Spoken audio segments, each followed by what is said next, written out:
Hi, my name is Nadia Narayan. I am the Acting President for 2021 and Incoming President for 2022 for the Ontario Food Protection Association. I'd like to welcome you to our annual meeting and 64th AGM. Please use the virtual platform as often as possible. We have a lot of great speakers today, and I would not want you to miss out. Interact with attendees in person or virtually. Schedule meetings, have live video chats with exhibitors, ask your questions. I do hope you enjoy the day, and I will chat with you soon.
Hello, can you hear me?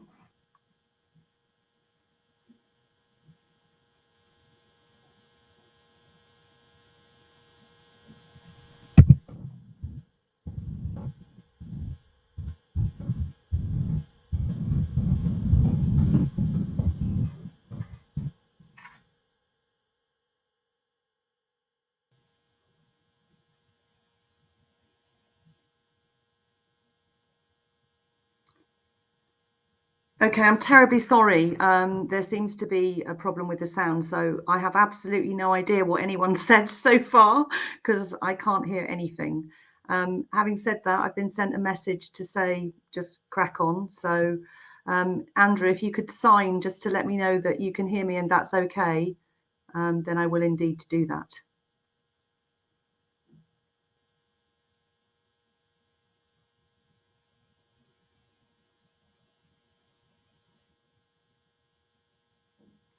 Okay, thanks, Andrew. Thank you very much indeed. And if you just stand right there so I can at least see you. Thank you very much. Well, a very unauspicious start, but hello, everybody, and welcome, and thank you very much to the Ontario Food Protection Association for the real privilege, actually, of delivering the first address today. I'm really terribly sorry that I can't be with you in person. We did try, but COVID being what it is, we're still under quite heavy restrictions from a corporate point of view. So I'm sorry I can't be there, and I'm sure you're going to have a really, really excellent day. So I now I can't see the slides.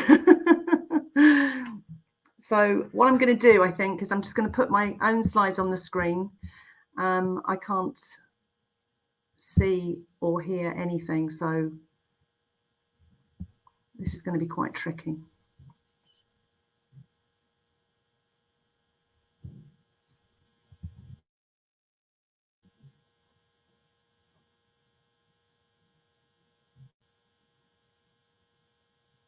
Okay, they're back. Thank you. Thanks, Andrew. Can you still hear me?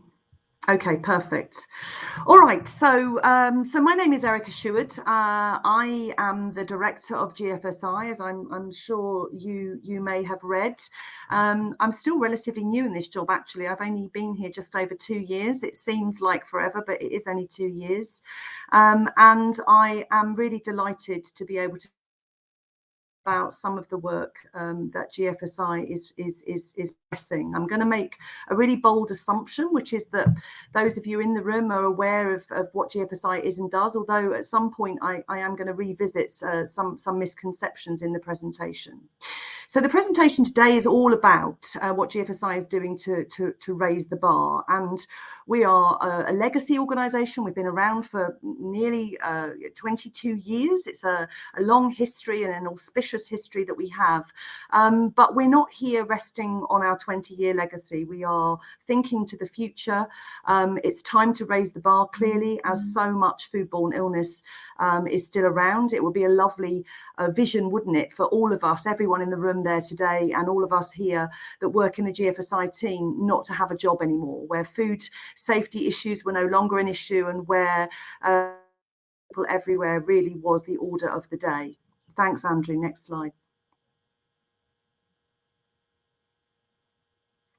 So where does GFSI come from? Well, essentially, we are an initiative. We are not a business in and of ourselves. We are not an entity in and of ourselves. We are an initiative of a much bigger organisation, the mothership, as I call it, the Consumer Goods Forum. And the Consumer Goods Forum essentially is an organisation that brings together the world's largest food, drink and consumer goods retailers and manufacturers into a tremendous, powerful initiative. Not for profit, so we're not here to make money, we're here to do the right thing. And the CGF takes care of the collective challenges that many retailers across the world and manufacturers collectively face, largely in the area of sustainability. So GFSI is the food safety element, the food safety part of that. I have lots of colleagues that I work with here in Paris who lead other coalitions around plastic waste, food waste, forest deforestation, human rights, data, lots of exciting work that we do. And we're CEO led, so it's the CEOs of our member companies who commit themselves, their resources, their people, their time, their money to supporting the work that CGF does for them, with them, and on their behalf. And it's a really powerful organisation because of the CEO-led element. We have over 400 members across 70 countries, and we work to promote sustainable business growth and benefiting all people around the world with the work that we do. So for those of you who are not familiar with the CGF, less familiar perhaps than you are with GFSI, that is the mothership, that is the CGF. Thanks, Andrew.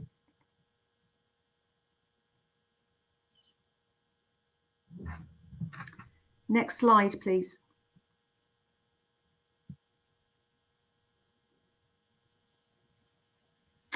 Okay, thank you. So here is just a snapshot of some of our members. These are the 50 or 60 companies that make up our CGF board of directors. You will recognise many of the world's largest brands in there. And it is a real privilege to work alongside some of the greatest minds that lead these organisations that really support all the work that the CGF does, and GFSI specifically, with their strategic brains and with their experience and with their collective might.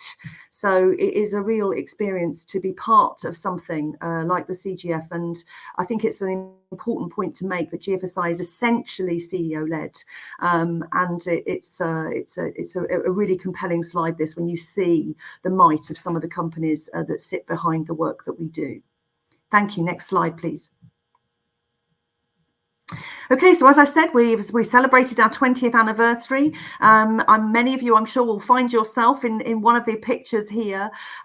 These are some of the events and the work that GFSI continues to do. And as a coalition of action, GFSI brings together all of the actors in the food industry to collaboratively drive continuous improvement in food safety management systems. So that is our core genesis. That's our core function. That's what we're here to do. And as I said, we're a not-for-profit organisation.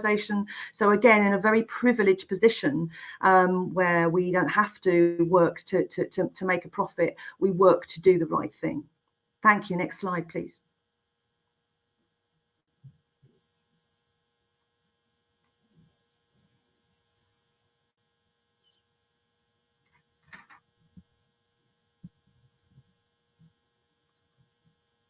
Okay, so here's another picture. Many of you, again, I'm sure, joined us in Seattle. You'll recognise this shot. This is the opening presentation I gave when I was very new at GFSI. The slides have gone again, so I'm just gonna move them forward on my own screen, and I'll just keep talking and hope that everyone can still hear me. Okay, so the next slide. The next slide is the one that represents the GFSI Coalition of Action. Thank you. I can see them again. That's beautiful. Thank you very much. This is a real challenge. So the Coalition of Action that is GFSI essentially is made up of member businesses, so members of the CGF who commit to the GFSI coalition over and above, or as well as some of the other coalitions. And again, you will see here is a very compelling picture of the 37 retailers and manufacturers from across the CGF membership and extended food safety community that commit their businesses to supporting our work. So again, quite a compelling picture of who it is that's leading us. Thank you. Next slide, please.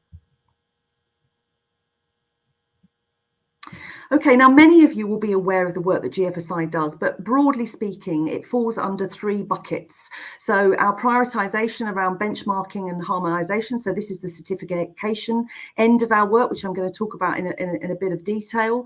And then we have a second priority, which is around building capability for food safety. So this is the idea that we're not just here for certification, we're here to support businesses who need our help in developing and executing their food safety management practices and procedures, building capability throughout the whole supply chain. And also the third strategic priority that GFSI has is around public-private partnership work. So this is the idea that we work with the regulators at a macro level, but also at a high level across the world to support regulators in their work in food safety, to bring regulators together to have a global conversation and to really facilitate a dialogue around some key themes and areas of collective interest between our business members and the regulators that come to join us. So those are our three priorities. Thank you, Andrew. Next slide, please. Now, out of all of that, of course, falls a lot more focus on outcomes and what it is that we're trying to achieve. And essentially what our strategic leaders, our strategic thinkers believe is that this vision will enable industry to safely build trust with consumers along the supply chain. So by enabling those three priorities, by building work streams beneath those three priorities, benchmarking and harmonisation, capability building and public-private partnerships, that will lead to a whole sort of interconnected ecosystem where that work supports improvements in food safety outcomes. But ultimately, it's the food safety outcome that really is where we are what we're seeking to achieve. Thank you. Next slide, please. Okay, so this is an interesting one. This is one that's lifted straight from our governance rules. I'm going to talk a bit about GFSI governance in a while.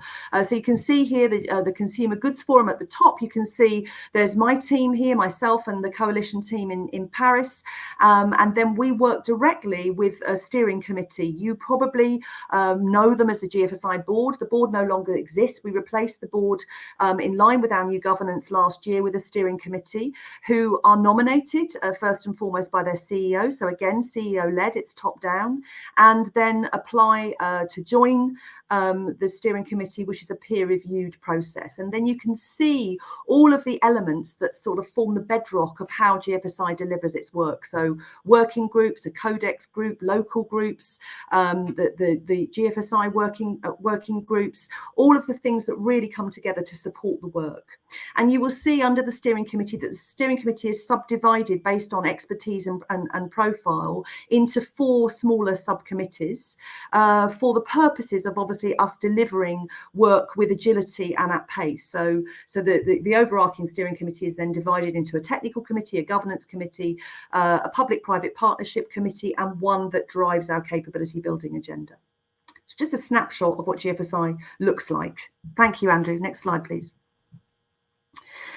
So I said I was going to assume that everybody knew what GFSI was and does, but I still thought it might be helpful just as a quick recap to remind people what our core purpose is as a benchmarking and harmonisation organisation responsible for what we describe as the what, not the how of food safety. So this is the idea that GFSI doesn't do the doing around food safety ourselves. We don't do training. We don't own a certification program. We don't do audits. We don't issue certificates. We don't do any of the cool stuff, the stuff that really gets done by our stakeholders that really does nudge food safety forward.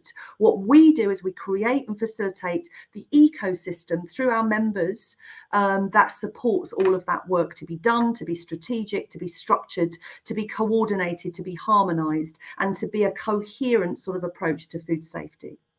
So we do recognise and oversee the oversight role that GFSI plays in the certification programmes is really important, and that is based on alignment with our benchmarking requirements.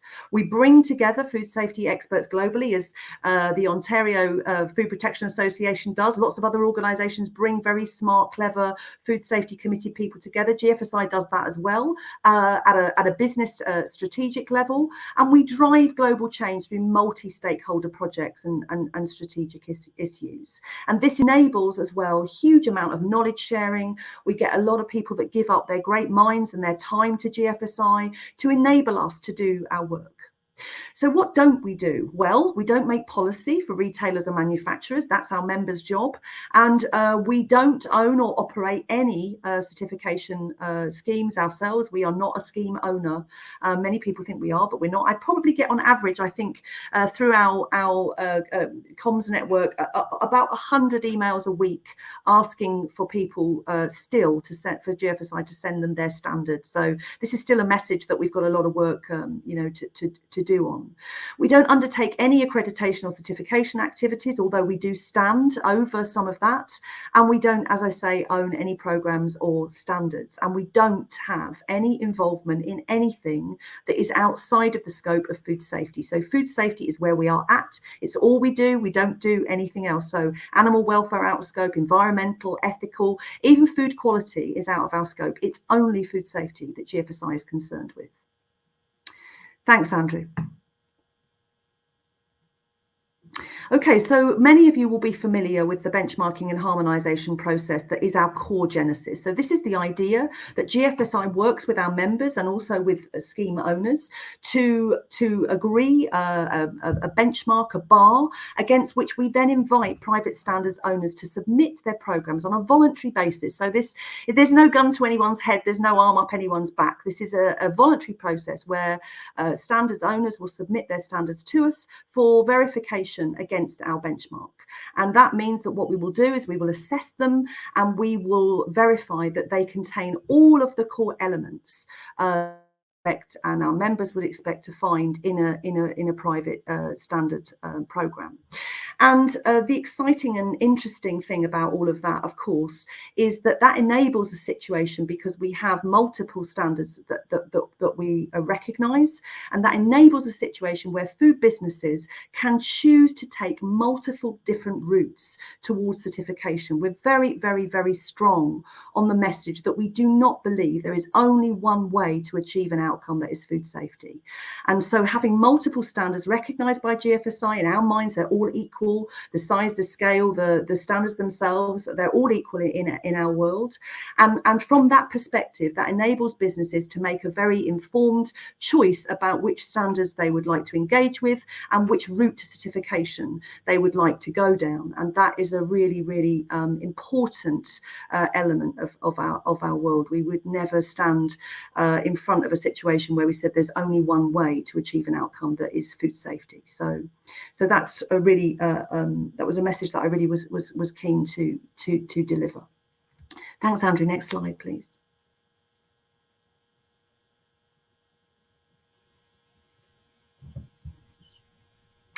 Okay, so I've seen from the programme, we've got a number of our colleagues from the certification programmes in the room today. I'm excited to see what comes next after I've finished talking. I know they've got a session that they're going to deliver, but these are essentially the 12 GFSI recognised CPOs. So these are the organisations that have standards, not all standards. We don't recognise all their standards, but they will have at least one standard, food safety standard, that GFSI will recognise. And it's really important for us that people see who these organisations are, that they can find them easily, and that they have some profile in our world. Thank you. Next slide, please.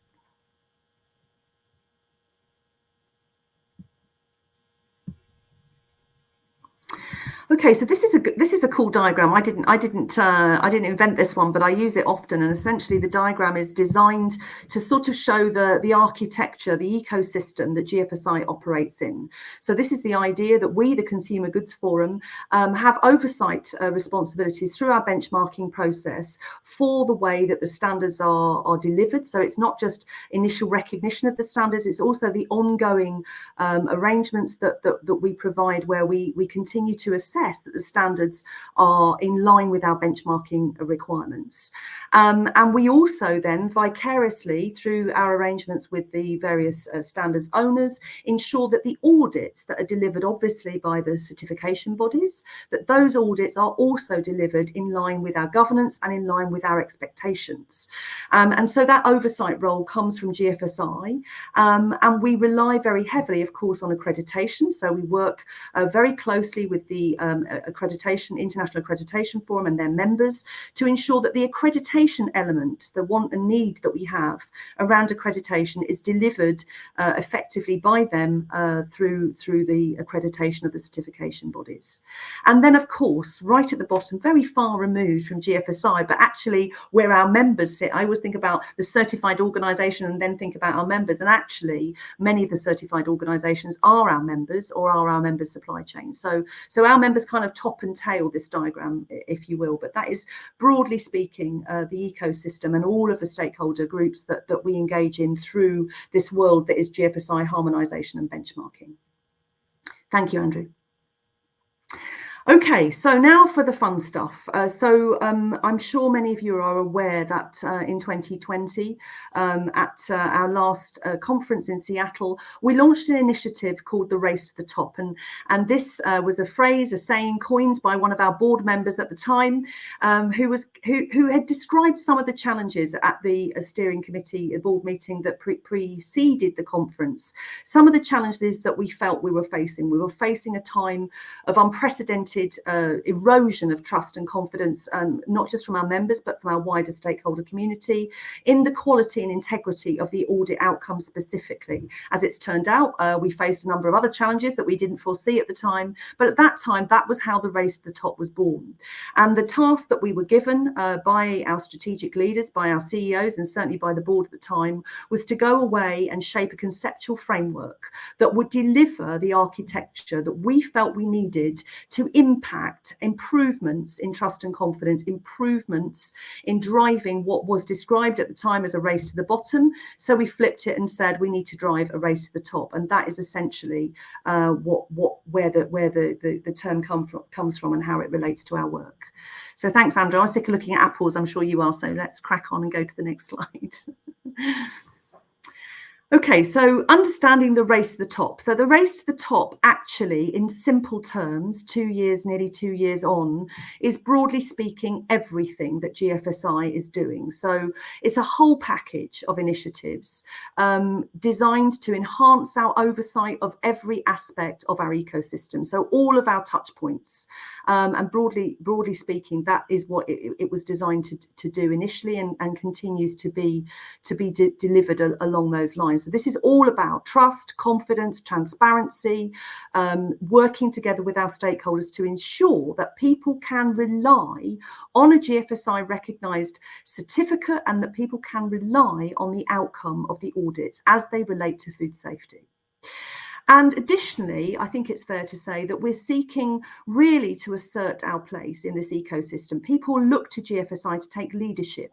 People look to GFSI to bring harmony where there is disharmony. People look to GFSI to take leadership on food safety because of the power of our business community. And we have to step into that expectation. We have to step up and ensure that the trust and confidence that people place in GFSI is rewarded and is deserved. And this whole idea of us doing the what and not the how is really critical to that. So us setting the tone, setting the frameworks, creating the ecosystem, creating the infrastructure and the architecture, and enabling those that do the how to come together to support our work and to drive food safety outcomes forward. So it's the sum total, essentially, the race to the top of multiple work streams and projects. We're a very small team here in Paris, but by God, are we busy. And it's designed to ensure that there's a fundamental shift in culture from compliance, a box ticking exercise, get ready for your audit, tick all your boxes and get a certificate, and and off you go, from a real desire for everyone within the ecosystem to commit to continuous self-assessment and improvement, to reflect, to think every day, what is it that we can do better, different, to really drive improvements in the audit outcomes.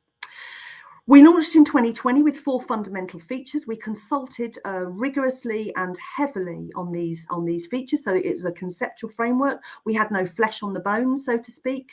And through the consultation process, we shaped the real detail of those first 4 features with our stakeholders, comprising every area of our stakeholder community, the ABs, the CBs, the CPOs, our own members, and a broader stakeholder community came together to work on it.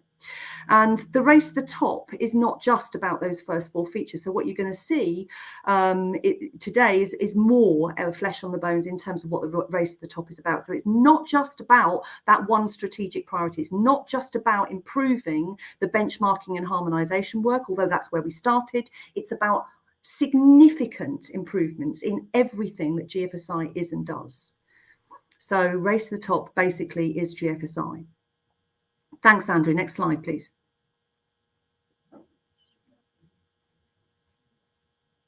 Okay, so I thought I'd throw some keywords here. You'll hear me use these a lot. They are really the words that we really do believe represent our message. So trust and transparency. So I think it's fair to say when I arrived, there was a lot less transparent than there is now around GFSI. It's really important to me. It's very important to our steering committee that people don't see us as some closed shop, some closed door, some collective group having a chat, cooking up bad things to do to our wider stakeholders. That is not what we are about. We have to have governance, we have to have rigor, we have to have roles and responsibilities, but trust and transparency in everything that GFSI does is absolutely business critical, and it's business as usual. And we are working all the time to publish and make transparent what we're talking about, what we're thinking, what we're planning, so that people have the opportunity to come to us, ask more questions, engage, debate, consult, and talk to us in a way that we can hear every one of our stakeholders. Facilitation, I've expressed, the role that GFSI plays in facilitating a global food safety conversation. We've really got to step up and deliver on that expectation, particularly with our UN and regulatory stakeholders. This is something that they really rely on us to do, to bring communities together, to bring stakeholders together. GFSI asks, this is the huge privilege of GFSI, yeah? We ask, and it never ceases to amaze me that people just say yes. How can we help? Where do you want us? When shall we come? What can we do? And we don't take that privilege lightly. It's an incredible privilege, and I'm still bowled over by the fact that GFSI asks, and people take time and trouble to come, to talk, to engage, and to tell us, what it is that we need to hear. So facilitation is a huge part of our work.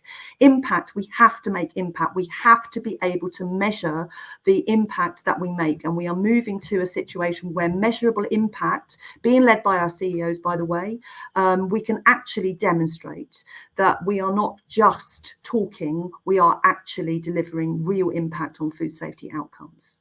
Creating partnerships is a huge part of what we do. Safe food for people everywhere is our mission, and we must work towards that mission, and all of our work is geared towards that statement.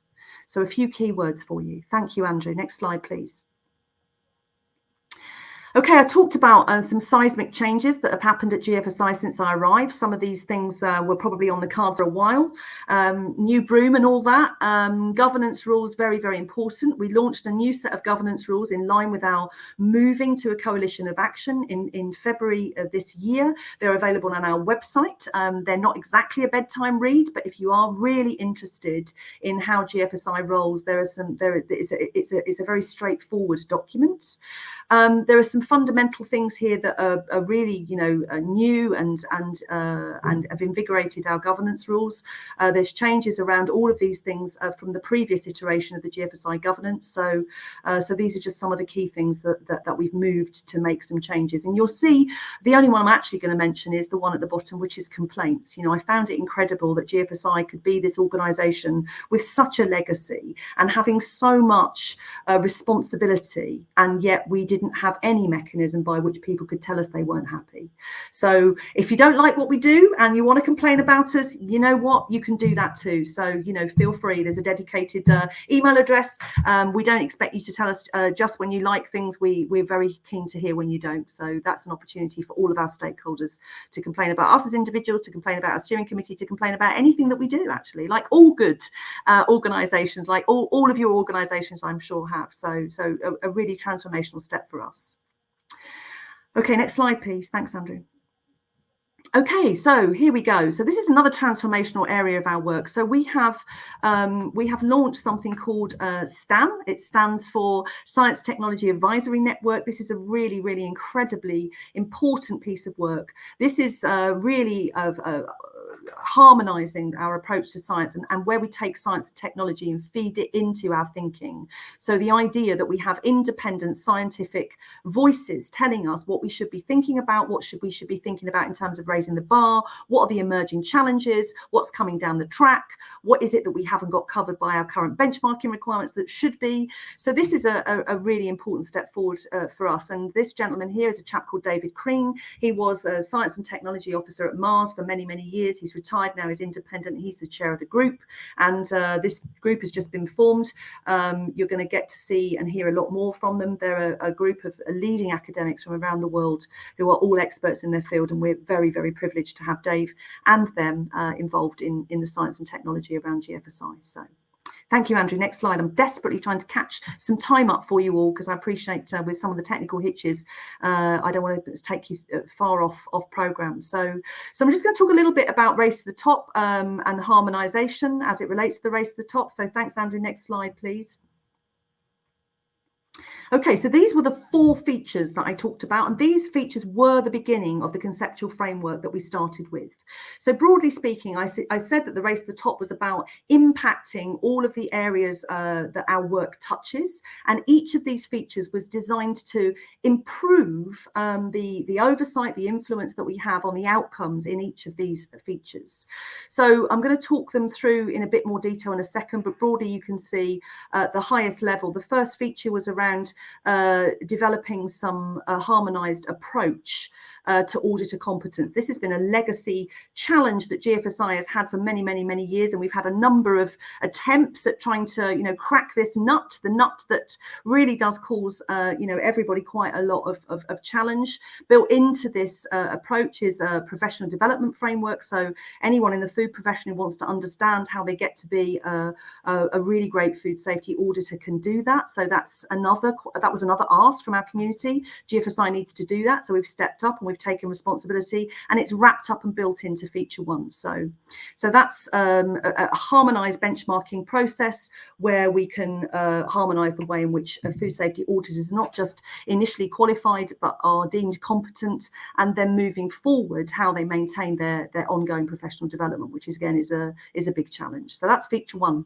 Feature 2 is very scheme owner centric, so it's very CPO centric. This is the process of improving, working with the recognised CPOs to improve the process that GFSI engages with, of not just the initial recognition but their ongoing oversight by GFSI of their performance against our requirements, and looking and working with them to understand what the challenges are that they're facing that we need to work with them to improve. So that's feature 2. Feature 3 is designed to support a more collaborative approach to the oversight of the certification bodies. So this is a feature that GFSI is facilitating, working with the IAF and stakeholders within that community to see how we can better share data, how we can better work together to improve the overall performance management of the certification bodies themselves. So that's feature 3. And finally, feature 4, which is the one that's much talked about and you're going to be hearing a lot more about next week, is a certificate platform. So this is the idea that there's an expectation, of course, that if people value a GFSI certificate, that they value being able to find out who is and isn't recognised and certified against a GFSI recognised programme. So this is a platform that GFSI will own and operate, and stakeholders will be able to see, to search, to find whether a business is certified or not against a GFSI recognised programme. So no second guessing anymore.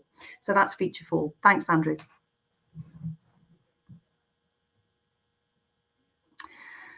Okay, so a bit more detail on feature 1. As I said, this is aimed at cracking the auditor competence and professional development nut. This is a set of new benchmarking requirements. It's not an adjustment to the old set. This is a brand new set of benchmarking requirements that have been developed by a multidisciplinary group of stakeholders who came together to support this work under the feature 1 banner.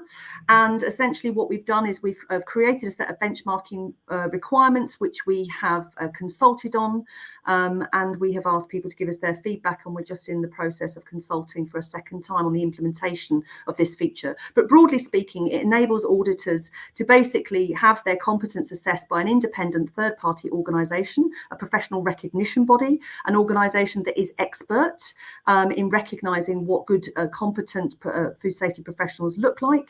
And the benchmarking requirements are designed to assess organisations that want to step into that role and deem them competent to do that. So what this does for auditors essentially is enables an auditor to have their competence assessed once, and then they can move their competence wherever it is that they go and take their competence credentials with them. So it's taking out a layer of complexity that GFSI is responsible for and is moving to address, and making it much more simple for auditors to be deemed competent.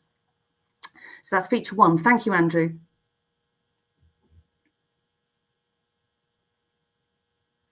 Okay, so I talked a little bit about this one. So feature two, as I said, is a very recognised CPO-centric feature. This is designed, it's a co-production. This is us working with our CPO stakeholders to help us understand what our various roles and responsibilities are, how we see our roles and responsibilities, and how we can work together. Essentially, less stick and more carrot. We were talking about less stick and more carrot, but this idea that people need to know that GFSI is taking its oversight role of the standards that it recognises very seriously, but is working collaboratively with the CPOs to help us understand how the most efficient way for overseeing ongoing compliance with the benchmarking requirements, and to drive trust and confidence, particularly with the regulatory community, that this oversight function is one that is actually functioning well, and that the trust and confidence we put in the audits is built in to that whole role of oversight. So that's feature two. Next one. Thanks, Andrew. And feature three, as I explained, is partnering with the IAF. As you may remember from the earlier diagram, we work very closely with the IAF and looking at how we can improve the collaborative management of certification bodies and share information and share data. So where those that are brilliant and are doing a fantastic job, that can be recognised and showcased, and where some CBs are struggling and not doing quite as well as they would want, and we would want them to, that we can support and help and identify where we've got challenges with CBs, and we can move with our other stakeholders to support them to do better.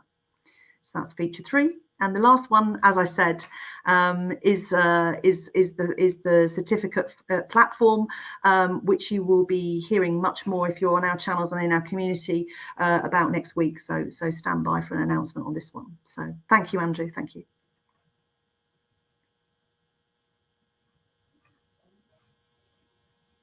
Okay, so I said the race to the top is not just about the harmonisation and benchmarking, although those four features are incredibly important to really improving the rigour around our core function.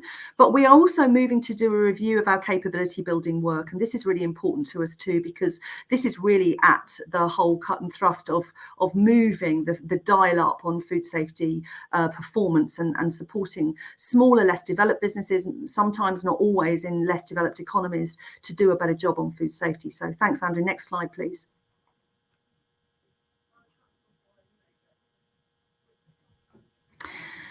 Okay, so many of you will be aware that we developed a tool a while ago called the Global Markets Programme, and this tool was essentially designed to be a free resource for businesses that wanted to go on a journey towards certification but didn't know where to start.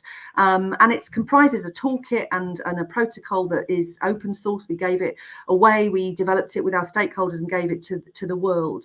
And we've just completed a strategic review of the toolkit. It's taken us a year to do it. We've done 3 consultations and various other activities in the meantime to work out what it is that we need to do next to improve our performance in food safety capability building. So again, thank you to everybody that supported us with this work.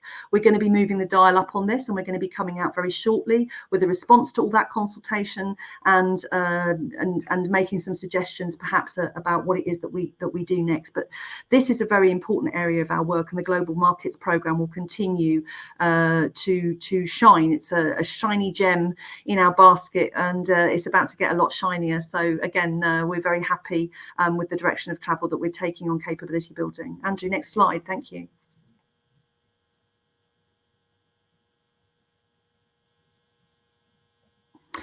So this is just to underscore, if you've been on our channel, you'll have seen this wonderful lady. We gave this lady an award because she really did go on an incredible journey with her business in Africa, from where she was to where she went with the Support the Global Markets programme. So it's just an exemplar performer, really. And what we want to be doing is doing more to support businesses like this one, and making sure that we're supporting the broader community, not just servicing our own members' needs, but the broader community with our capability building work. So thanks, Andrew. Next slide, please. Okay, so this is an important dimension. It's an additional dimension, actually, that's come into play this year. Many of you will have followed and heard about the Food Systems Summit. The CGF, not just GFSI centric, but the CGF more broadly, was heavily involved and engaged in a number of action tracks within the capability building space within the Food Systems Summit. And I think it's fair to say that the UN will be playing a much bigger role in the future direction of where we take our capability building activities, really designed to support the food systems economy, and to think about how we think more broadly and holistically around the wider sustainable development goals. So the next iteration of our capability building work will be harnessing some of the themes that came from the UN linked to the SDGs. So that's the direction of travel. Thanks, Andrew. Okay, so third strategic priority, public-private partnerships. Andrew, thank you. Next slide, please. I'm very conscious of time, and I really want to try and facilitate some questions if that's even possible, because I can't hear. So I'm gonna just crack to the end of this and then stop talking. So if any of you got questions, hopefully you can ask them. So we talked, didn't we, about the work that we do on public-private partnerships, and this is the idea that GFSI again takes this very important role, bringing people together, facilitating global food safety conversations. And this is a very compelling image from one of our G2B. So the forum is called the G2B. It stands for Government to Business Meeting. So we invite food safety regulators from all around the world to participate in this really incredible forum, where we get the opportunity not just to talk to them with our members and with our stakeholders, but we bring them together so they can talk to each other. And many moons ago, when I worked in a regulatory setting for the British government, I found it incredible that regulators didn't talk to each other. You know, this idea that they'd all be regulating the same thing, but they never had a conversation. And so I'm incredibly proud of the role that GFSI plays in making this, you can see from this image, this possible. All these food safety regulators from all over the world physically coming together, ideologically coming together, intellectually coming together to share a global conversation about their challenges. And it's a really important job that we do. And we leave them quite often to talk to each other. We leave the room, our members leave, we leave them to just enjoy the benefit that GFSI brings, which is bringing them all together. So we are turning the dial up again on this. This is an area of work that we're really moving to improve. We've got a new architecture for this. My colleague Anne Girardi leads this work. She's a brilliant woman with a brilliant mind, a strategic mind, and she's launching a new strategic framework for how this is going to be delivered, linked to some of our capability building work. It's terribly exciting. So we're really happy with where this is going. So cross-sector collaboration with regulators, massively important to our work. Thanks, Andrew. Next slide.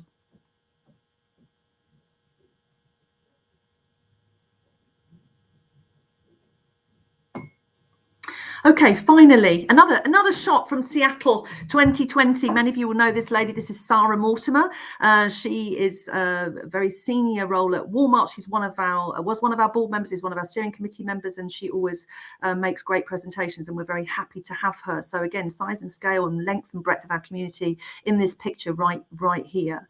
Look at all those heads, my goodness, that's a scary looking audience. Next slide, thanks, Andrew.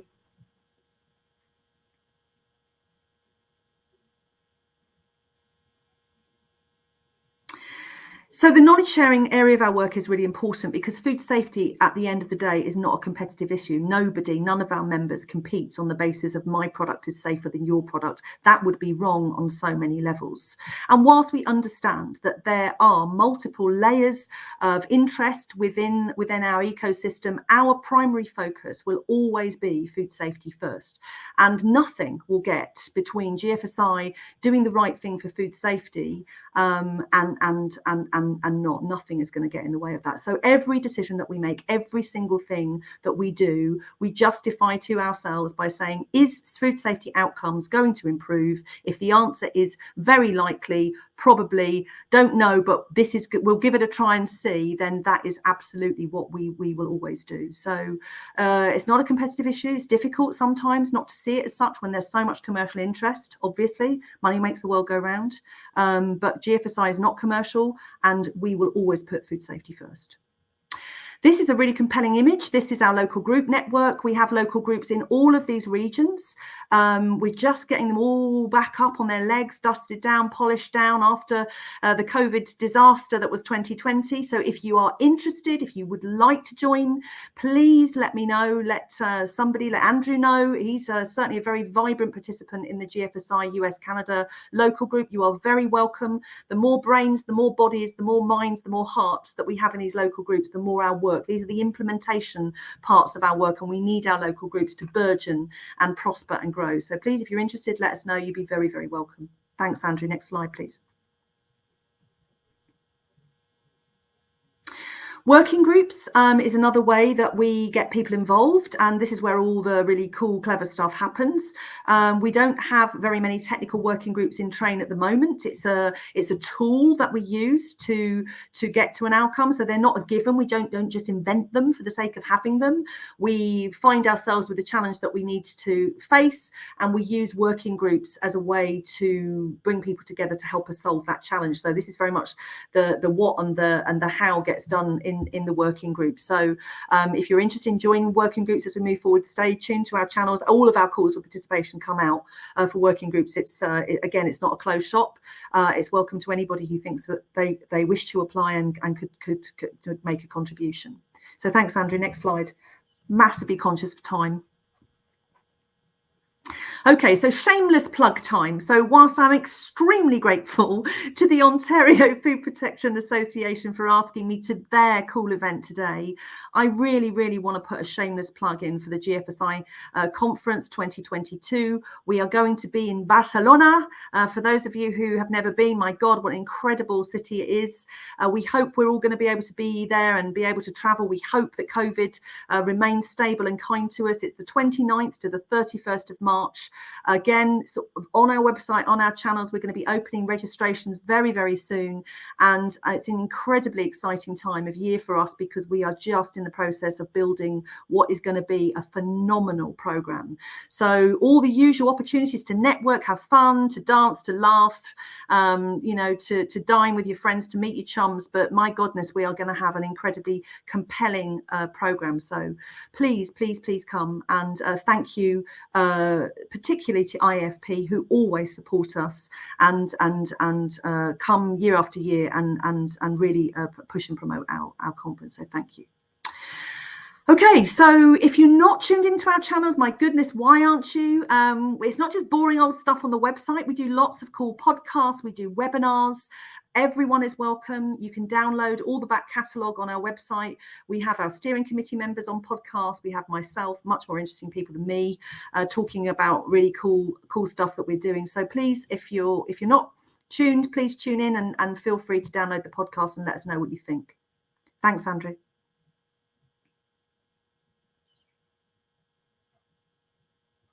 Okay, final word. Woohoo! You're all cheering. You're thinking, oh, thank goodness, I can get a coffee in a minute. Final word. Next slide, Andrew, because I can't remember what the final word is.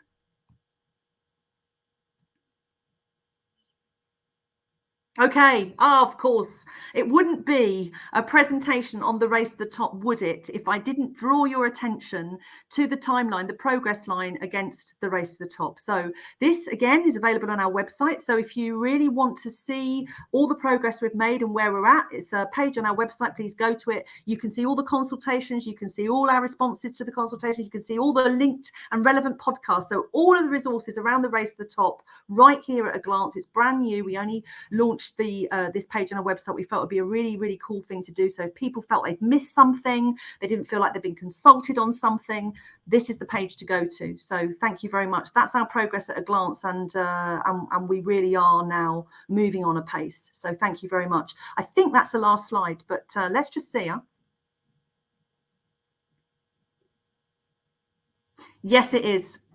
Let's hope we have many, many more pictures like that, bringing people together for the global food safety conversation. It's really been an absolute privilege and a pleasure, and I'm so sorry that we had technical issues. Hopefully they haven't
This is a microphone test.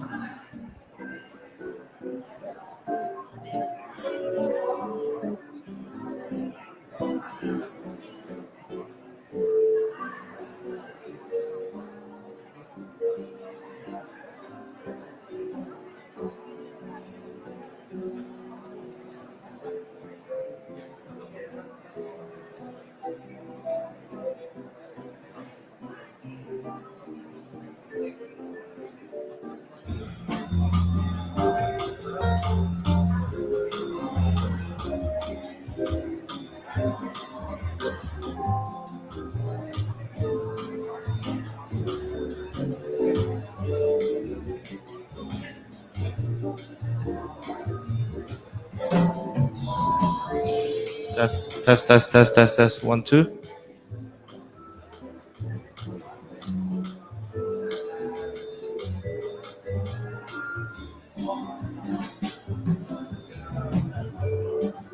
Test. Okay.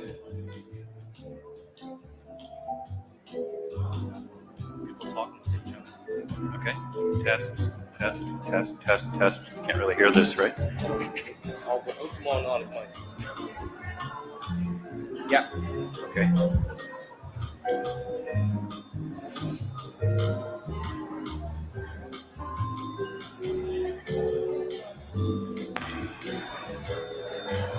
Okay.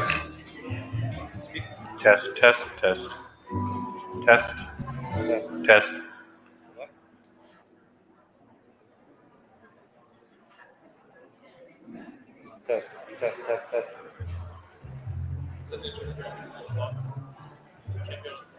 Can't be on at the same time. Okay. You can have one runner mic though. Okay.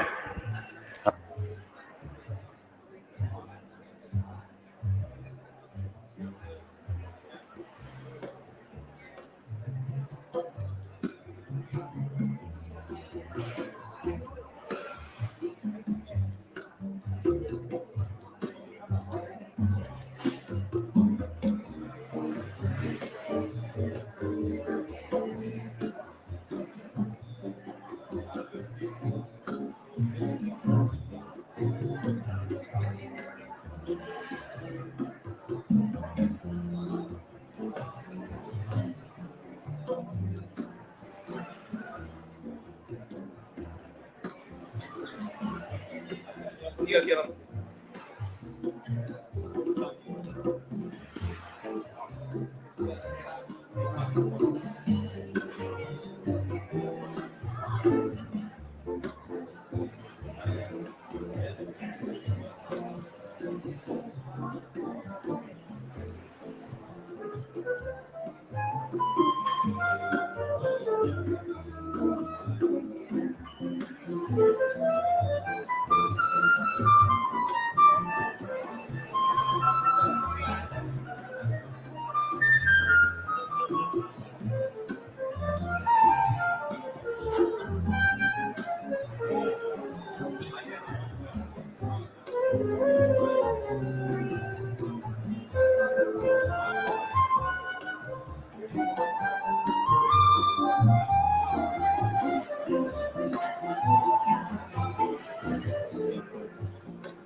Oh, there we go. Check, check. There we go.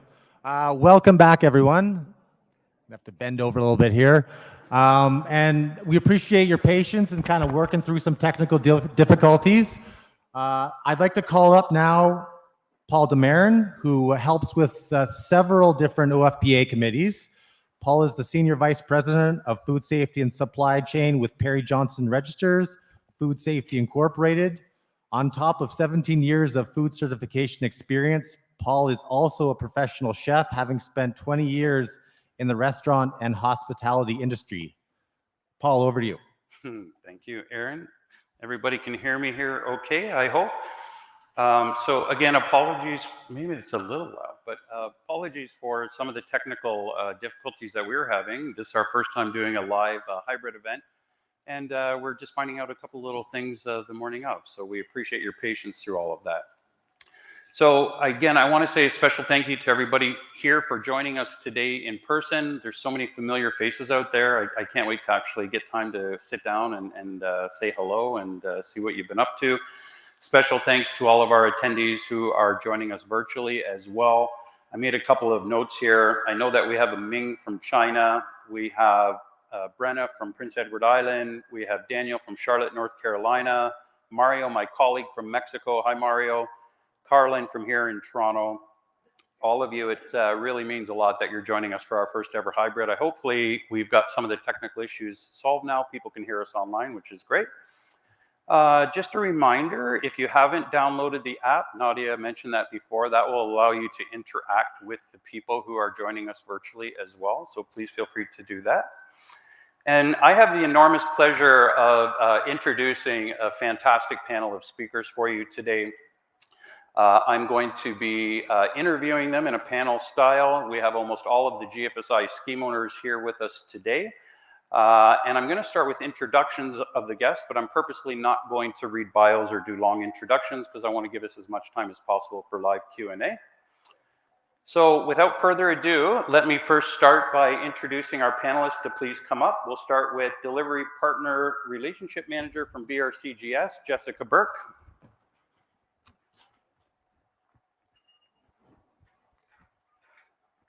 We'll save the applause till PS comes up. I'm just kidding. Sure, wherever you like, yeah. And then we're going to bring on video now Vice President of Technical Affairs for SQF, Leanne Chuboff. Hi, Leanne. Can you hear us okay? Perfect. Okay, great.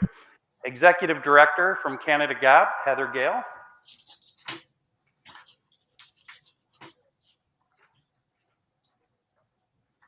We have our North American Technical Representative for IFS Pack Secure, Mr. Pius Gasser. Hey. And our Technical Key Account Manager, also joining virtually from Global Gap, Rebecca Anderson. Hi, Rebecca. And last but certainly not least, North American representative for FSSC 22000, Jacqueline Southey. Thank you. Yeah, maybe the first one there. Perfect. Okay, let's give them all a round of applause. Okay, so this is exciting. Last time we did this was when we were talking about it last night. When I was with SAI Global at the time, and this is going back about 8 or 9 years ago, we had all of the scheme owners up at a conference that we did, and this is the first time I think that I've seen everyone together in the same room playing nice, which is great. Oh my goodness. Okay, so we had several meetings as your panel to discuss what we were going to talk about today. And we came up with 3 topics that we wanted to focus on during the sessions as well. Those were the challenges faced out of crisis as a scheme owner. The second topic was the lessons that everyone learned in the last 21 months. And the third topic was updates on the scheme-specific requirements of their standard and the future update and outlook for 2022. So I've prepared 3 questions for each of the panelists. And then at that point, we're going to move on to the live Q&A for our audience virtually, as well as everyone here in person. And I'd like to start, just a reminder for our panelists, let's keep the responses to about 2 to 2.5 minutes in length, because we do have a time that we want to have for Q&A. So first off, Jessica, I'm going to start with you. Good morning. It's great to see you. Thank you for coming today, and thank you for all of your help and support with the panel and the committee. We really appreciate having you here. It's great to be here. Okay, so Jess, remembering that our first theme is focused on the challenges you faced as a scheme owner, talk to us a little bit about the auditor development and perhaps overcoming some of that fear of the unknown that they were all going through and we were all going through. Yeah, sure. So auditor development has been a really big challenge, and I'm sure the other panelists will be around the idea of witness audits. So witness audits essentially are required for 2 main reasons. Firstly, to sign off a new auditor to either BRCGS or certification body or a standard. And then the second time is for ongoing maintenance of the auditor requirements in order for them to maintain their credentialing. So where we saw issues was really in regions where there weren't very many auditors. And normally that wouldn't be such a problem because you know, an auditor would be able to fly into that region and perform an audit. But obviously in these regions that wasn't necessarily possible because of the travel restrictions. And so, you know, the next step would be, okay, let's take a new auditor, develop them up, somebody who lives in that area, and then they could just go in and do the audit. However, that's obviously an issue as well because nobody can go and witness that auditor. Mm-hmm. So I think, you know, auditor resource, as many of you already know, is a huge challenge in this industry. And I think the pandemic just really added a whole extra layer of complexity for us in terms of getting auditors on board.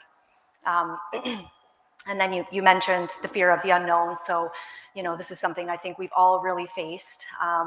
With the restrictions caused by the pandemic, it meant that specifiers and customers couldn't get into to inspect their sites as and when they normally would and when they wanted to. And so there was this increased reliance on GFSI audit reports. But then GFSI auditors couldn't necessarily get on site either. So there was this huge question around, you know, how are we going to continue to get sites certified and allow them to maintain their certification? So after consulting with all of our stakeholders, we came up with some different options, probably many of the same options that our other panelists have. So we were able to offer a certificate extension for those sites that couldn't have an on-site audit. And then we introduced the use of ICT in blended audits and remote audits. Mm-hmm. And that was probably the biggest unknown of all, because in this industry, we hadn't really used ICT previously as part of the audit process. So we had to really pivot quickly. We had to learn really fast, and it was very scary because none of us had any idea, you know, mm-hmm. sort of what to expect. Okay, that's great. And actually, that's a very good segue. I want to move over to Leanne right now. Leanne, good morning as well. Thanks for joining us today. It means a lot to us that you're here. And for everyone who can't see, we have a monitor down here, so I can actually see our speakers, which is fantastic. Leanne, also a special kudos to you and your team. I was part of the SQF conference, as you know, a couple of weeks ago, and you did it virtually without any hiccups. So next time we do this, we're going to have you fly down here so you can maybe help us out a little bit. So we appreciate that. We're very impressed. So great job. Leanne, getting everyone in the supply chain to, not only on board, but to adapt to a new way of working as quickly as possible. I'm sure that must have been a challenge for you as a scheme owner. Can you talk to us a little bit more further on Jessica's point about the ICT or information communication technology? And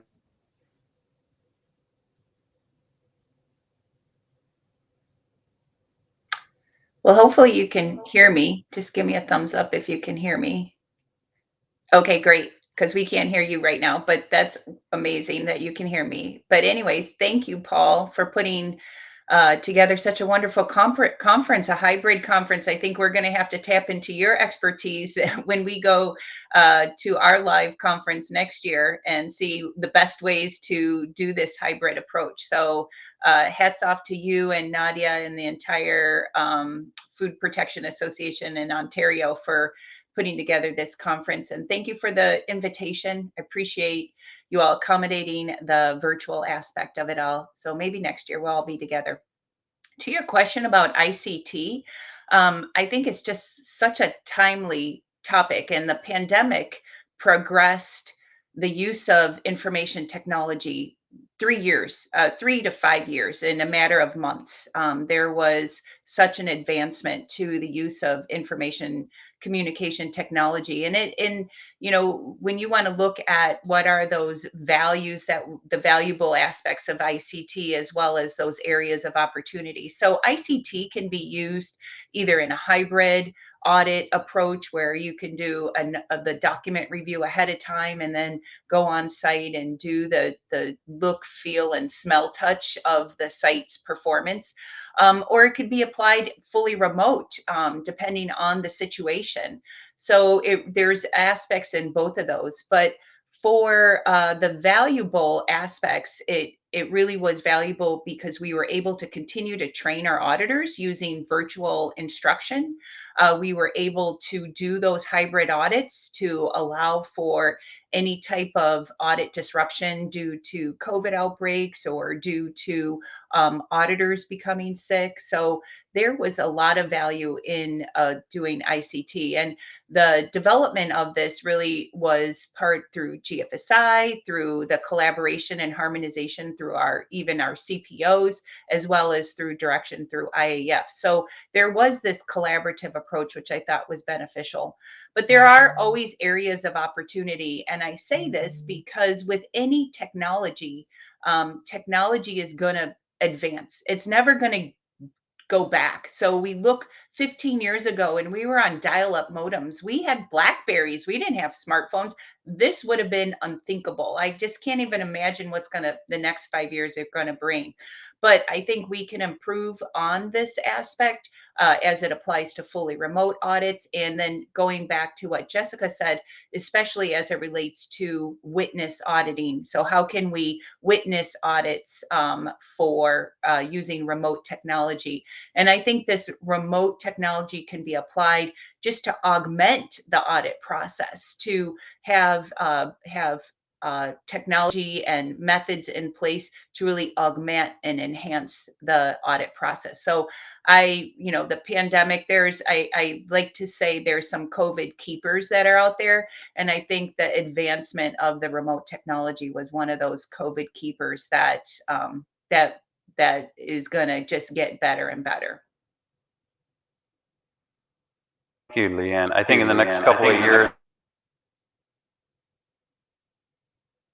after virtual. So, okay, Heather, good morning. On behalf of the OFPA, thank you for making the long trip from Ottawa. We really appreciate you coming down and supporting us here as well. Heather, as you know, I've been at several virtual conferences this year. I've also attended 3 in-person conferences like we're having here today, not hybrid, but certainly in person. And it was amazing to get out and see everybody again. That was fantastic.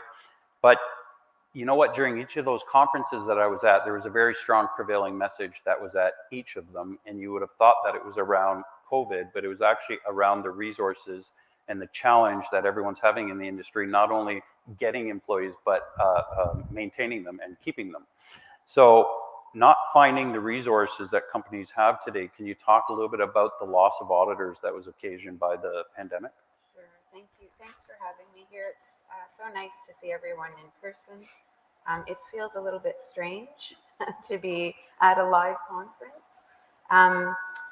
I think our biggest takeaway in terms of the challenges during COVID from the perspective of a food safety program owner is that loss of auditors. Jessica mentioned that, you know, resource demands, the ability to recruit and find and maintain auditors is already a challenge for CPOs in normal times.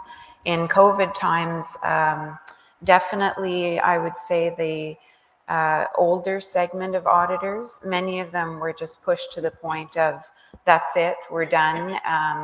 Unfortunately, we saw about a 10% attrition rate in the number of auditors that were doing Canada Gap audits during the pandemic, and the vast majority of them would be the older population.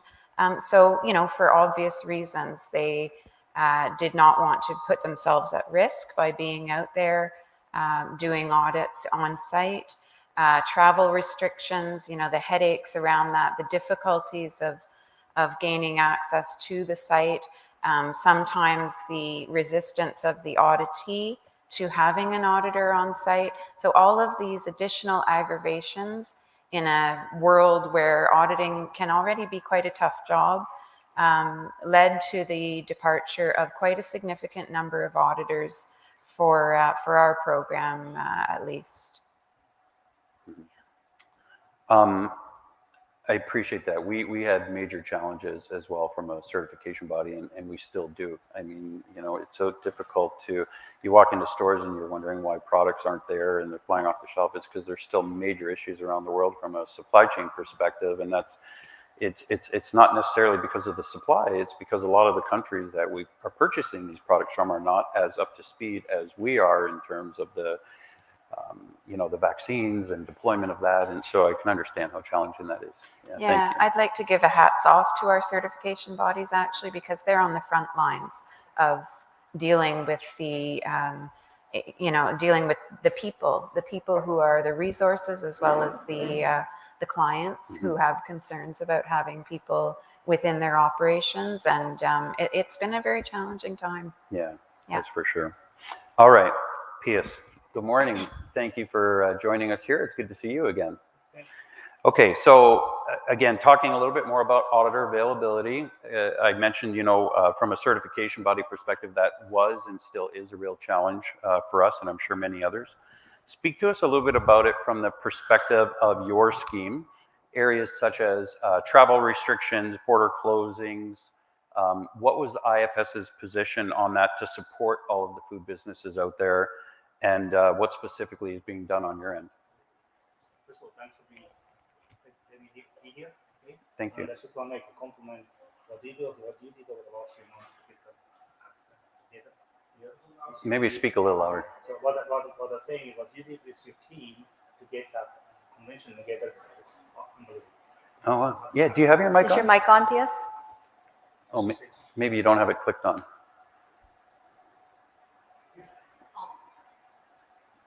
There you go. There we go. Sorry. Heather, you should try that too, Heather, on yours. Just make sure it's on. Okay. Sorry, go ahead, Pius.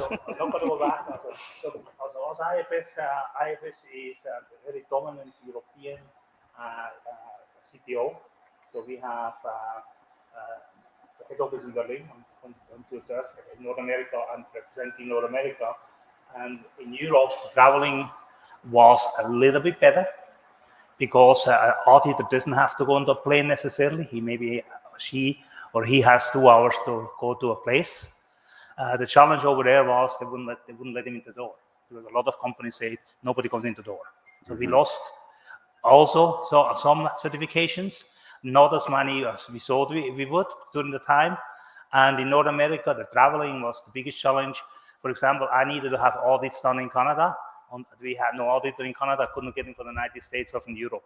So that was the biggest restriction to get auditor in, which was the borders. And our key, and we're going to talk about after what we're going to do for the future to overcome that. But I would think the other thing we keep on forgetting on that, Jessica mentioned something, or you mentioned something. It's not only that, it's the problem from the auditor, from the companies. The company has a huge problem to get the employees, to get the quality employees, to get quality QAs on board, because on the COVID made it a very important issue. We need not only, yes, we're going to develop auditors, but I think the whole industry needs to look at it and say, how can we develop QAs? Right. Okay, good point. Thank you. So Rebecca, over to you. Can you hear us okay?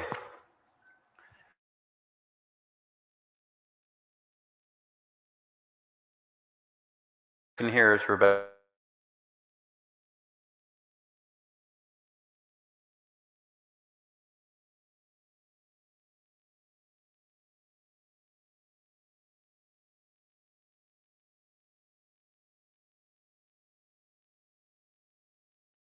Let's just double check.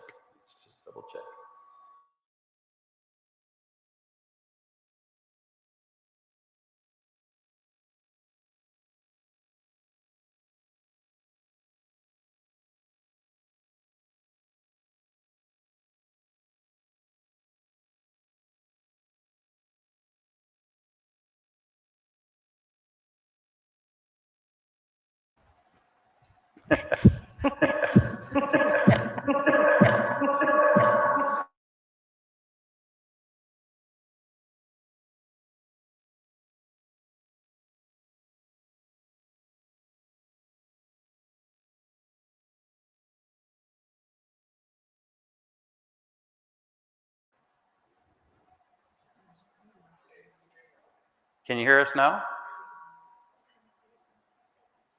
Yeah, Leanne, you can hear us, but Rebecca, you can't.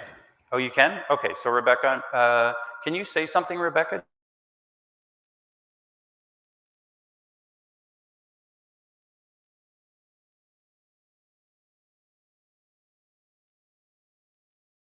One second. First off, thank you for joining us. We're sorry that you couldn't make it in person. We really appreciate that. I want to talk a little bit more about auditor travel, the loss of auditors, not just the loss of auditors, but the inability to cross borders, some of the regional spikes that we saw, the producers not willing to host auditors, having to meet the country and regional specific requirements. I know that this was probably a major challenge as well for you from a scheme perspective. Talk a little bit more about the remote auditing, GFSI's decision to discontinue the remote auditing and the certification continuity, and how you think that disrupted a lot of our organizations with delays of, and extensions of up to 6 months.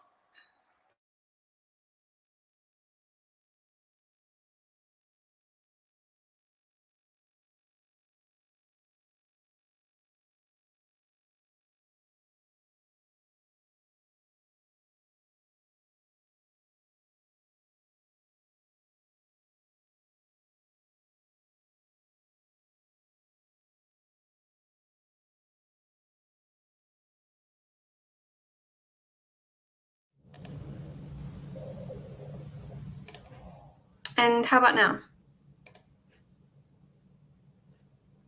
Okay, great. I got a thumbs up. This is great. Backup microphones are always the best, right? Speaking of remote auditing, fun times. So thanks, Paul, and to OFPA. I'm glad to be with you this morning.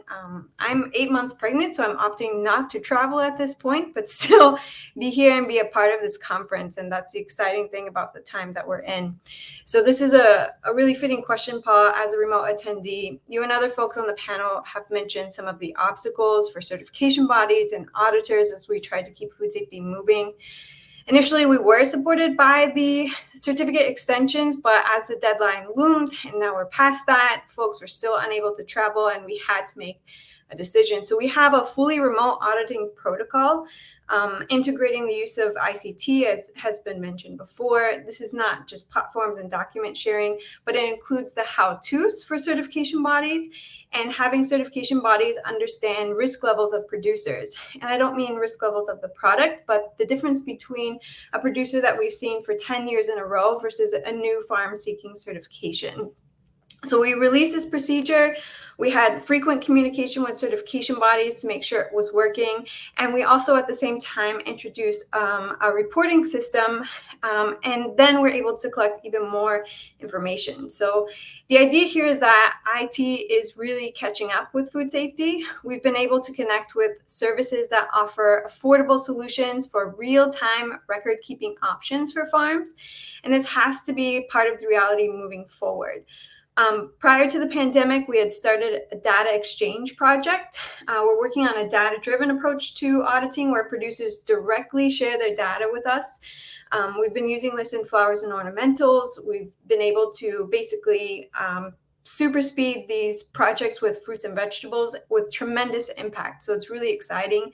This means that we're able to use the technology or things like blockchain where the data is already authenticated and we can really focus time on interviews and observation.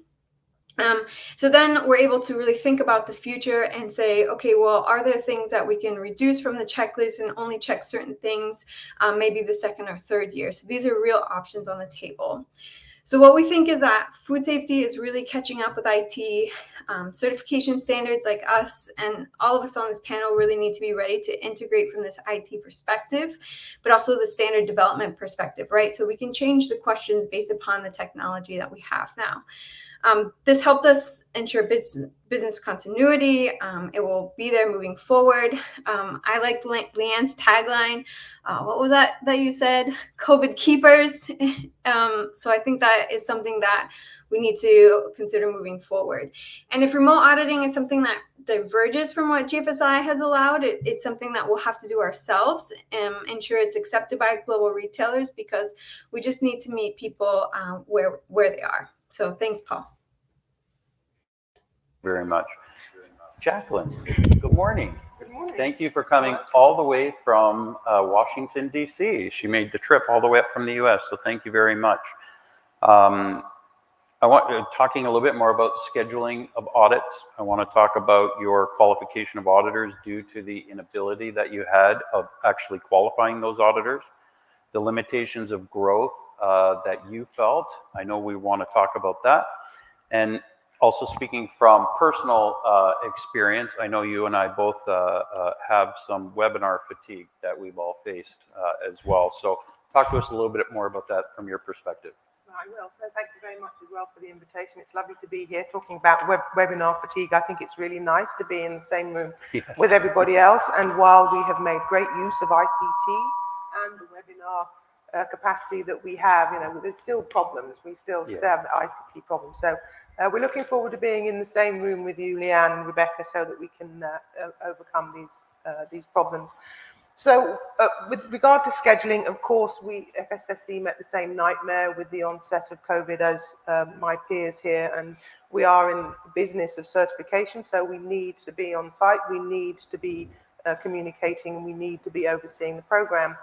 So FSSC is an international and a global scheme. We have thousands of certificates all over the world, but we don't have a lot of auditors in the US. So from a North American and a Canadian point of view, the program was really curtailed because we were used to having our auditors travel into the US. And of course, that closed down as soon as the US borders closed down. But being global, we did have operations carrying on in other parts of the world. So the world kind of shut down, you know, at different times, and then it opened up. So our operations sort of continued at different paces. We couldn't, our growth also was curtailed because although we moved to ICT, of course, we developed the protocols for blended audits and remote audits. They were dependent on a risk assessment, a prior risk assessment, and also a feasibility study of the use of ICT. So we couldn't certify new companies. So we couldn't actually grow our program into new companies. We couldn't do we could do a stage 1 audit virtually, but we couldn't complete a stage 2 audit unless we were on site for a company that we couldn't do a prior risk assessment. And if it wasn't certified before, we couldn't do a risk assessment. I think we all noticed change in growth. I think because sometimes our companies would be certified according to the auditor that was available. I think we probably experienced maybe some companies switched schemes because there was a BRC auditor available. So maybe they would obtain a BRC certificate, or sometimes it would switch from BRC to FSSC because the auditors were available. So there was this kind of mix of certification and a mix of growth. But as far as new growth was concerned, we couldn't do any. We couldn't bring on any new companies until we could get on site. And we couldn't certify any new auditors because we need to have an on-site witness audit. So we were still maintaining the standard. We weren't just because we had remote audits available in ICT, we weren't just going any old how and getting people certified. We still maintain our standards. We still have to maintain that risk assessment, and we still have to. So there were still restrictions. As far as the remote auditing is concerned, FSSC does have the benefit of having the ISO framework. So ISO has got a good background in remote auditing, and I think we all learned from the experiences that we could hand down from the IAF and from ISO, because ISO remote audits have been going on for some time. So we did have that benefit of what was required and how to do a remote audit, what the conditions were for ICT. So we did have that start. But I think we learned a lot. I think we are going to have a lot of COVID keepers going forward. And I think we are looking forward to, overcoming some of this webinar fatigue, because so much was online that it's really nice to be back in person. Here we are in person delivering an online. I know. Okay, all right. Thank you very much for sharing those challenges. Now let's move on to lessons learned over the last 21 months. And I'm going to start today with you, Heather, on this one. So we talked about some of the lessons learned about conducting remote audits, but I'd like to hear a little bit more about your experience with that with the farmers, because I know that they are a challenging group as well from a remote perspective. Not everybody has internet connections, et cetera, et cetera. But I'd also like to hear a little bit more about the ICT from Canada GAP's perspective, and specifically around communication, training, and meeting and sharing information. Okay, thanks. I'll start with the latter point, which was that our auditor training program was moved 100% online, which actually we had resisted doing in the past because of the benefit of having the classroom training and the group exercises and the interaction directly with other participants and the instructor. But it's actually been a great success moving the auditor training to a completely virtual format.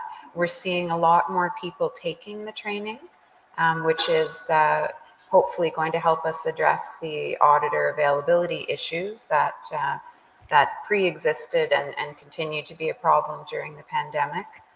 And it's, because technology is advancing rapidly and the options for online training platforms are getting better and better, it's actually proving to be a good way to still have that interaction among the participants. And of course, with all the Zoom meetings and the webinar fatigue that we're all feeling, people are very comfortable now, being online and interacting online, and it's starting to feel kind of normal. So that is actually working very well in terms of our experience with remote. On the other hand, I feel like I'm going to be the contrarian up here and say that ICT and remote auditing are not great options for farmers. We've only done a handful during the pandemic. There are serious issues with connectivity in rural areas particularly, but not only rural areas. What we found with the certification bodies who have ventured into this territory is that even within a packing plant, all of a sudden there are dead spots for internet. It's very noisy. when you're running a potato washing line and that sort of thing, it's hard to hear what's going on. The farmers tended to prefer a fully on-site audit. And one of the reasons that was still achievable is because many of our clients are very small operations, and the audit can be done in less than a day. So having the auditor there is actually still the preferred and most efficient option, despite not wanting to have extra visitors around. It was very important, obviously, for the auditors to be following their COVID protocols, to respect any additional health and safety measures that the operation might have had in place for visitors. But actually, that still proved to be by far the dominant method for auditing at Canada GAP certified operations through the pandemic. Many of our program participants did take advantage of the opportunity to extend the certificate by 6 months, like Jessica mentioned at the beginning. But as that option expired for most people, we were able to proceed for the most part with on-site audits. It's just a real challenge. Many of the Canada GAP certified farms are also still keeping all of their records on paper. So, we did have a partially remote option, which basically entailed, photocopying all your records and sending them home with the auditor. So not a popular option. Obviously, it's much more efficient. It's cheaper. It saves everyone time if the auditor can just proceed with the full audit on site. Okay, thank you.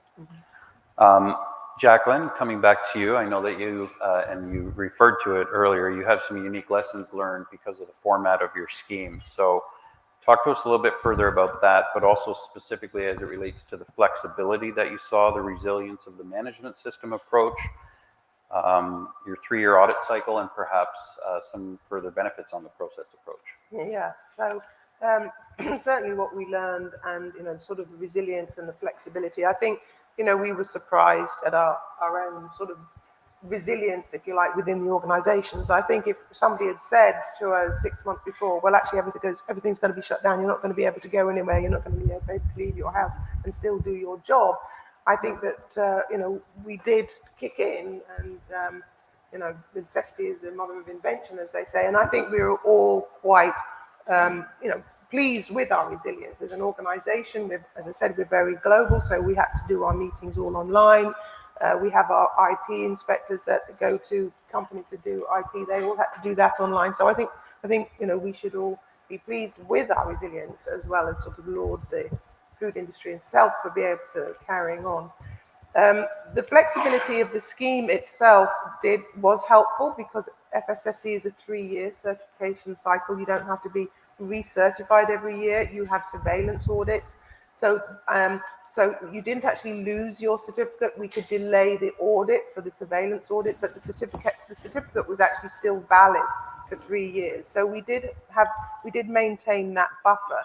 Of course, we did have to keep doing the risk assessment that I mentioned, and you didn't have to do surveillance, which could be done remotely. So that provided us a certain amount of resilience. Also, the process itself, the management system itself, provided companies with resilience, and that surprised us in some ways that we probably didn't expect. And they were able to turn their production, eat more easily. They were maintaining their focus on the supply chain. So when they saw these changes were coming in, they could pivot. The management system requires everybody to know what they were doing. And an example that I use is a little transportation company that we certified at the end of 2019. They didn't know that the pandemic was coming, obviously, but they were very pleased with how the certification process and how the management system installation was benefiting them. They found that everybody knew what to do. They found that their customers were much more satisfied. They found that their loads were rejected less often. They found that their drivers were being retained. The drivers were enjoying what they were doing because they knew what they were doing. And also they were having less customer audits coming on site. And this was pre-COVID. So when COVID hit, and of course, if you remember, the truck drivers were the ones that were first hit because the delivery system was just kind of turned on its head. They weren't delivering to restaurants, they were delivering to retail, and these truckers were running between the mills, and they were running between the flour mills. And cast yourself back to March 2020 when everybody decided to stay home and make cookies, sourdough bread, and order pizza. And the flour demand went up 2,000% in a matter of weeks. And these truckers were delivering flour. They were having to increase the number of trips going from the mill to the factory by something like three or four times a day. And also, this was in the light of their depots being uninhabited because all their managers were locked down and staying at home. And these truckers were able to continue their process unsupervised because they had this process, because they knew what to do, and because they had that management system in place. So that to me always brings tears to my eyes, because I really think that the food supply chain was maintained because of people like you and because of people like me. And because you enjoy pizza. And, Yeah. and because pizza was the only one, pizza was already in production. So, yeah, so Okay. Amazing. Thank you, Jackie. Back over to you, Jess, now. From BRC's perspective, talk to us a little bit about not only what you learned on your side, but more about companies' ability to maintain certification, any sort of communication or ICT learnings that you had, and how you think not only your scheme, but schemes in general are going to make progress in 2022 moving forward. Yeah, so communication was hugely important during this whole thing. Right from the beginning of the pandemic, we were in constant communication with GFSI, with our certification bodies, our accreditation bodies, specifiers, sites. And that's because all of our stakeholders have really unique needs.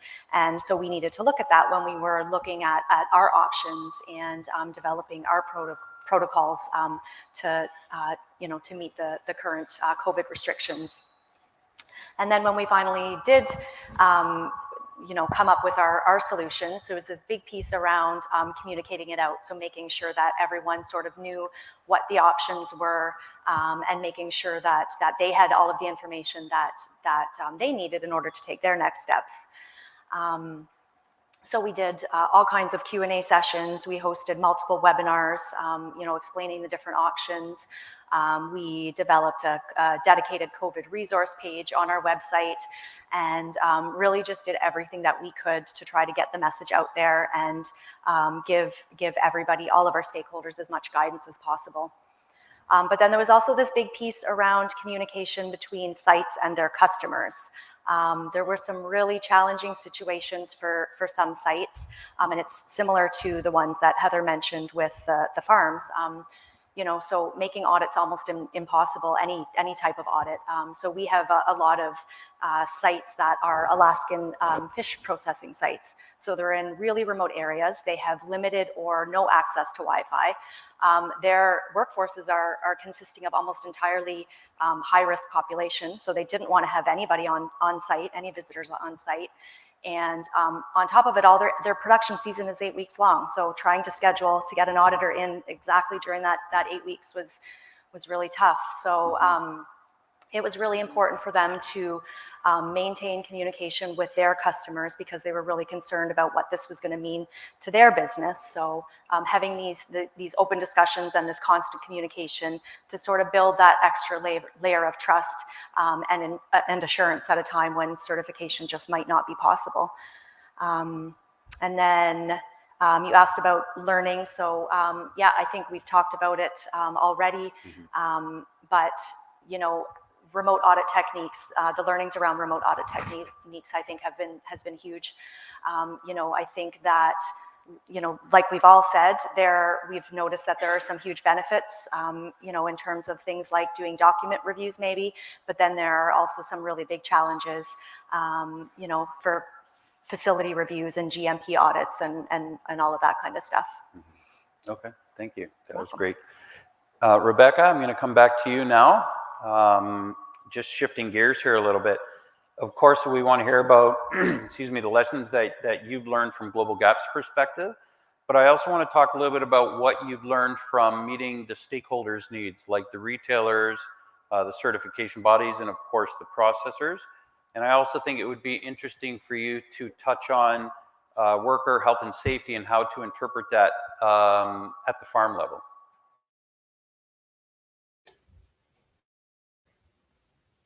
Thanks again, Paul. Can I get a thumbs up that you can? Yes. All right, great. I love the ICT. All right. Thanks for this question. As a certification program owner, we're considered a leader. And one aspect to being a leader is being able to recognize the situation we're in and make decisions. And when we think about our stakeholders, we have a global range of stakeholders: retailers, GFSI, certification bodies, and critically producers. During COVID, in terms of stakeholders, we chose to put an emphasis on our auditors, protecting them, protecting producers, and protecting workers as well. But meanwhile, there continues to be a demand for producers to demonstrate food safety. And at the same time, certain specific requirements might not be applicable anyway. And we had to take an active role in leading that conversation. So as I mentioned, we have this non-GFSI option, but we're still able to meet stakeholder needs, but being honest about what we can and cannot do with those stakeholders. So now we're on this path. And what that meant is that when we make decisions, we can't always make consensus, right? We can't agree on everything, but we can get consent and we can have understanding and making decisions that people can live with. And this is why we offer multiple solutions. Paul, you asked about worker health and safety, and I mentioned protecting workers. I believe, I'm not 100% certain, that we're the only standard on this panel that addresses worker health and safety. So for COVID, we really had to be quick in how we interpreted the safety requirements on the farm. So we had to reconnect to health experts. We found several pathways to communicate with producers. We introduced podcasts, increased our webinars, we published guidance, we leveraged our certification bodies and industry associations and so on. And I know that generally producers take every action to protect their workers. We're obviously in a long-term workforce shortage, and that's going to continue. And they're doing everything they can to protect their workforce. But, producers were looking for resources on what they should be doing. And it wasn't what my health department says, but how will my auditor interpret this? And so it wasn't about being an enforcement agency, but a trusted resource. So our lesson here is that we had to react smart. We had to communicate through as many direct channels as possible. And this really helped us connect to producers in order to help them have resources to protect their workers.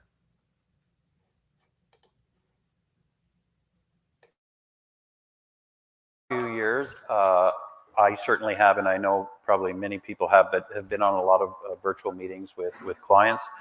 I want to talk a little bit about the elephant in the room here. The flexibility, in my opinion, of GFSI, the resilience, and dare I say, the confidence that has perhaps been a little shaken, maybe in some of the schemes over the last few years. So what are your thoughts on this, and what do you think the path is going forward, lessons learned? So I wouldn't say the confidence is gone. I would say this: the communication wasn't there. There was different communication coming from different levels. Mm-hmm. Some of the customers got confused. I saw that because I'm also on a consulting company, and I had very often the question asked, they want to give us a virtual audit, but GFSI said you cannot just do a single virtual audit, but what is then the certificate?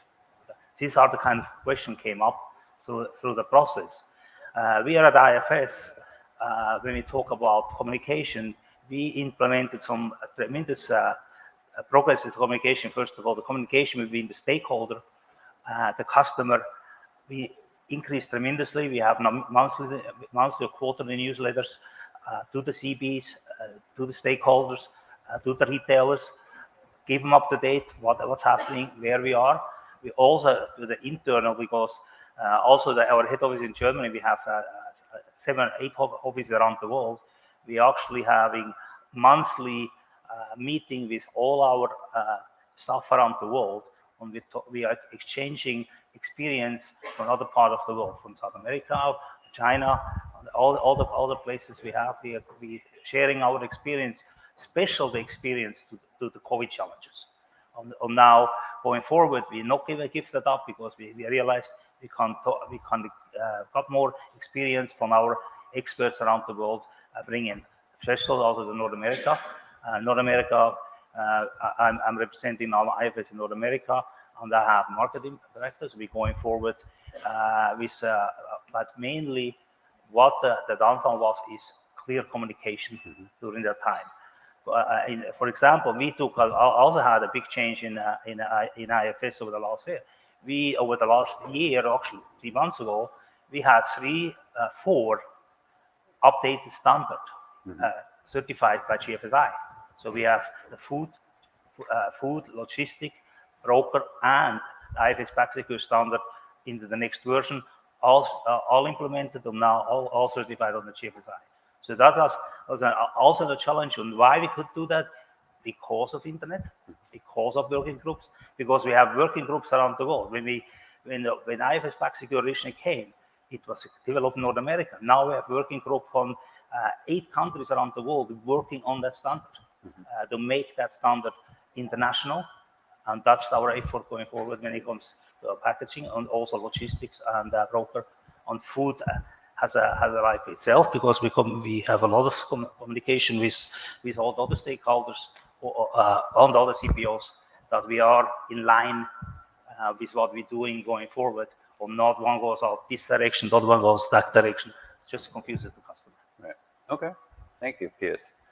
Leanne, back over to you now. The last 21 months has been obviously very difficult and challenging for so many. Companies were shut down, lives were lost.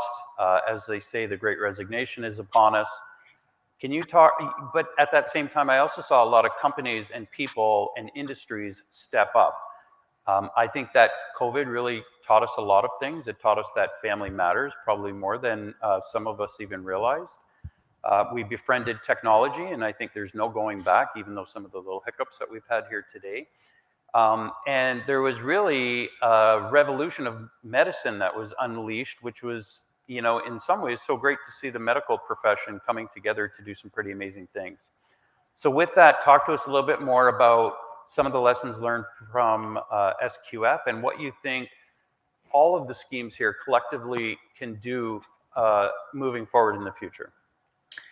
Well, it's always good to talk last, because I would echo what everybody else said regarding their opportunities and lessons learned. But I think a crisis is going to identify the best and the worst of everybody. So we really saw, the reaction of COVID and how we reacted to that. So I think it brings out the best and worst of everybody. But there are some, we are adaptable. And like I said, we have our COVID keepers. But some lessons learned for us is you can't put a timeline on a crisis, especially with this pandemic. Just right when you thought things were going to start tapering down, the trends were tapering down. And it wasn't just another wave, but it was a different wave that hit. So in the beginning, our concerns were more about the unknown. We didn't know what COVID was and how it spread. And so we had to shut down. And then as we learned more, then we realized, auditors weren't available. And then as we progressed, then we had auditors that became sick because of travel, and it just was different reasons. And then talk about a global wave to it. So we have, sites all over the world, in Australia and Asia and Europe, and you just felt that wave and you were reacting differently at different situations. So the big lesson learned is, don't put a timeline on this crisis, and the crisis is going to change, and we all have to learn how to adapt. The one thing that I would like to see out of this is that harmonization, to really what Pius was saying, is how can we collectively take a look back and what we would do differently, right? So collectively as CPOs with GFSI, so that not just that we can handle this crisis better, but I think we all handled it the best way that we did, knowing the information that we had. I don't think any of us skipped a beat or failed in any way, but there are areas that we could do better. So I think that's not just for us, but that's an evaluation on any crisis. So you always want to go back and say, what would we do differently? And then I also would say that one thing that I'm really impressed with at SQF, and I'm sure the other CPOs can say the same, is when you see an opportunity to make an upgrade or a change, take it. Because for us, for example, our technical department at FMI, our parent organization, we switched to Teams and SharePoint prior to COVID. So we didn't have to adjust. We went from traveling and office work to remote working in a snap, and we were able to adjust. Same thing with virtual instructor trainer. We were on the verge of switching over, and so we were prepared, and it wasn't that difficult of a switch. So the two takeaways is take advantage of the upgrading whenever you can. If you see an opportunity to improve, whether it's technology or different ways of learning or any of that, take advantage of that, because eventually we're going to progress there. It just might not be as fast. And the second is, let's take a deep look at our crisis response to COVID and see where we can put in better methods and processes together as CPOs, together as part of GFSI. That. So now we're moving on to the very last part of our session here. I'm going to ask our speakers to try and please keep your response down to about a minute if you can, because I know we're running a little late behind schedule. But so we're going to talk about the scheme's specific updates and the future outlook for their program. So thanks for bringing up those slides. Gwen, we can probably move on to Rebecca's first slide. So Rebecca, on top of the update, to us a little bit more about it from the regulatory and consumer demand perspective over the last 21 months.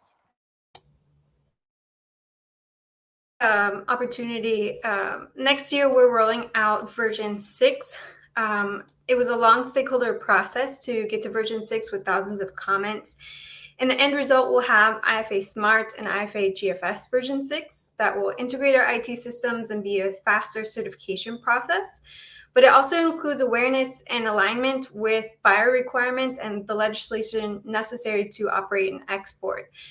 So for example, FSMA or the supply chain due diligence in Germany and others.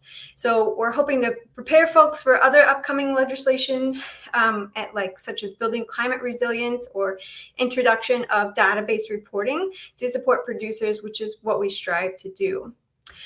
In the next slide, we are also looking at consumer behavior and how that's changing. Folks are interested in making ethical purchases. They want to know where their food comes from. This year, we unveiled the GGN label, which goes on product for fruits and vegetables. We've had this in aquaculture and flowers and ornamentals, and we're going to use those case studies moving forward. But this label confirms that products were farmed in line with certified responsible farming practices that cover food safety, environmental protection, animal welfare, social responsibility, and supply chain transparency. So in order to make this possible, we're leveraging a new training program as well, which will be rolled out next year. So all of this is focused on our vision towards sustainable development goals, our aim to support producers, and supporting any companies that want to make claims about their supply chain. So thanks for that quick time, Paul. Thanks to everyone. Thanks for the opportunity. It's been great to be with you this morning. And you're back. You might be on mute, but can you hear us okay? Okay. So Leanne, coming back to you for your update and outlook as well for 2022, but you spoke earlier about the global supply chain being disrupted. I'm curious to hear from your perspective, do you think that businesses and industry stepped up in this case? Oh, absolutely. There are so many thank yous that need to go out just to like Heather said, to the CBs, to the auditors, to the other CPOs and the collective and collaboration, GFSI, and really, I really want to say to tech support and internet providers, I think they are just the unsung heroes of this entire pandemic. So it's really amazing. Like I said, the crisis brings out the worst and the best in people, and for that group of people, it really was the best. So I just am continuously amazed and impressed by that. Just as a quick update, if you haven't heard, we released edition 9. They were implemented May 24th. Specific industry scopes that we have identified within each of these codes for plant, livestock, aquaculture, and then specific manufacturing codes, dietary supplements, pet food, feed, animal product manufacturing. So there is a lot in edition 9. So our website has all that information, sqfi.com. And if you go to the next slide, I want to just share some of the initiatives and hopefully, you know, again, we could work together as CPOs in 2022. Edition 9, of course, we're continuously rolling that out, introducing new training as well as qualifying auditors. So as Rebecca mentioned, there is a labor shortage and it is affecting our auditor pool. So we do want to try and get more auditors in. We want to oversee those auditors, make sure they're competent and able to do the job, and then hopefully use that remote technology that we all have just been praising about to witness these auditors. And then an emphasis on corrective action and preventative action, because recalls continue to happen and they continue to go up, and it's just very frustrating. So I really want to work on understanding why and putting together some plans or processes or working with sites and auditors to really improve food safety along the supply chain. That's why we're all here. We're here to improve food safety. So the emphasis really needs to focus on CAPA, and then training. So training and not just initial training, but ongoing training for all of our stakeholders, whether it's auditors, sites, or CBs, or anybody that wants to know how continuous improvement, how to continuously improve. So these are basically big buckets for 2022, and hopefully we can work together with the other CPOs to push food safety forward. Thank you. Okay, so let's move to the next slide, Gwen, and I'll ask PS to give us his update and outlook for 2022. So I talked already about the review about on the food safety group, the working groups. I'm not going to go back to that, but also what is going forward is we are striving to increase food safety awareness across the entire supply chain. And I know we all are in that very much together. How are we going to do that is definitely work with the customer, with communication. I was talking very strong in communication. We're giving working paper out there. We're giving out communication out there.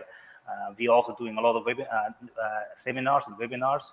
We also make sure that the customer who wants to do an IFS certification or is going next year into the new version has got a lot of additional tools, like we have an auditing app, which are available. You can do all internal auditing directly on your cell phone or on your iPad. Downloads right away into your system. So we have all these tools. The other tools, we are very strong at IFS, and continuous development is for the customer, for the retailer, and for the manufacturer, tool where they can gauge their food safety system. For example, if you are in a specific commodity, you can go in on the website and put your commodity in there, and gives you any issue, bacteria-wise, everything around the world, what the commodity ever had. That you really can assess your system. Are you on top of the line? I had earlier conversations, Andrew, about that.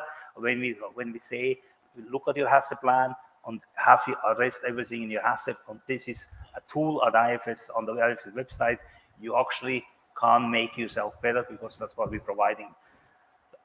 One of my biggest beef is strengthening the auditors. Audit development is big. We are putting audit development now also on the net for the first time. We are also in IFS. We have another system. The auditors also have to go to a live case study.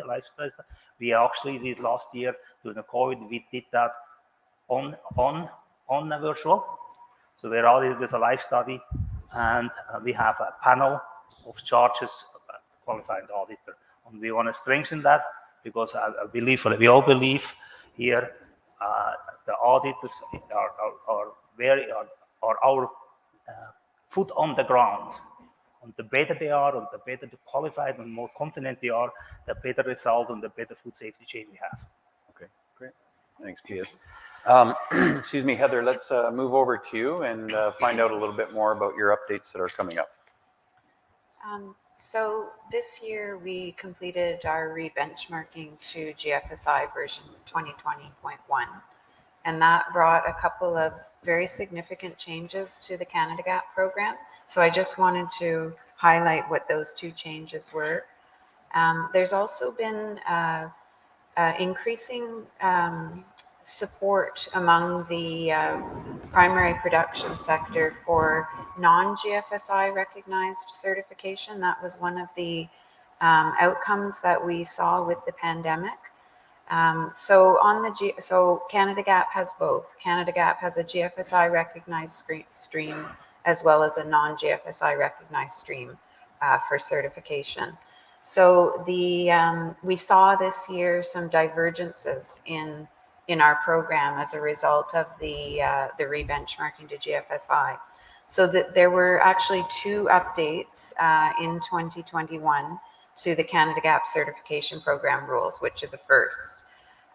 So back in April, we introduced new requirements for the GFSI recognized certification options, where they had to achieve basically 100% on their audit in order to get certified. So there was mandatory closeout of all corrective actions, and that was something new for the program. Previously, we had been able to provide operations through our scoring system with a little bit of wiggle room, but that's no longer the case. So for any GFSI recognized certification options under Canada Gap, they're having to do 100% closeout of their corrective action requests in order to become certified. So that has occasioned the movement of a number of farms to our non-GFSI recognized certification stream. And we actually see that probably increasing into 2022. And we're looking at a number of other options for certification as well. So we will be issuing another update in April 1st, 2022, with potentially some new options for certification. On the next slide, we issued version 9.1 of our certification program rules on October 1st. This was also a result of GFSI technical committee decision around unannounced audits. So any farms participating in GFSI recognized certification are now subject to unannounced audits with no prior notice, which was a very difficult requirement to implement in farming. Many farms are small and the operator may have a job off the farm, for example, or they may be using a consultant to help them with their food safety program.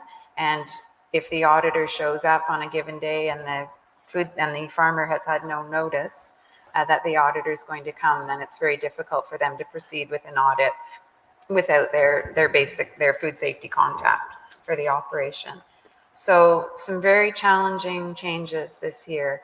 For our non-GFSI recognized certification options, they continue to do unannounced audits the way that we have always done, which is they receive 2 to 5 business days notice prior to the auditor arriving. It's not enough time for somebody to whip a food safety program into shape if they haven't been doing it, but it is usually enough time for them to settle on a day that the auditor is available and the farmer is going to be on site.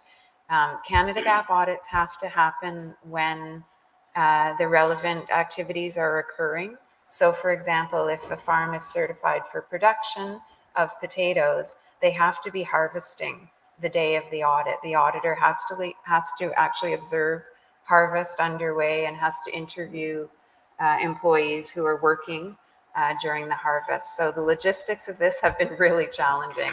And I think that's why we're seeing people moving around between different certification options so that they can actually, realistically accomplish their food safety objectives. So stay tuned. We'll probably have more to announce April 1st next year. Thank you very much, Heather. Jacqueline, let's move over to you and hear what you've got coming for 2022. All right. So actually, everybody can decide really.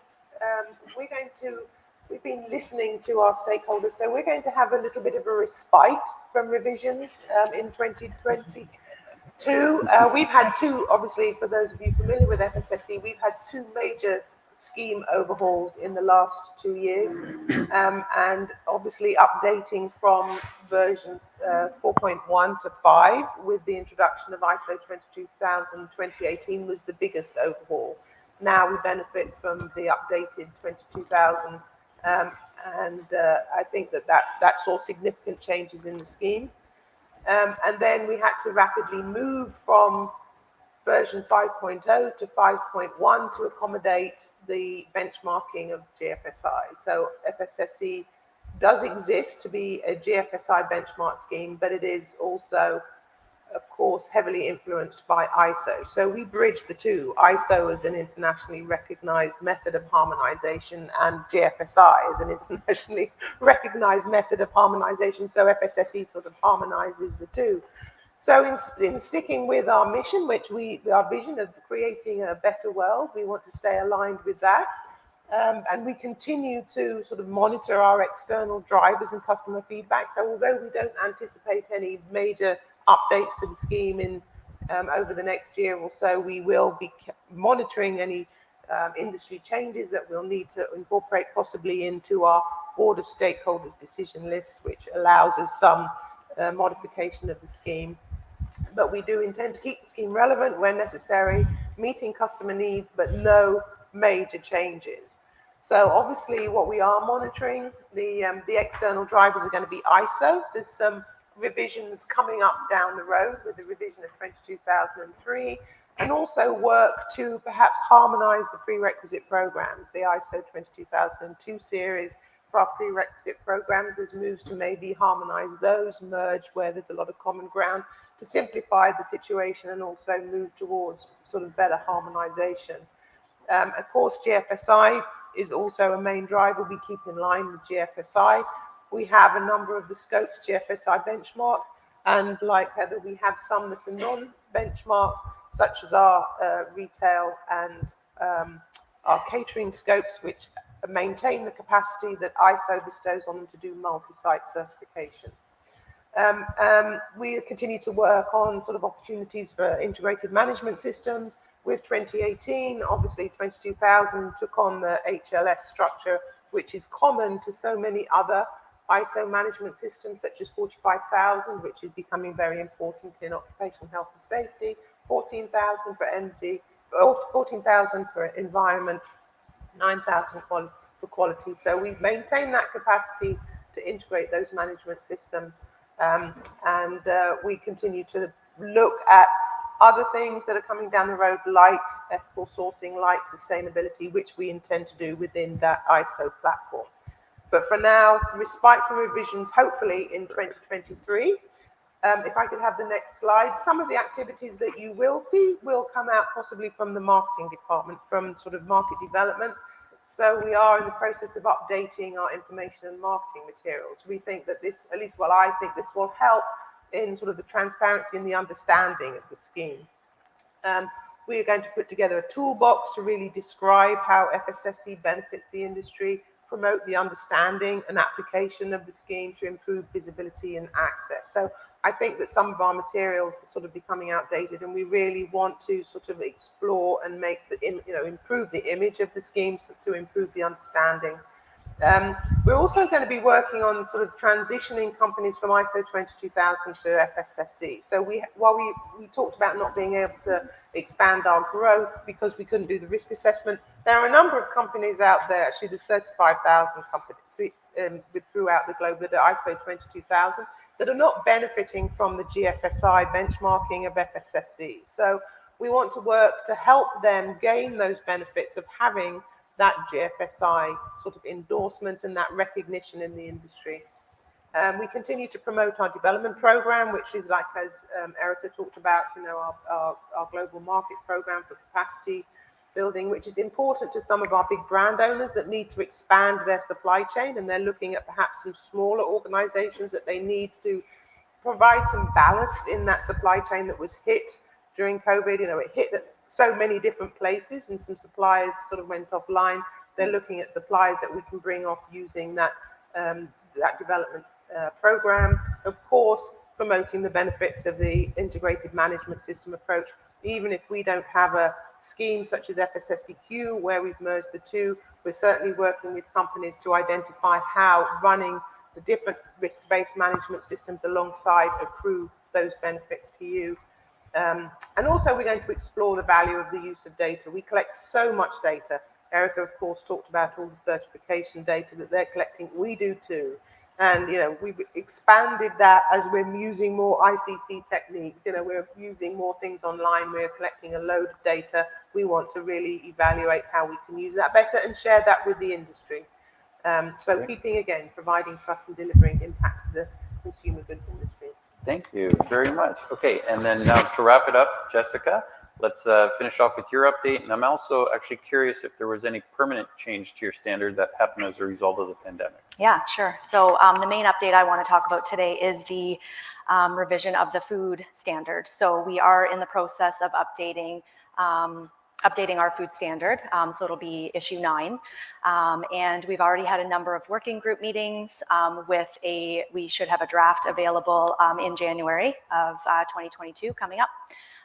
We will have it published by August of 2022, and then first audits are going to begin in February of 2023.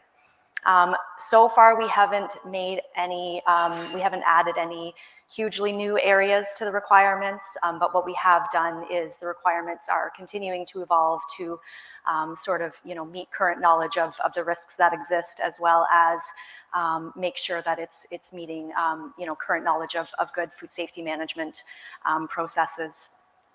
So we've sort of developed the clause around product safety culture, and that's in order to encourage more applicability and understanding at the site level. And so we've just added a little bit more detail there. Also, there have been a few publications that have come out over the past couple of years, and we really just wanted to make sure to build those right into the standard. So for example, we've done a complete review of section 2 of the standard against the newer publication of the Codex General Principles of Food Hygiene. And then of course, we've also updated to reflect GFSI benchmarking. So for example, adding in the 1 in 3 mandatory unannounced audit protocol. And then we have added a little bit more clarity around a couple of areas to do with animal primary conversion for those sites that are involved in those activities. So next slide. In terms of permanent changes, ICT, and I think I've said it already, but we're going to be including the blended audit as part of all of our audits where possible. All of our standards where possible. So that's where the document review would still take place, or would take place remotely, and then there would be the option of doing that, and then the facilities audit and GMP audit would still take place on site, and that's just an option. It's not mandatory. It's something sites and specifiers can choose. But then I think we're also going to be looking at how we can use ICT and what we've learned over the past almost 2 years, maybe post-audit activities. So can we use it to gather evidence for closing off nonconformities and that kind of thing? So just really taking a look at all of the different processes and understanding where we can add it to add value to the audit process. Thank you. I tried to keep it short and sweet. No, that's great. Yeah, we appreciate that. Okay, so that's it from the official part of the questions. So let's just wrap up one final question very quickly for each of you. I'll start with you, Jackie. If you had one piece of advice to give to our audience, what would that be? Well, sitting here looking at everybody and having overcome my fear of doing the international travel by joining you today and running the gauntlet of the tests and the border security and all the other things. Actually, it was fine, so I'm here. So I think I'm going to steal somebody else's advice to you. So we've got to get this show back on the road. We've got to overcome our fear of COVID within our own sort of risk tolerance, just bring back our ability to manage risks and just do it. Yeah, great, thank you. What about you, Pius? Are you a Riesling or Merlot man? Okay. When Paul gave me that question, I thought he's making the monkey out of me. But actually, it's not about the color of the wine. It's about the quality of the wine. And just like when we choose a wine, it has to find us. It has to suit us. We're talking about schemes in here, and I want to convert the schemes. The scheme has to suit us. Right. That's why we have the 4 different schemes. Right. Not every scheme is good for everybody. Each one of us knows our schemes gives you what you need. But in my cases, I like Chardonnay. Oh, well, there you go. Okay. All right. Thanks, Pius. Leanne, just to finish off with you, do you have a book recommendation for the audience today? Yeah, I'm glad I got this question. Actually, I have 3 books, so I'll be quick. First is a book called Leadership in Turbulent Times by Doris Kearns Goodwin. She writes a book about U.S. presidents, Roosevelt, Lincoln, the other Roosevelt, and Lyndon Johnson, and their leadership in their times of crisis. And I think it's so appropriate, especially as we're looking at COVID and leadership. The second one is called The Power of Habit by Charles Duhigg. And this evaluates habit and how we can change habit.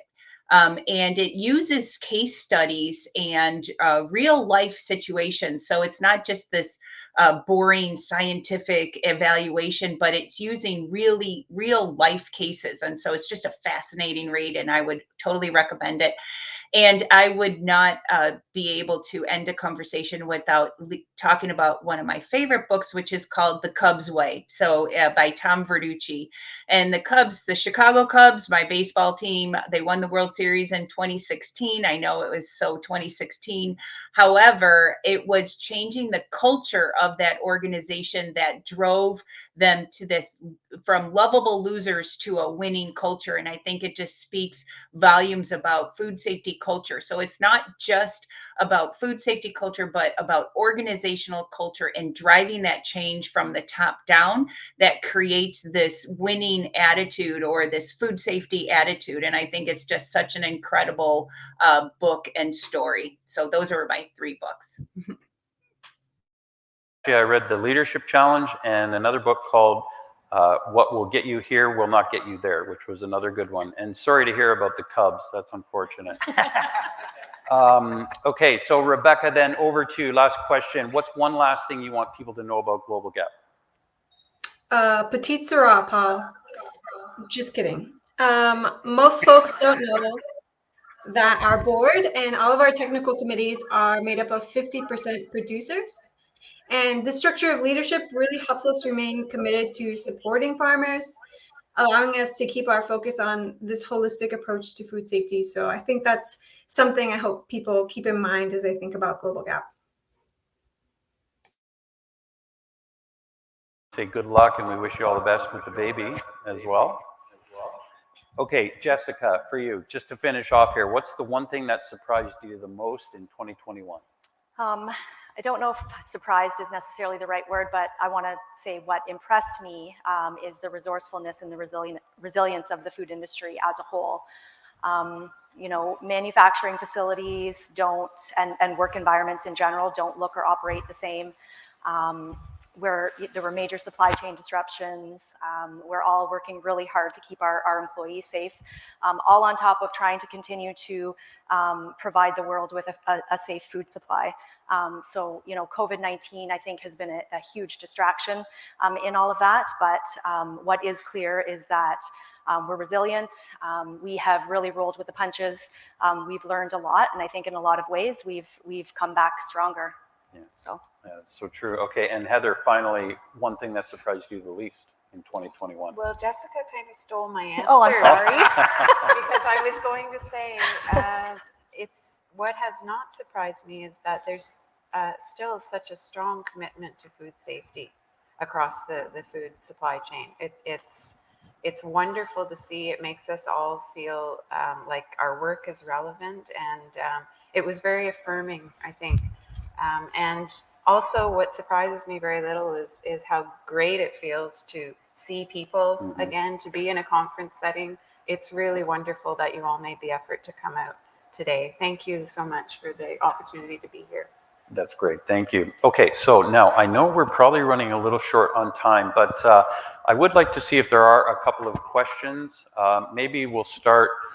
I'm not sure who has the microphone. If anybody that has a question for the panel, please raise your hand and Lori will come over with the microphone so you can ask a question. Do we have any to start online at this point?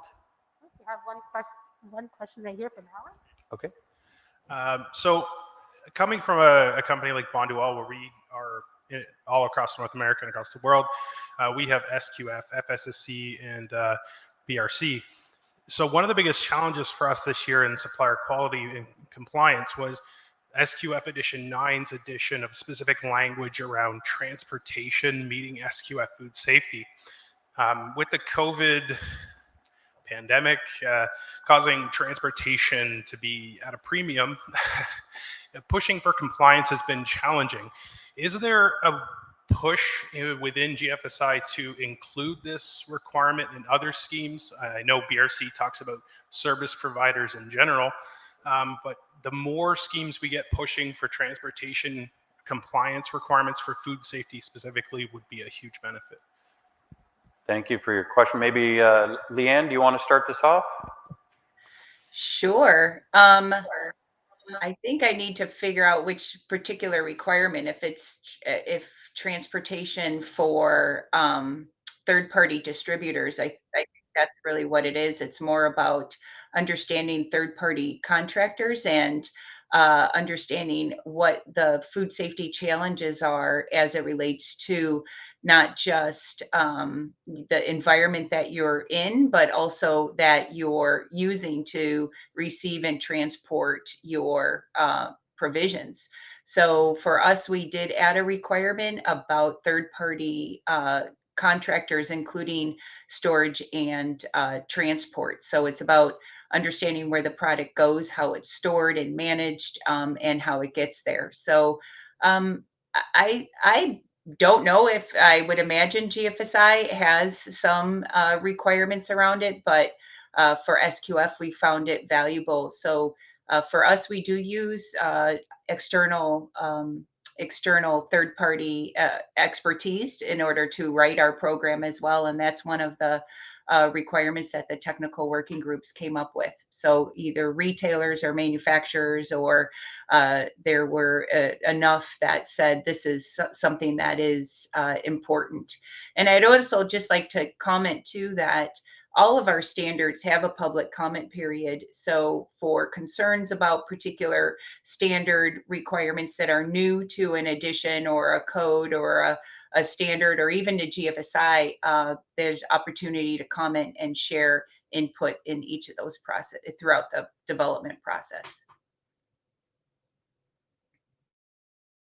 Also in IFS, we strengthened in the transport also not only the transport side about refrigerated and under control over temperature control, but also the security and the safety of the truck is part of our threat assessment and the security assessment, which makes it much more confident when you have a truck on the road that there are certain safety rules included, that your truck doesn't go somewhere else. Mm-hmm.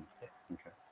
Yeah, I might just add too as well, we have sort of guidance for truck, it's a little bit piecemeal, I think, perhaps. We do have our own transport and storage, requirement, but if it's attached, and there is a requirement for retail that's bound on, but I think for manufacturing, it would, as Leanne said, it would come under a third-party service provider.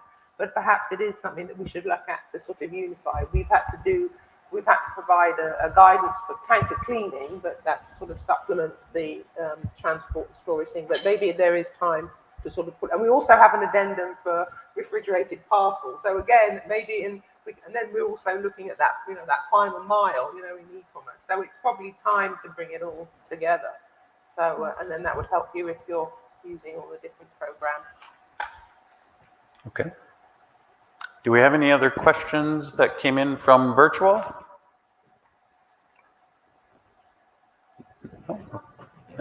Are we good? Okay, well, thank you very much to the panel. We really appreciate your time. Leanne and Rebecca, I think, fell off there, but thank you so much, everyone up here on stage. And we really appreciate your time as well. Thank you, everyone. Okay. Yeah, that's it. We'll wrap it up. I'm going to move this one. Okay.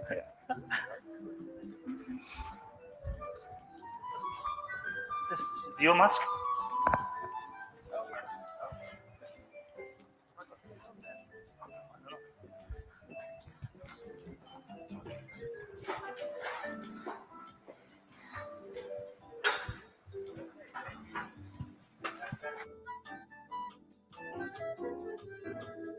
Here, as you know, we're a little bit behind schedule, so we are going to take a little bit of a break now. We're only going to do 15 minutes, so if I check the clock, it's 11:11. So let's say 11:26. I'll give you the gong of the cowbell when it's a couple minutes that we're going to restart again.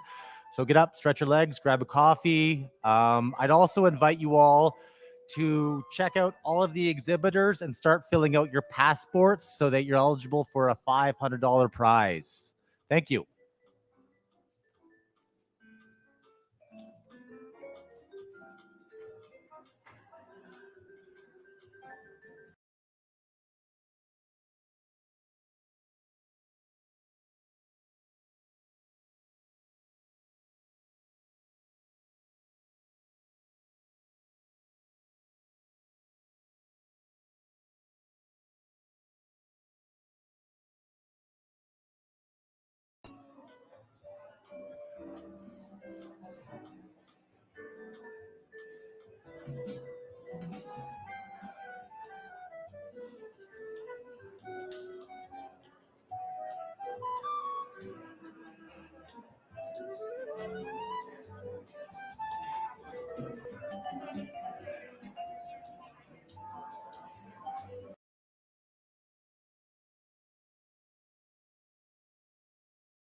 Okay, welcome back, everyone.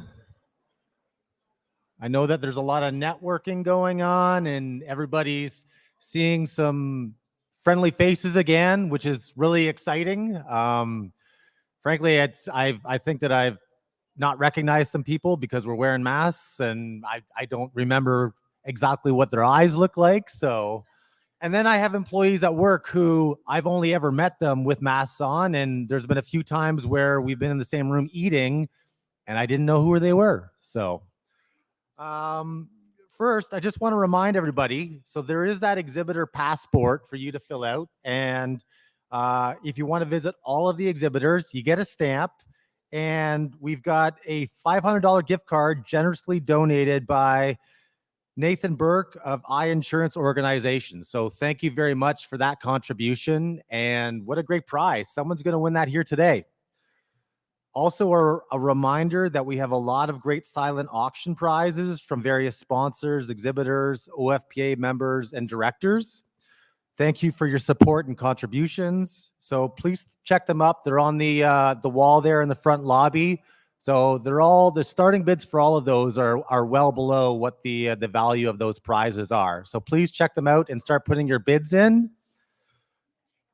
Next up, before we hold our annual general meeting, please join me in welcoming our platinum sponsor, Brian March from Sandy Mark.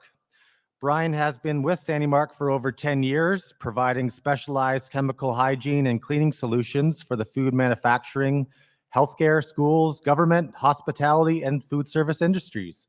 Welcome, Brian.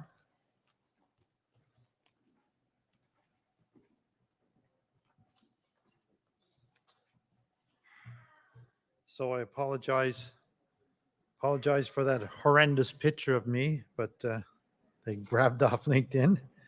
But thank you very much for the opportunity to speak to you. I promise I'll keep it to the allotted time. I won't drag this out. Trying to start my timer. What I wanted to talk to you today a little bit about Sandy Mark. I thought I'd throw away the idea of doing a promo on the company and telling you how great we are, because if you don't already know, then just ask some of our customers how great we are. But next slide, please. So Sandy Mark we are a Canadian company, and across Canada, this is our footprint in Canada. One of our values as a company is to give back to the community.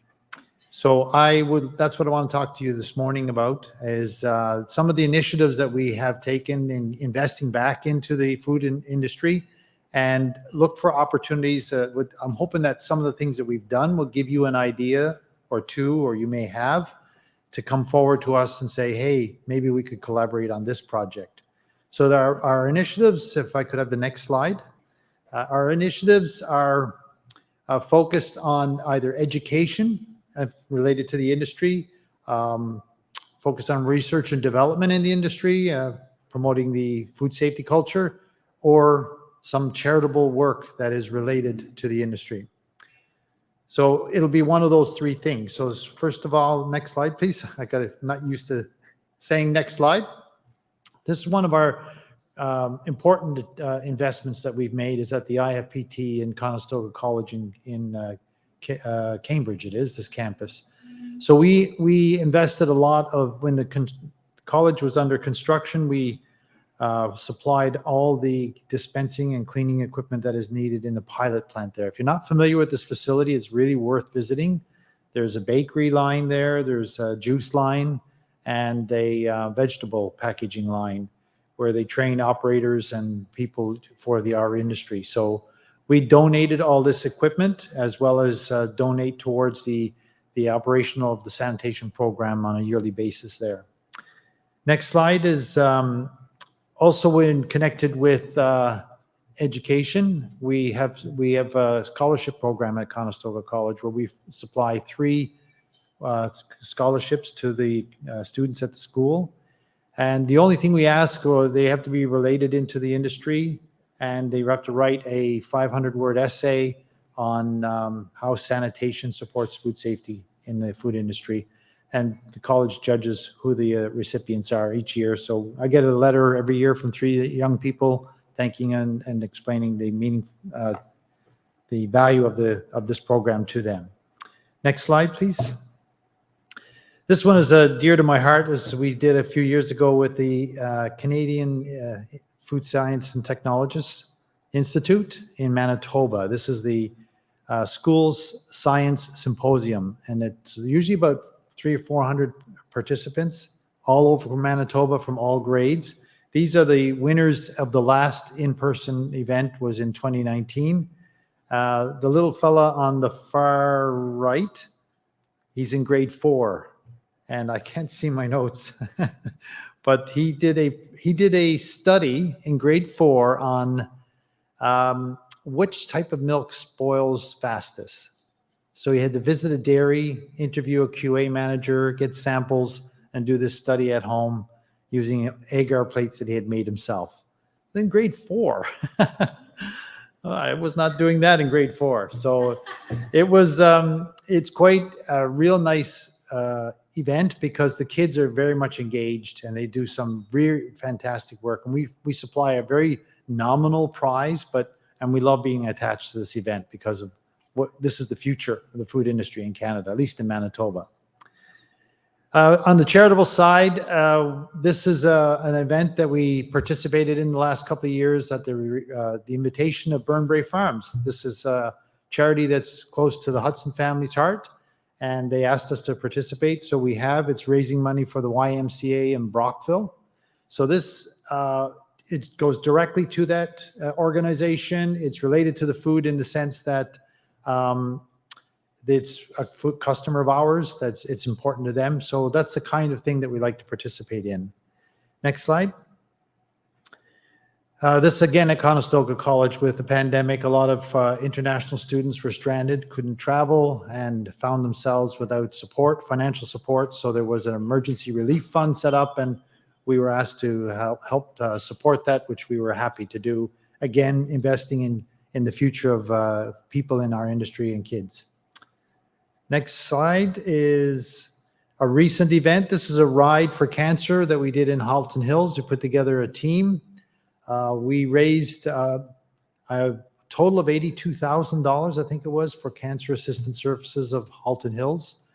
And why we like this charity is because the funds go directly to the organization, and the vast majority of the funds have very low administration costs that helps families who have a cancer victim in their family. The money goes for supporting rides and prosthetics and things like that. So it's very direct, and it's related. That's one of the key things for us. Next slide. We do many food safety seminars. We've had to pause them for the past 2 years, but we've invited people like Dr. Ruby Lee and Dr. Jovana Kovacevic from the University of Oregon to speak on things like listeria control. These are free seminars typically. Invite anybody in the industry. They're usually suited to quality people, quality managers and supervisors, sanitation supervisors, and we held them in central locations. The last one was in Mississauga. We had planned to have one in Scarborough, but it's all on pause until the situation stabilizes. Next slide.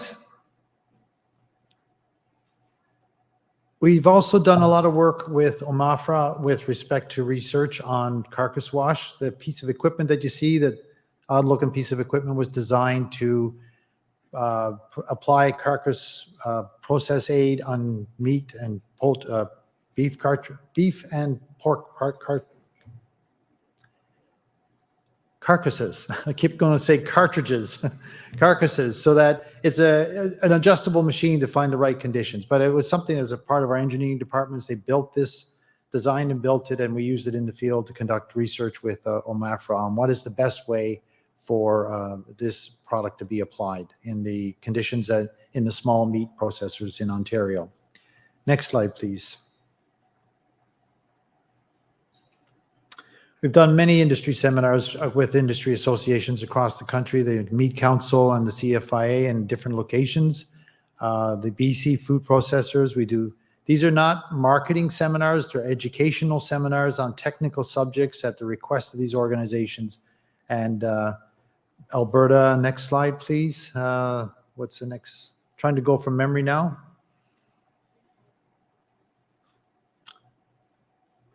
Food and Beverage Manitoba, of course, MPO here in Ontario, and we in the past with NSF GFTC. So for 2022, we are going to work closely with the OFPA. The next slide, please.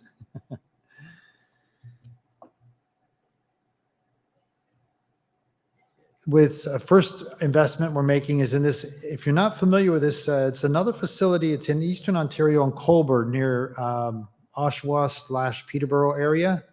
It's called the Ontario Agri-Food Venture Center, and it's an incubator basically for food industry. So we'll be making an investment this year similar to the college at a lot smaller scale because it's a smaller facility. But again, it's a donation of equipment and sanitation supplies that are used in their commercial kitchen by the aspiring entrepreneurs who are hoping to start up a food industry. And then with the OFP on our next slide, we are going to be working this coming fiscal year with respect to a training seminar, a webinar on sanitizers, the technical characteristics of the chemistries that are available in the market and the differences and the benefits and disadvantages, and also sponsoring the video competition for the next meeting. So the purpose of this presentation was to give you some examples of the type of investments that we like to make with our partners in the industry. And if I could have the next slide, it shows the criteria for 2022. If you have an idea that fits, its primary focus is food sanitation or food safety, it needs to be Ontario-based, even though I showed you some work that we've done in other provinces. Those are examples of the things that we're looking for in Ontario. An educational opportunity that's sharing technical knowledge with the industry, with specific audiences. A research initiative, particularly on sanitation or process aids, carcass intervention, and or a charitable event, and something that is direct to the charity, direct to the beneficiaries of the charity, and potentially linked to the industry. Any questions? Thank you. So if you have any ideas, come and see us at the booth, myself or any of my colleagues that are manning it. Thank you very much.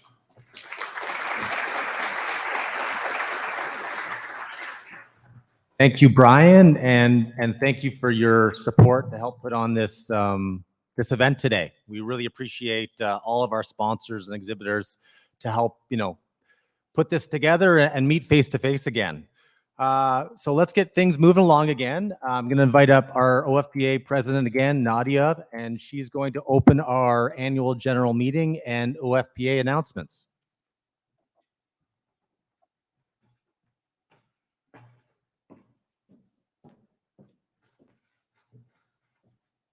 All right, so it's this meeting and then lunch. So I'm going to try and get this through very quickly.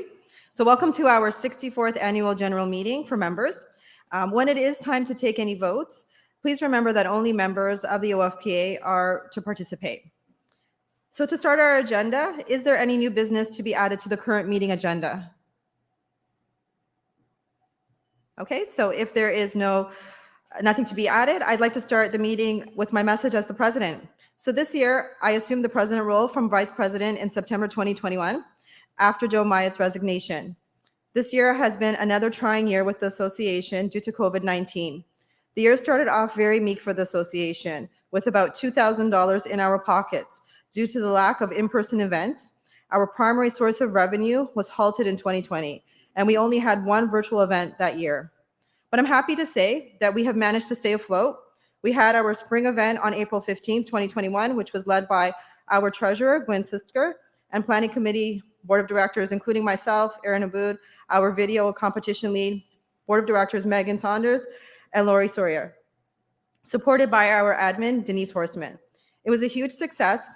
We had speakers, Debbie Bruce, Angela O'Donovan, Julia Mitabu, Moses Akinabade, Doug Alexander, Jay Holmes, and Thomas Bangler. We hope that the members appreciated the efforts in planning the event.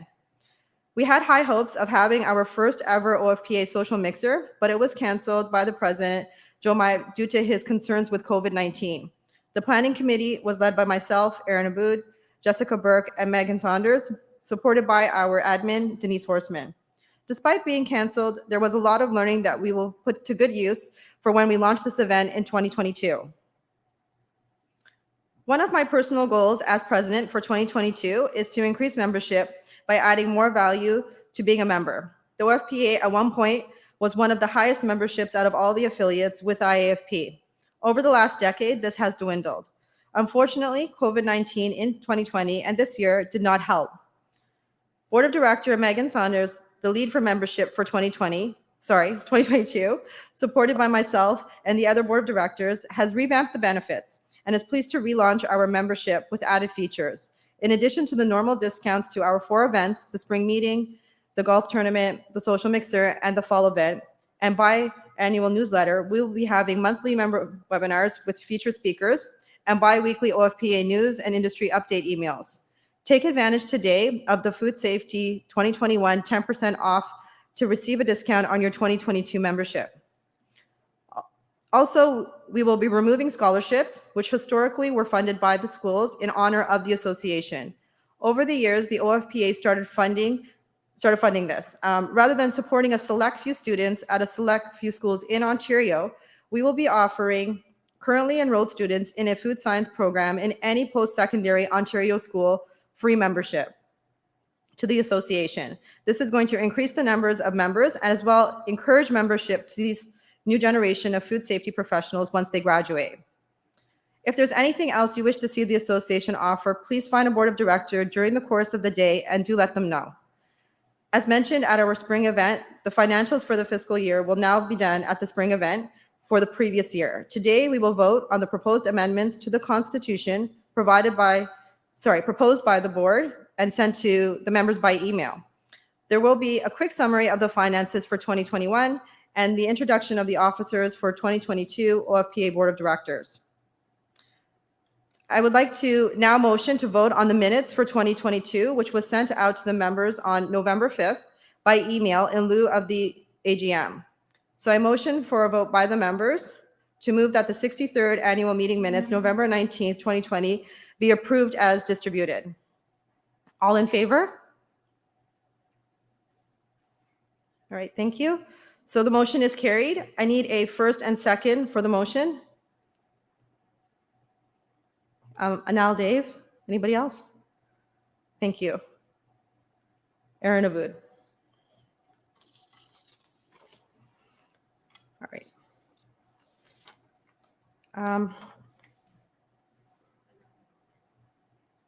I would like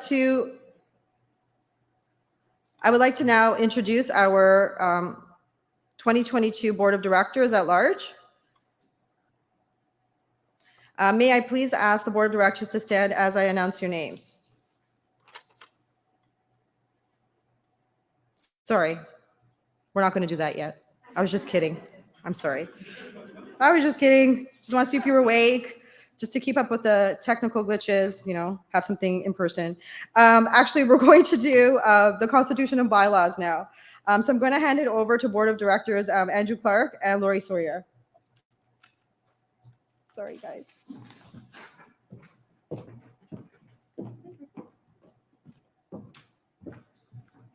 I am not as tall, so I will move this down a little bit. I am just the short stuff. So everyone has seen the Constitution. It was emailed out earlier before the meeting today. We're just having a motion to accept the changes to the Constitution.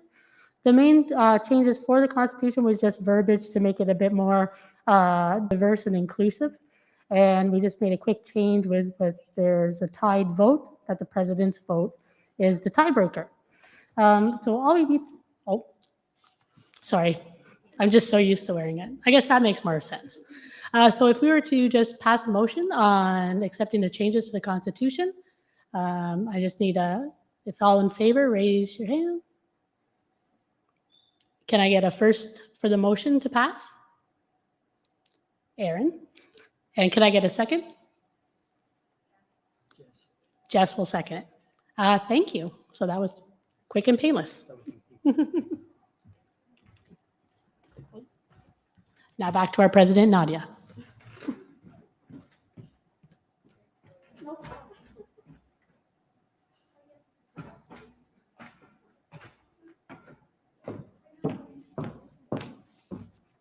All right. So now I'd like to introduce our 2022 Board of Directors, Directors at Large. So may I please ask the Board of Directors to stand as I announce your names. With Joe Myatt's resignation in September 2021, I will be moving from acting president for 2021 to president for 2022. Gwen Sisker has stepped down from the executive to a Board of Director at Large. Paul Demarin has been voted in as the 2022 treasurer. The vice president and past president roles remain vacant for 2022. Andrew Clarke has stepped down from the board. Denise Horseman will remain on as the board administrator to the board in a non-voting role. The following are the Board of Directors at Large by seniority. Laurie Sornier, Gwen Sisker, Brett Dooley, he's at registration. Megan Saunders, Aaron Aboud, Jessica Burke,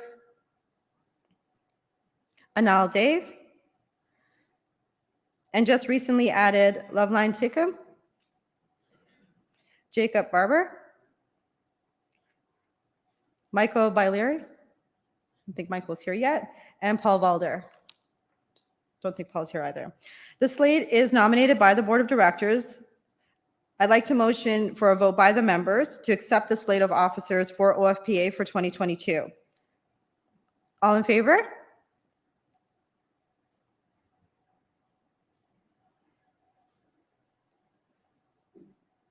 Okay, so the motion has been carried. I need a first and a second. So Aaron, Aboud, and Savvy. Thank you.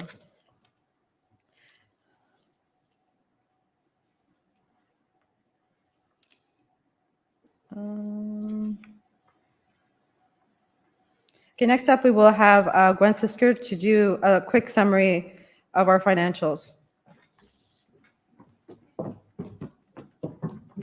Hi, everyone. Okay, are we ready to talk money? Super exciting. Okay, Paul, can you go to the first slide for me, the next slide?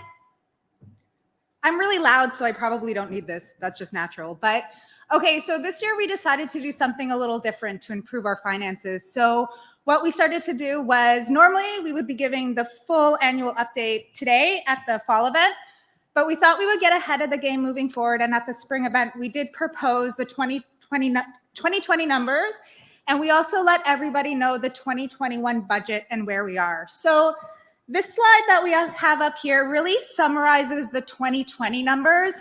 And as you can see, 2020 was a really rough year. What we noticed was, our revenues coming in was far less than our expenses going out. So as a board, it was a really hard reality we were facing. And for 2021, our biggest goal was to get some of the events going virtual or in person if we could, and to really save as much money as we can wherever we could save, wherever we could cut back. That was our goal. We really wanted to sustain. So at the end of 2020, in the bank account, we had just a little over $15,000, which was about half of our status that we were the year before, half the money. So we were really going downhill. And our whole goal this year was to turn things around.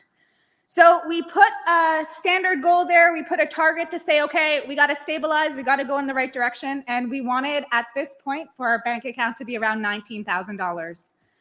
So where are we and have we done it? So Paul, if you want to go to the next slide. So I like that chart because it's going in the right direction. So we're actually exceeding our targets right now for a couple really great reasons. So this year, what's contributed? We're almost at 40,000 in the bank, which is really fantastic. We're at 37,000. We have had a lot of help. So we had 2 small business loans from the government of Ontario that have really helped keep us afloat this year. As some of you, as Nadia, I think, mentioned, we had our spring event. We did it virtual, and, we did exceed our financial expectation there, which was really fantastic. We've also made some changes internally. We changed our IT service provider, and we've really tried to cut back as much as we can. So right now, really happy to say we are in a healthy financial state. We've gotten back up to where we expect the numbers are to give us hopefully a couple more really great years we can keep doing this. And I think the fantastic news is, you know, we're all here, we're at a live event. So hopefully 2022, we can get things rolling even faster. So that's it. Thank you.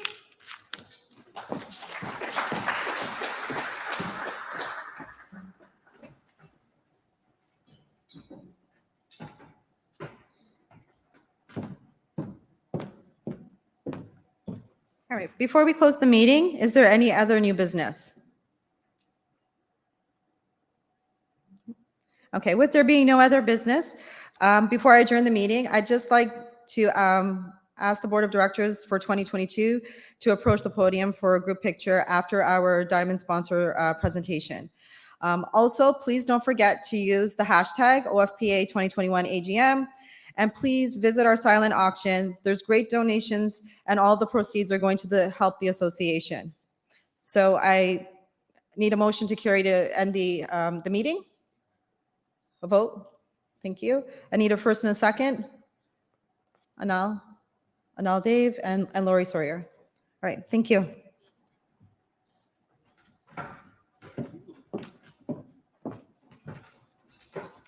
All right, where is our next? Oh, he's ready. He's good to go. Okay, next up, please welcome one of our Diamond sponsors. Sani Experts has been offering over 15 years of professional sanitation services in southwestern Ontario, specializing in commercial, federal, and provincially regulated food manufacturing plants.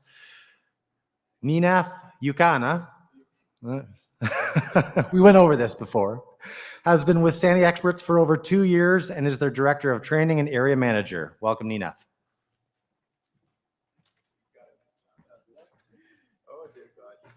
Okay. Well, originally it was like good morning, but it's actually after 12 o'clock. So good afternoon, ladies and gentlemen. And my name is Nino Fiucana, and I'm Director of Training and Area Manager at Sani Expert. First and most important, I would like to thank this beautiful and amazing team and the committee to putting this amazing event together and got us to meet together again in person like it was in the past when everything was normal. So please just give it a minute, just like a clap for those amazing people for doing this amazing job.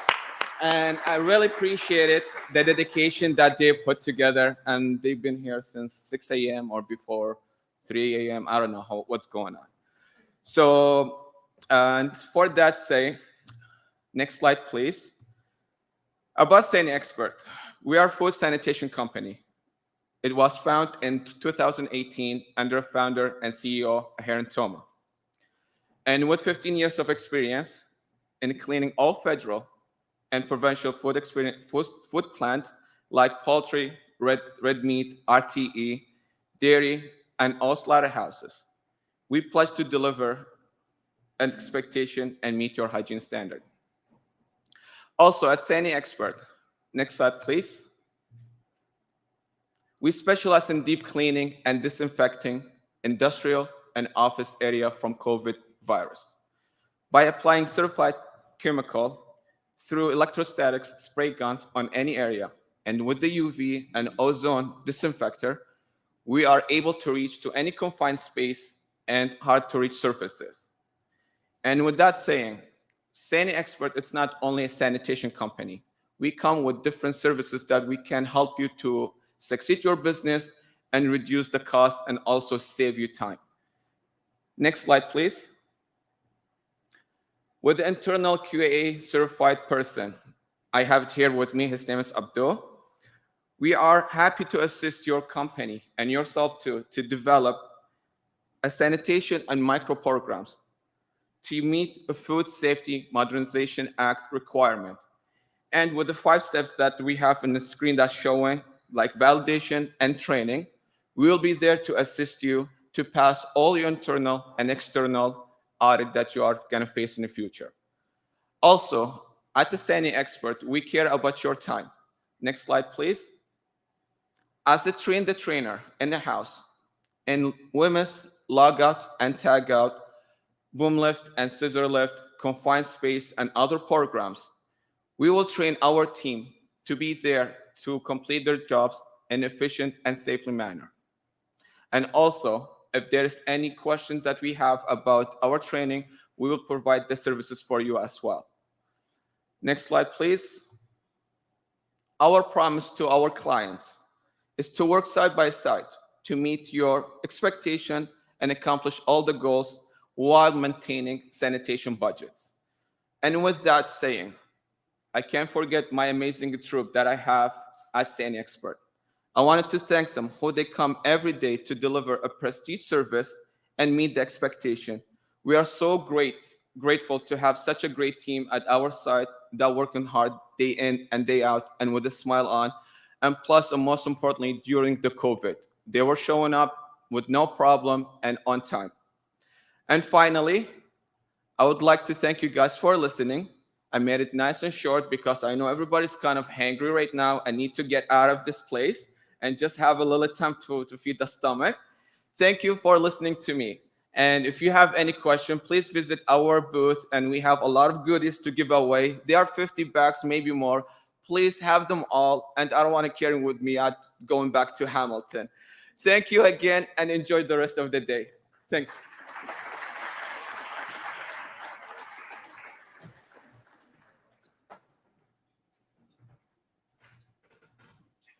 Bring up those 3 prizes. So before we go for lunch, let's give away some more door prizes.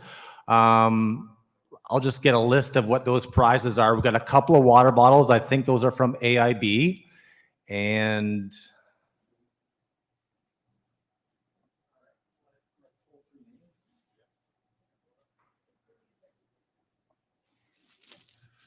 so the first prize for a $50 gift certificate for M&M Meats and an AIB water bottle.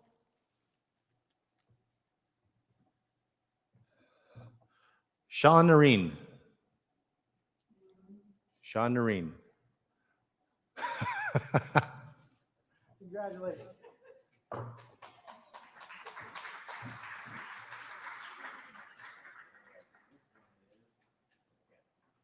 So for a $50 gift certificate for M&M Meats from the Cakery and a collection of various goodies in this bag from JDB Enterprise, Paula Rosowitz.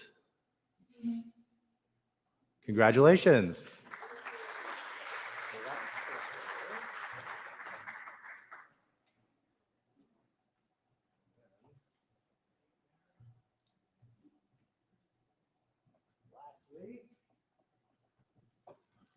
For an OFPA gift card from, no, nobody wants an OFPA gift card.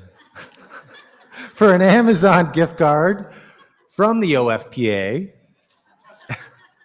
and an AIB water bottle, Joel Atkin.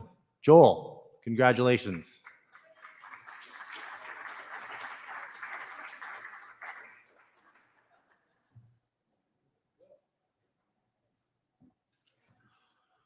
Okay, just a reminder, we have all of those silent auction prizes in the front lobby. From what I understand, not a lot of people have actually put in their bids for those. So I encourage, there's some really great prizes there, lots of different foods and whatnot. So please check those out, put in your bids.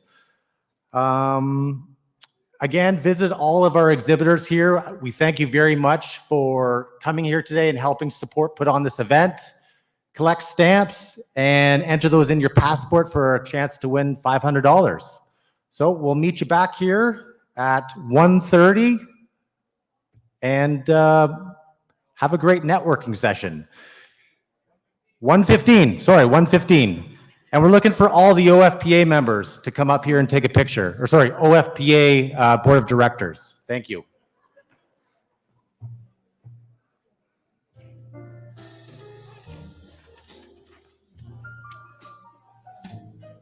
Yeah, I can't believe you won.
don't have to anymore. No, don't have to anymore. There he goes, ready to take off. I got a good picture of that. Yeah, I did. Yeah? Maybe he'll come on stage. Oh my god, I'd be so scared. It's gonna take me away with you. I remember to take off my mask this time.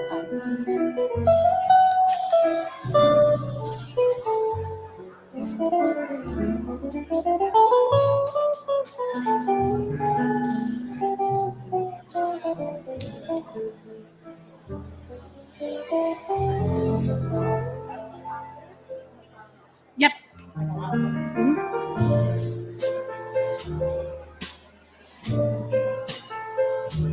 If you ever could get that coated Yeah, it's kind of bolted. That's bolted in. That's probably bolted in.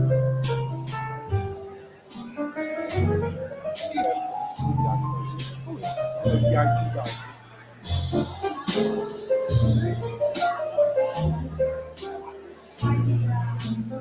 Sir?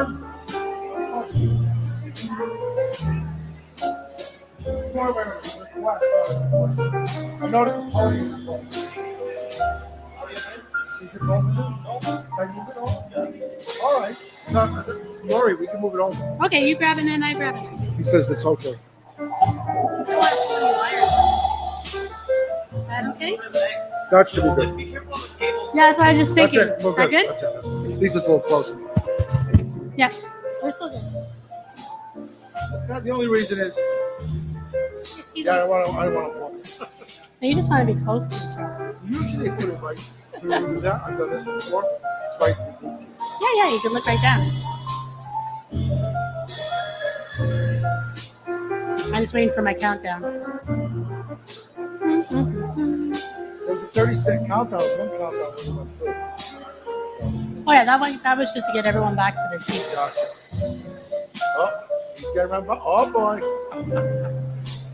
It was the pretty bird.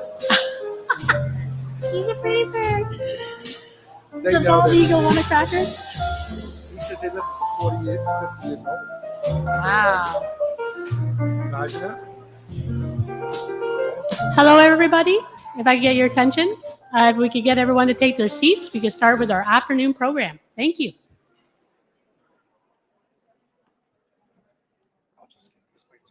Oh, yeah, sure.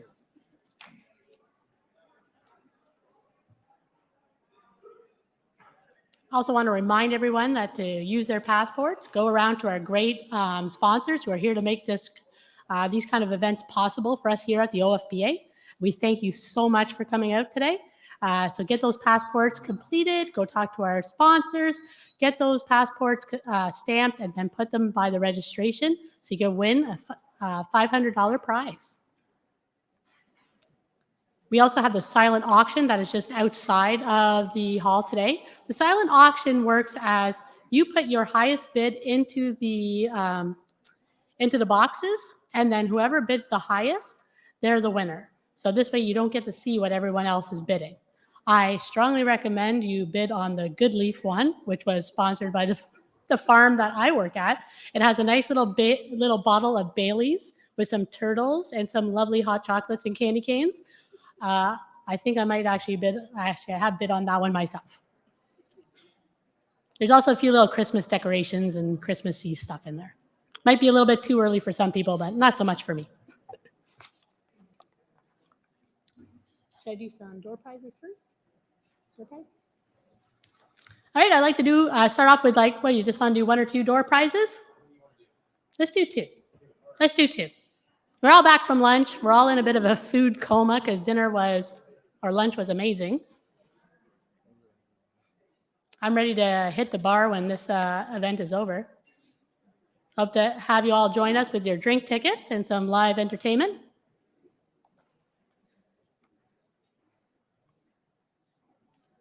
All right, we'll see what the first prize will be. First prize is a water bottle and another M&M's gift card for $50. Just so you know, M&M foods are hormone-free, antibiotic-free. And it's also from Oh, who's that from? Let me see. I don't want to butcher it.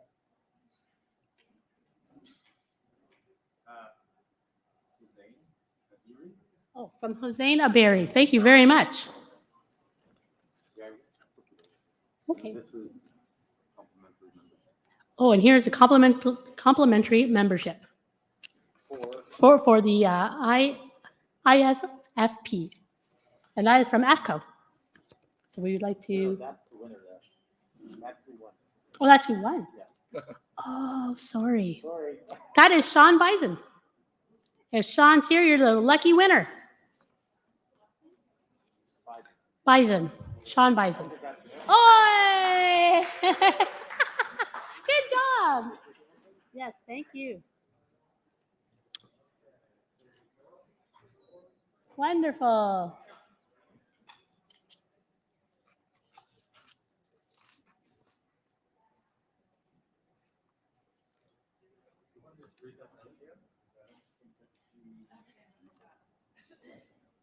Oh, the winner is Hossein Sabiri.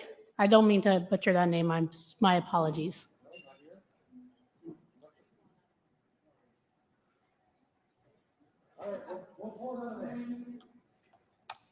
Pull another name. Sounds good.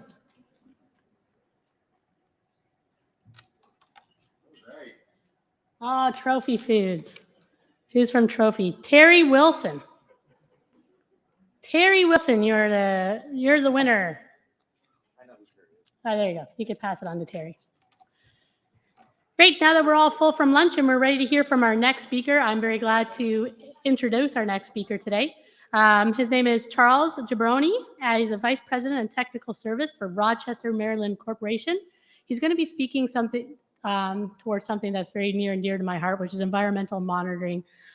This is so particularly special for myself because it's something that I strongly believe in with environmental monitoring to very much increase your food safety programs. This is where you see your red flags before it becomes a food safety issue or a recall. So Charles received his master's degrees in microbiology from Rutgers University, where he does research focus with applied and environmental microbiology. He received his bachelor's degree in biology from Long Island University. His role in GMC includes auditing guard programs and for many food and beverage processors, and has included extensive training in GMP, allergens, molds, biofilms, listeria control, everything. I'm just so happy to have you here today, Charles. The kitchen sink. I'm so happy to have you here today. Let's give Charles a warm welcome. I'm very looking forward to this presentation today. Thank you so much. Take it away, Charles. Okay. The slides, could I get them a little bigger? Oh, there we go. Okay. Well, my talk, it's a very comprehensive talk because we know environmental monitoring embraces a lot of parameters, and including, plant hygienic design, equipment hygienic design, and all the things and the techniques used by a lot of them here. We're going to go briefly, if I'm squinting a little bit, my old eyes, apologize. Why conduct environmental monitoring, which is to say, and also the whole concept of risk assessment. And then we're going to go into the whole parameters of the, I'm trying to read the slides here. Well, you'll see, we're going to go into all these different parameters. The font's a little small. Oh, there we go. Excellent. Okay, but why conduct environmental monitoring? It's fundamental basically to a lot of regulatory and certification methods, not GFSI directly, but all the schemes. And we'll discuss that briefly besides the regulatory. And then also with respect to, there's still, even though we have GFSI, you still have some third-party auditors who insist on coming through, certain companies, organizations, and then provide, we want to basically to show what's going on in the facility at all times. What are the contamination sources? What are the root cause analysis, to get to root cause analysis, which we'll talk about quite a bit, as well as the testing methods. And then what do we do with the data? Which there's a variety of ways to use data, right? Okay, I'm pressing here. Okay, oh, back one. We're going to gloss through some of these things because these are the regulatory things, which we're not going to go too much in depth. There's a variety of things with CFIA that you know of between the National Microbiological Monitoring Program and the ancillary programs, food safety oversight and all that. And so these are all, and they occur also in schemes in Europe as well as the United States that mandate to do all these kind of steps for requirement based on the risk level of your process too. Safe food, obviously, is another. Let me go back 2 slides because I missed. There's a couple of things the clicker went too fast. I apologize. Okay, that's getting the hang of it. Okay, so a lot of people are aware of these parameters of the regs for CFIA, and then with SFCA, which is the Canadian version of the FESMA version, there's also requirements to do verifying sanitary conditions. You must do that, as well as then a marginal note on cleaning and sanitation, so there's no contamination of products. And the way and the approach, the SSOP that you conduct does not lead to contamination or further cross-contamination. Okay. There's also a variety of parameters of steps, which I won't read through all of these, but these are all mandated. Let me go back one. Okay, I'm sorry about that. These are all mandated based on the regulations of FSCA. Similarly, I'm a lead instructor in FESMA in the United States. There, the only thing that requires validation are your process controls, whereas sanitation controls are not. But fortunately, I think CFSCA, SFCA is a little different. And also what's a little different also is the GFSI schemes regarding that. But you have to control, basically, this is a key thing with FSCA also, like it is with FESMA and others. Design, construction, and maintenance of both the equipment and the facility. There's a lot of things that you must control because obviously we all have seen instances where if they're out of control or getting really at the end of their rope, as it were, you can't really have a real buttoned up food safety program in terms of environmental monitoring. And then that includes also the ventilation system, which is very important. We do a lot of testing as a microbiologist for years. Air handling now on the SQF, high-risk ambient air is required to be tested, not just compressed air. So ventilation systems are a key thing. And we've always looked at that.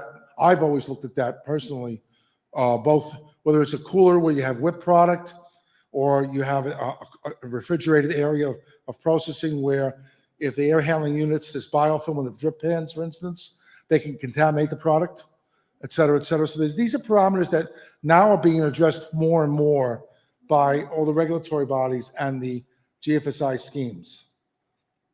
And in the United States, because a lot of Canadian companies export to the US and vice versa, we export to Canada, so we have to adhere to each other's regulations. FESMA also has sections about the EM program, has to be effective.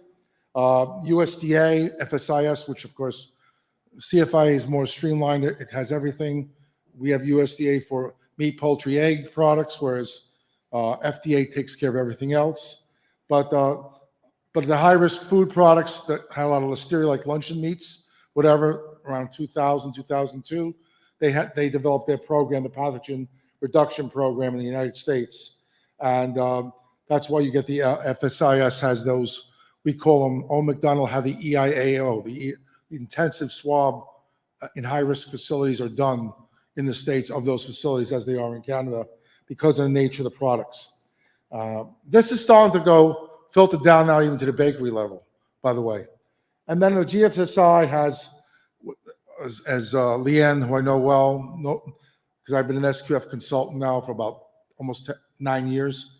GFSI has also with 9.0, it's a mandatory element in module 11 in terms of sanitation, and also ditto in BRC as well. Those are the ones I'm most conversant in because those are the two I'm certified in.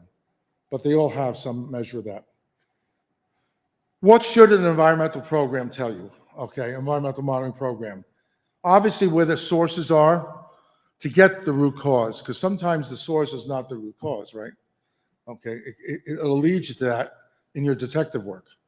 But also what you have to do is you have to include both all your zones, which we'll go into in a moment, as well as using different parameters. You could use, some people will test for environmental listeria, not LM per se, but for generic listeria species. Some people don't do that. They'll just use indicator organisms. And of course, allergen testing is a big part of your EM program also. And you can air monitor for plate count, mold, and coliforms. We don't do coliforms much anymore, but it's still done to some degree. And the sampling has to be three-dimensional, not relying on just one dimension, right? Not just a flat surface or zone one, a flat food contact surface.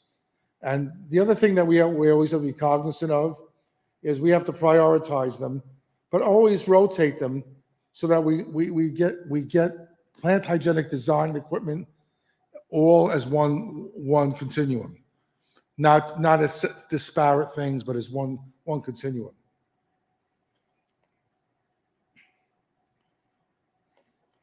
Okay, zones. Think of it, dartboard or archery board. I knew that. Let's not gonna go past that too soon.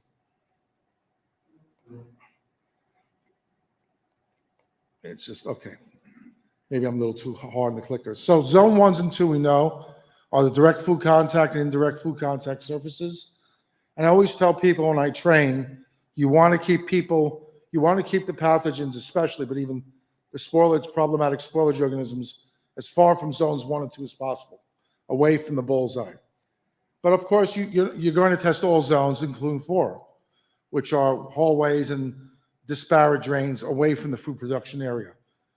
So the idea is you want to get every zone with different frequencies, but you want to get the full picture in your EM program. And the sampling pans, a lot of people have dealt, how many people have dealt internally or externally with swabathons? Okay. You know, more is not always better. It's how you target it, right? If you don't target it correctly, you have issues. So what you want to really do is enable yourself to ask yourself the questions: why are you sampling? What are you sampling for? And what are the limits or capabilities of the method? Because every method has its limitations for sampling microbes. And what are you going to do with the data when you're done with it? And of course, there's the qualitative and quantitative methods as well. You need both. And you want to have it risk-based, and you really want to be proactive as opposed to reactive, right? Once there's an outbreak or an issue, you're going to be swabbing, yes, to do the detective work to find where it is, but you don't want to be in a situation where you're always doing reactive EM. You want to do proactive EM. Okay. Well, you want to map all your areas. This is what you do. There's software out there, several softwares out there that does that very capably, where you could sample all the areas and get your baseline. Even years ago, when ATP first came along, what's my pass fail? Well, did you do a baseline study of that particular line, what the pass fails should be, or what green, yellow, red, basically? Good, warning, whatever. You have to do baselines, whether it's for ATP or actual microbes or not so much pathogens, but indicator organisms or ATP. You want to do a good baseline study.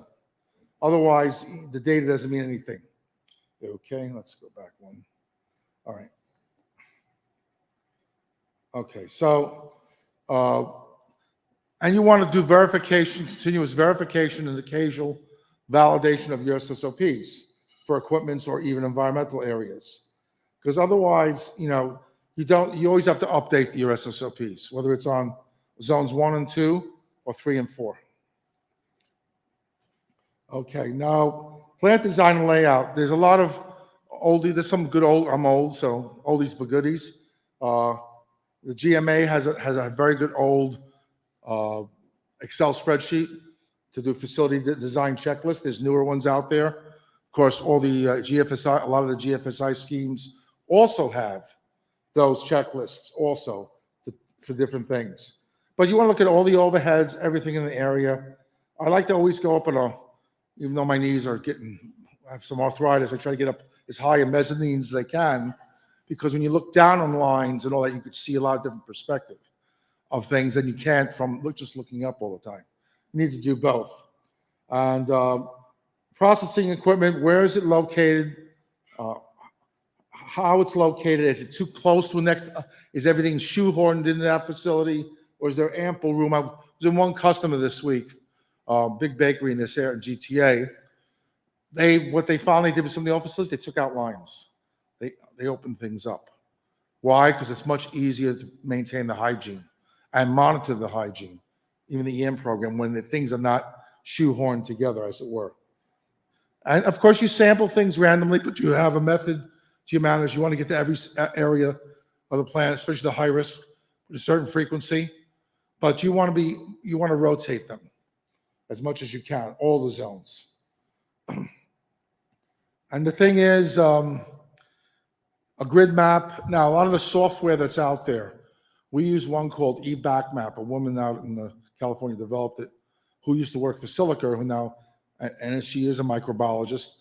It's a grid map of whether it's a picture of the line, a pictorial, or a diagram of all the sites, whether there's zones 1 through 4. So that enables you to get, you relate the history of each component on that line of where you're getting the hits and where there are traffic patterns are out, especially not just the high risk areas, but you want to have it in a grid map so you can track these things.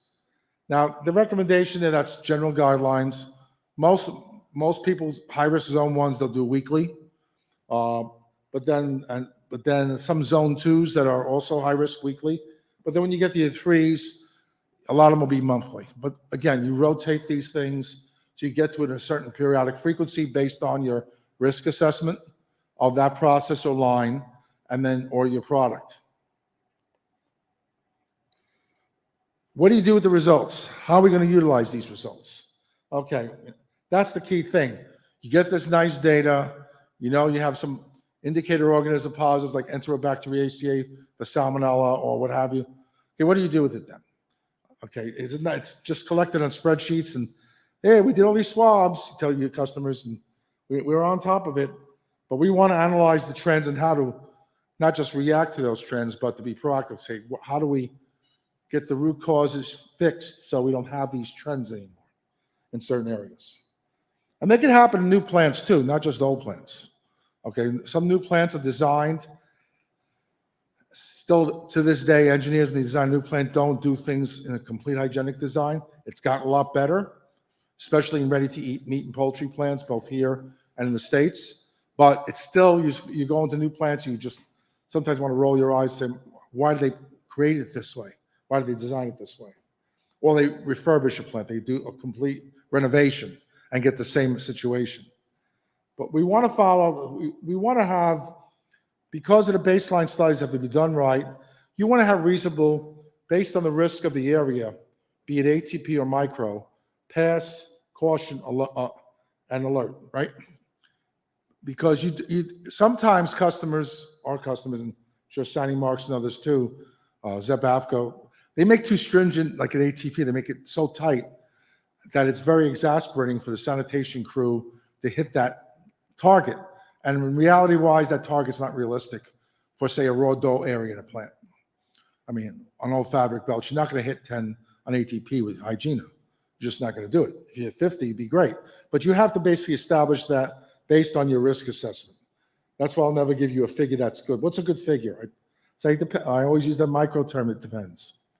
And then, of course, how we interpret the data through the trend analysis, which I'm not going to get into a lot. This is just a quick, GMA has a whole Excel spreadsheet booklet on the different areas. It's an oldie but goodie. They've probably revised it. But what's nice about it, you can go through your group QA, a joint QA, sanitation, maintenance group, and walk through the plant and look at your area periodically. You need to do that. You have to step back from for those people in production and in a food plant or beverage plant have to step back and look things over. Because a lot of times they'll wait a year until I come in again, or my assistant Robert comes in. Oh yeah, I didn't realize that was that bad. Because they're just, they're so focused sometimes on things. So by doing that, it makes sense. It skipped ahead to the plant mapping. This case, this is a very simple, talking about traffic patterns and airflows. One box production room, mom and pop, right? You can see the type of the layout, the schematic, very simple, couple of drains, a raw area, a packing area. Pretty simple to take care of, right? Even that small room though, when you take airflows and traffic patterns involved, look how complicated that little room gets. People flow and airflow. Now you compound that with a bigger facility with multi-rooms, then we're really getting into a lot of vectors and parameters, and it can get very complicated, especially in the bigger plants or bigger processing rooms in your facility. So you just can see that. That's that same room, okay? That's courtesy USDA, by the way, FSIS. Ditto with this. This is an old style ready-to-eat plant where the raw is not really segregated from the cooked, the RTE.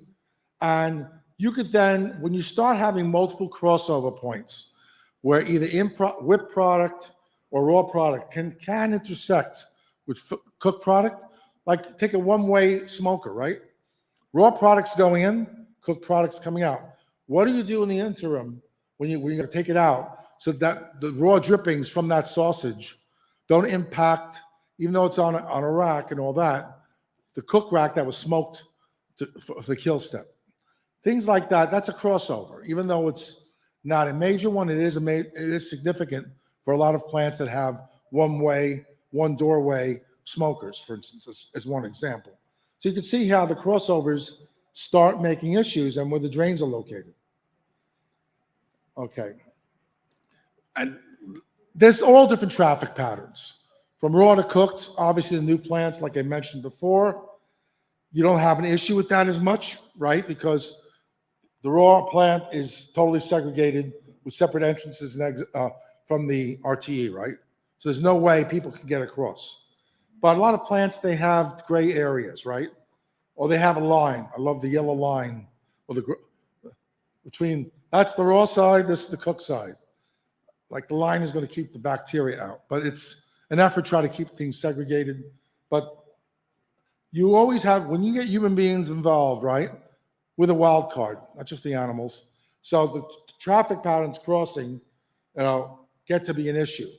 And then, of course, the environmental issues like the walls, the coving, and drains, and then the air dynamics, as we discussed, and then equipment. This was a facility. This is a customer of ours out in Denver. That's all I'll say. They're a bakery. They took an old warehouse, a distribution center, and they made a bakery out of it. Sounds familiar? It's done a lot, right? Big footprint, a lot of room. Let's do it. Okay, not enough drains. It wasn't designed as a food plant. Designed as a DC, right? Heck of a lot of different dynamics that needed. So, and there's two sides. It's east and west here, the two sides that have production. And the flows and the traffic patterns that are going from one to the other in the forklifts are all over the place, even though they try to segregate things. And that's because you came up with an initial facility on the plant design, right? That really, the facility was not designed to do what it's doing now, okay? You try to make it work, right? You redesigned it to the best of your ability. But the thing is, this is what happens. And it's not just drains, which is a big thing, right? The floor, the slope of the floor. How often have people seen here situations where the plant does a re-epoxies a floor, then the water, you see the water just sitting there. They don't even take the time, and I berate them sometimes because take a bucket of water, for God's sakes, a 5-gallon pail, throw the water before you pay the contractor off, see how the water flows. If it's not sloped right, you're going to be having a squeegee-thon all the time with people squeegeeing into the drains. So you have, that slope of the floor is really important, not just in washrooms. Ceilings also. Ceilings are huge. I mean, who has worked in or seen a plant where they have a popcorn Let me go back one. Who have had a popcorn ceiling or an office type tile ceiling in a food plant? Those are very porous. Now they have the new tiles, right, which are like FRP board, which you can literally wash the ceiling. A lot of plants don't have that, as we know. They have vectors, right? They can hold mold, bacterial contamination, and it's really a problem. So really, these things have to be looked at very carefully. Otherwise, they come back to bite you. Okay, and was I was just talking about the warehouse converted into a plant, and they have major issues with the walls, the coving, not just the drains, the ceilings. When you have very high ceiling rafters, all right, and then you have the struts up there, the beams, the cross beams are wood. How do you clean that?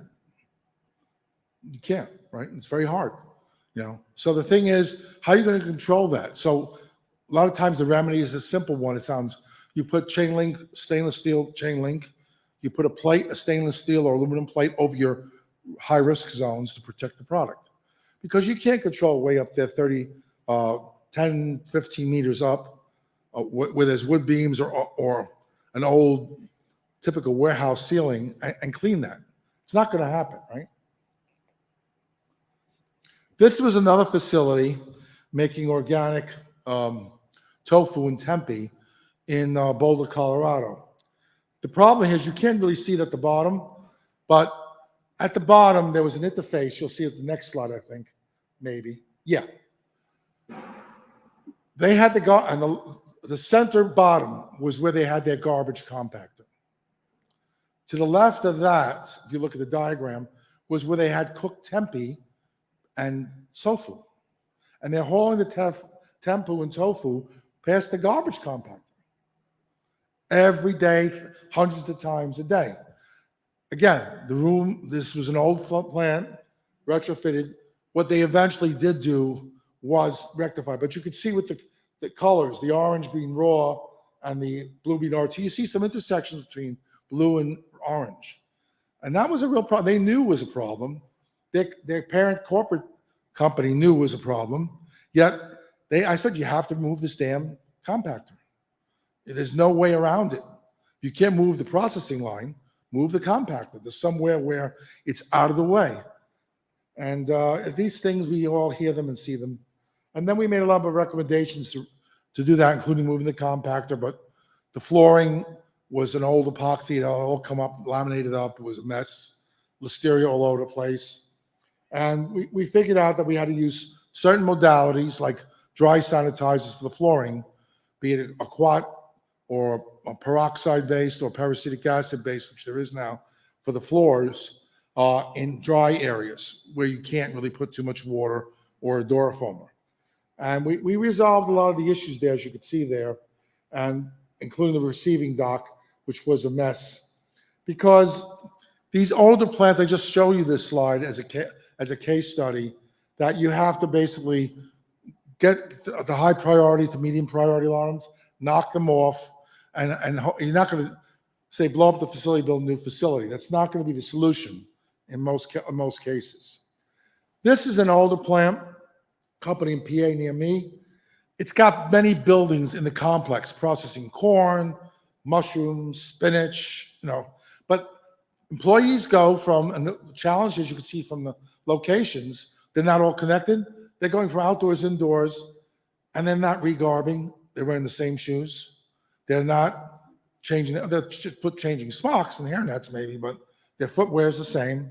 And they're going from the outside in, because that's what they do. And this includes the forklifts and all that other stuff, right? So again, you have these issues where you have to worry about this. And then the same thing with freezer design. They make IQF spinach and all that, and other chopped up veggies. That's IQF'd, blanched and IQF frozen. Low risk areas versus the high risk areas. And the key thing why I show this diagram is how do you minimize the traffic flow from the low risk to the high risk? The raw areas to after the blancher, after the freezer, the spiral freezer. How do you prevent the traffic flows? And this includes your pallet jacks, your forklifts from cross-contaminating areas with listeria, Because we know a product like blanched spinach is going to have listeria. You're just going to find it. Did it with this waffle room. So they make waffles. And the thing is, again, the way the equipment is laid out, when I talked before about it being shoehorned in. Okay, now a waffle is ready to eat, but everyone reheats it. We understand that, but it is considered a ready-to-eat item. And basically, if you have things too close together sometimes, as you can see in this diagram, it creates, anytime you have a congested process or line, it's more prone to cross-contamination because everything is just too close together, not only to clean, but to maintain, to observe, to do swabs, everything. The more space you have, the more linear you have, and the more space you have, the better off you are, right?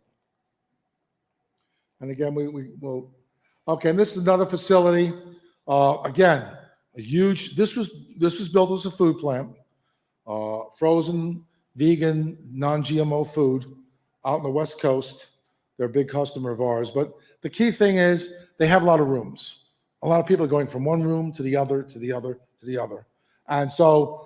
And you can't tell them you can't go from this room to this room because they'll probably have to take some stuff into, say, the spinach room. Then they have to go into another room to cut up the cheese, to dice up the cheese, etc. And then the assembly lines for the entrees or their burritos or whatnot. So again, the key thing with these big facilities is the numerous traffic patterns and the airflows you have to contend with and how to control those, right? And of course, basic stuff like all the verticals, when they're not properly sealed, mold just comes down and goes wherever they want, or other, whether it's pests, in terms of pests, or your PCO, or gaps, say in a mezzanine platform that are just rusted or leaking, or these are all niches, right? And the idea is the best way to control a niche is to seal it. And of course, you notice those girder beams, you want everything on an angle, right? Because you want more of the gravity, you want it to go with gravity. You don't want anything that's flat because stuff just sits there, right? So again, this is getting more like to environmental hygienic design, but that's a case in point on the right side where that's an issue.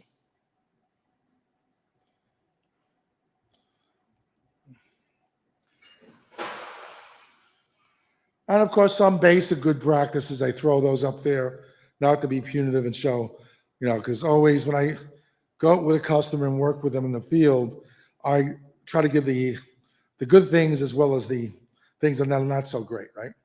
And of course, you want to hang things up, preferably with squeegees, not just hang them up, but squeegees can be inoculators. You want to basically try to sanitize them. Some facilities Rubbermaid makes this one neat thing to put a squeegee in on the wall where you can put the quat sanitizer and just keep the squeegee immersed, disinfected with quat at all times between usages. So it does not, the same thing what happens with a floor scrubber, right? If you don't maintain that floor scrubber, they become inoculators, the squeegees, the brushes. So there's a whole PM sanitation program, hygienic program for a floor scrubber, as well as a rudimentary squeegee. Mops, well, I don't talk about mops because switching gears a little bit, environmental monitoring. As we know about ATP, it's basically the gasoline of all living things. Everything from bacteria through human beings utilize ATP as their energy resource. So it's a good barometer to assess organic soil. And we have, I'll show you all the cornucopia of ATP units that are out there. And they all are effective. They all have their own relative light units. But having said that, you have to basically base it on your internal pass fails, do your baseline studies. These are some protein and sugar tests. Hygiena has them, 3M has them, Neogen has them. They're good for a variety, for your validation of your SSOPs or in process.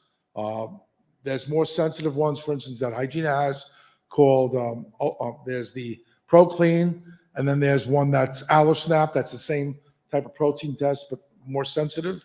But again, these are more for allergen verification, not validation. And of course, this just shows you them from Hygiena there. And of course, they all have telescopic poles, so you can get to areas. They have a 4-foot pole, and they have a 13-foot one for the big tanks. So you can take a swab and go deep into a tank or an area like my sales rep was doing here for air handling units near a pie line in Salt Lake City. And then you have your indicator swabs. Everybody makes them. A standard swab in general takes, even with the best technique, as you've seen a little bit on that second photo, takes off only 10% of the load on the surface, the micro load. Sponges take off somewhat more, and they're good. And people use sponges a lot also for pathogen detection, larger areas. And then there's the old fogey Rodak plate, the contact plate, which is still out there and is effective for flat surfaces in certain instances, if you're going for plate count or mold or things like that. But they all have their limitations. And then, of course, you have the pathogen detection kits that are non-PCR. The reason why I like the 3M somewhat from a concept standpoint too is because you could enumerate environmental listeria. It's not just like pass-fail like the Hygiena or others. It gives you, for environmental listeria, it gives you a count. And sometimes you want to know that for an area. Okay, how much listeria do we have here? Air sampling, very important. Now, this is one unit, the RCS air sampler, used to be from Biotest. Now MilliporeSigma has it, works on impingement. It basically creates a vortex, hurdles the microbes on a strip, and basically then you count them like a petri dish and enumerate them CFU per cubic meter or cubic foot of air. Ditto, this is the compressed air adapter for that particular unit. I've used it many times on plants and wrote an article for Compressed Air Magazine on microbial air monitoring in the May issue. In case you're interested, can't sleep one night, get the article. Okay. This is a different unit. It's called SAS. It does the same thing, but same principles. It uses a whole auger plate or a Rodak plate, but does the same thing, impinges the microbes, gives you CFU per cubic meter of air. And then you correlate the areas and you create a history of the areas. And then fogging is the other thing. What fogging is, whether you're doing insecticides or you're doing biocides, it's a very dry mist with 80% of the microbes in less than 20 microns inside, micrometers. And fogging can be effective in small, mid-sized rooms because a lot of times people do have mold issues. You see that there's a picture of a fogger there. It's a very dry mist, so it could penetrate a lot of areas in the plant. And then, of course, fungi. The thing that makes fungi problematic, spoilage, as well as some of the pathogens, is the spores. They're more resistant to a lot of the biocides than the liquid biocides than the fruiting bodies. And so that's why we focus a lot on the fogging for, especially for pathogens, on non-pathogenic spoilage molds. And then the trend analysis, how do you sample it? Where is it coming from? Where are the sites? Raw material sources, the product type. When do you sample? Do you sample pre-op only, or do you go during in-process also, or between shifts? Some plants have a between shift clean. When do you do that? Okay, or how frequently do you do each? Okay, the corrective actions need a response plan, okay? Team and plan. And that team should be multifunctional, not just the QA, maintenance, production, everybody, and sanitation all are involved in that. Because everyone should be involved when you select some equipment, right? Same mentality. So when you go through a plant, that team for corrective actions of you're finding hits with swabs, you have a cross-functional team because you want to have everybody's perspective, not just QAs, not just sanitations, and not just finger pointing either as well. And you have to have guidelines for your response plan, how to react to certain different hits and we know, of course, listeria, we're not going to go into this. We know what it is. It comes from the soil. It doesn't make spores, thank goodness, but can grow at cool temperatures. It likes it wet. Give you a synopsis there. And of course, things that are used for floor care or drains are very common for listeria. cleaning aids, squeegees, and whatnot. And your control strategies: keep it dry, keep control drains, put biocide in drains when you can, or use door foamers where appropriate with sloped drain floors. And there's a lot of things you have to do. Plus your structural things, right? You really need to keep them structurally sound. If the coving's cracked, sometimes someone will swab a drain. Oh, you didn't clean the drain right. Then you see the coving or a beam, it's leaking from there into the drain. All the drain is then is a reservoir, right? In that instance. And salmonella likes it dry. The thing about salmonella that it's many years ago when I was learning microbiology, salmonella was relegated to only certain food types. I just showed this slide. It's not the most recent. Salmonella is in almost every food type we know now. And years ago, they even, like E. coli 1157H7. There's ones that adapt to orange juice, right? That's why you have the juice HACCP regulations in the United States for that reason. And then, of course, when you do we do program assessments.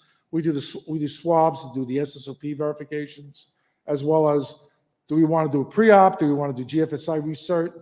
Do we want to do operational things? Do we want to do allergen validation or a combination thereof? Now, proper floor sanitation can control cross-contamination. It can help. It helps control it. And the same thing with a drain cleaning. You could basically, I want to get through these couple of videos, and I know I'm a little bit tight for time, but it shows you how you could drive both a cleaner and a foam sanitizer, like a foaming PA, through a drain system based on adapters from a company like, this is courtesy of Innovative Equipment out of Grand Rapids, and get, in essence, get a whole drain field done. Okay. This was a new drain, but poorly designed. The slop just sat at the bottom. There was no slope. It just literally sat there, creating a listeria city, basically. And of course, slope to drain, they used tons of powder to try to resolve the problems, quat powder. But you can see that you want everything to slope properly, but you have to basically get things going right in order to do that. Otherwise, this is for a 3-compartment sink.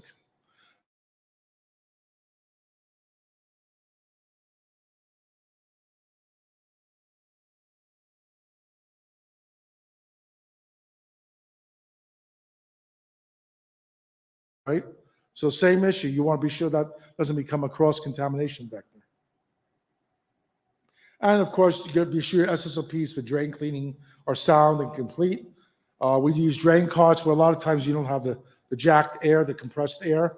These are electric driven from Innovative Equipment. So you have a drain cart with your cleaner, your rinse water, and your sanitizer all contained. And you charge them up and you take the cart and you clean the drains.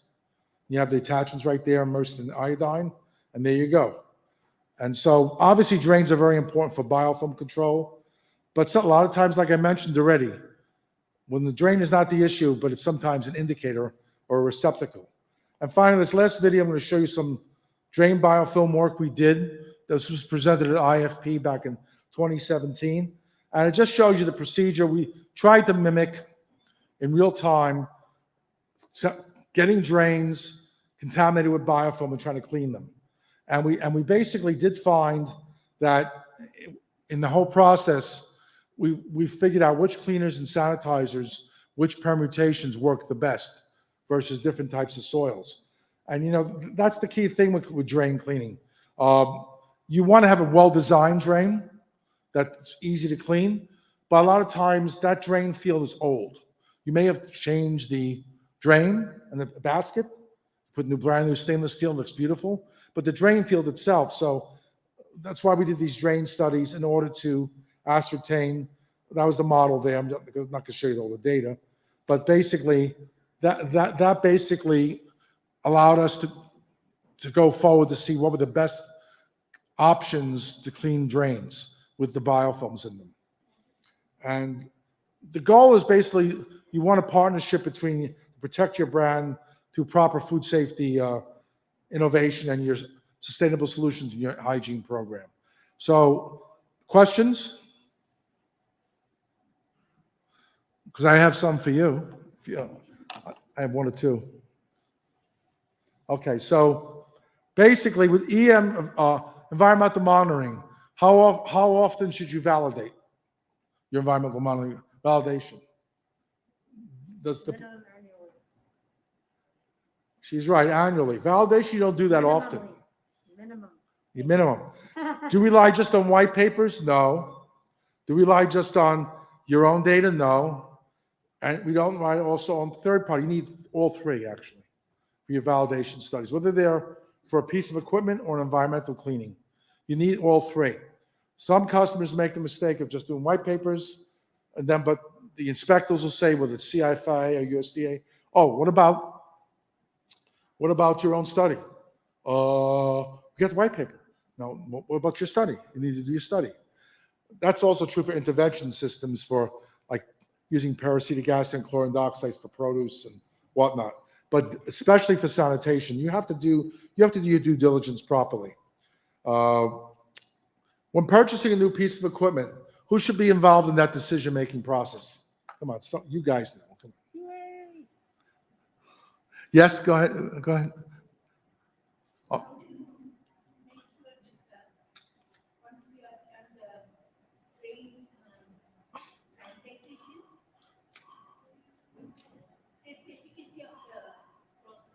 Yeah, sanitation. Well, that's very good. Lori, what were you going to say? Like when you're bringing on it, Come over here. You have to yell. When you're bringing in a new part of equipment, you want to make sure that QA is involved.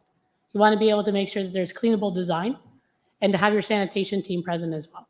You want to be able to have it be taken apart correctly and being taken apart safely, of course, but being able to clean it. You don't want to have soft metals, which are difficult to clean. Same with gaskets. You want closed seal gaskets. Sealed rollers. Yep. Sprockets. Oh, no hollow rollers. But the thing is, HACCP, guess what? I'm trained in HACCP in the Stone Ages. I was a trainer back from 1998 from NFPA in the States. You get an interdisciplinary team to choose a piece of equipment. We're in 2021. That still's not done a lot, unfortunately. The more you get everyone involved, production, QA, sanitation, and maintenance or engineering, involved in buying that equipment, then that equipment will become less of a headache if a decision is made right. Too often, oh, it's a good price online, blah, blah, blah. Okay, and then sanitation QA looks at it. How are we going to clean this? How many man hours is this going to take? People hours is going to take. So that's a thing that's still a big bugaboo of mine as my career comes to an end. That's still a big bugaboo, you know? Line flow design. Okay. Rule of thumb. What's the rule of thumb? If you are designing a line, it's up to you. Process line, your facility. What three key things do you want to see out of that line in its design? Charles, I'm just going to interrupt for a second. Could the next panel please start making their way up as Charles is finishing questions? It's my last question. You want it spacious, preferably linear. A lot of times you can. Sometimes a U and all that. We know that lines become U's. And also, we want everything accessible for cleaning. Because if you don't have that, it's always going to be much harder. Yes. So I'll be around the rest of the day and for the cocktail hour. So give our business cards to whoever wants to talk to me or has more further questions. And I thank you for this opportunity and your time.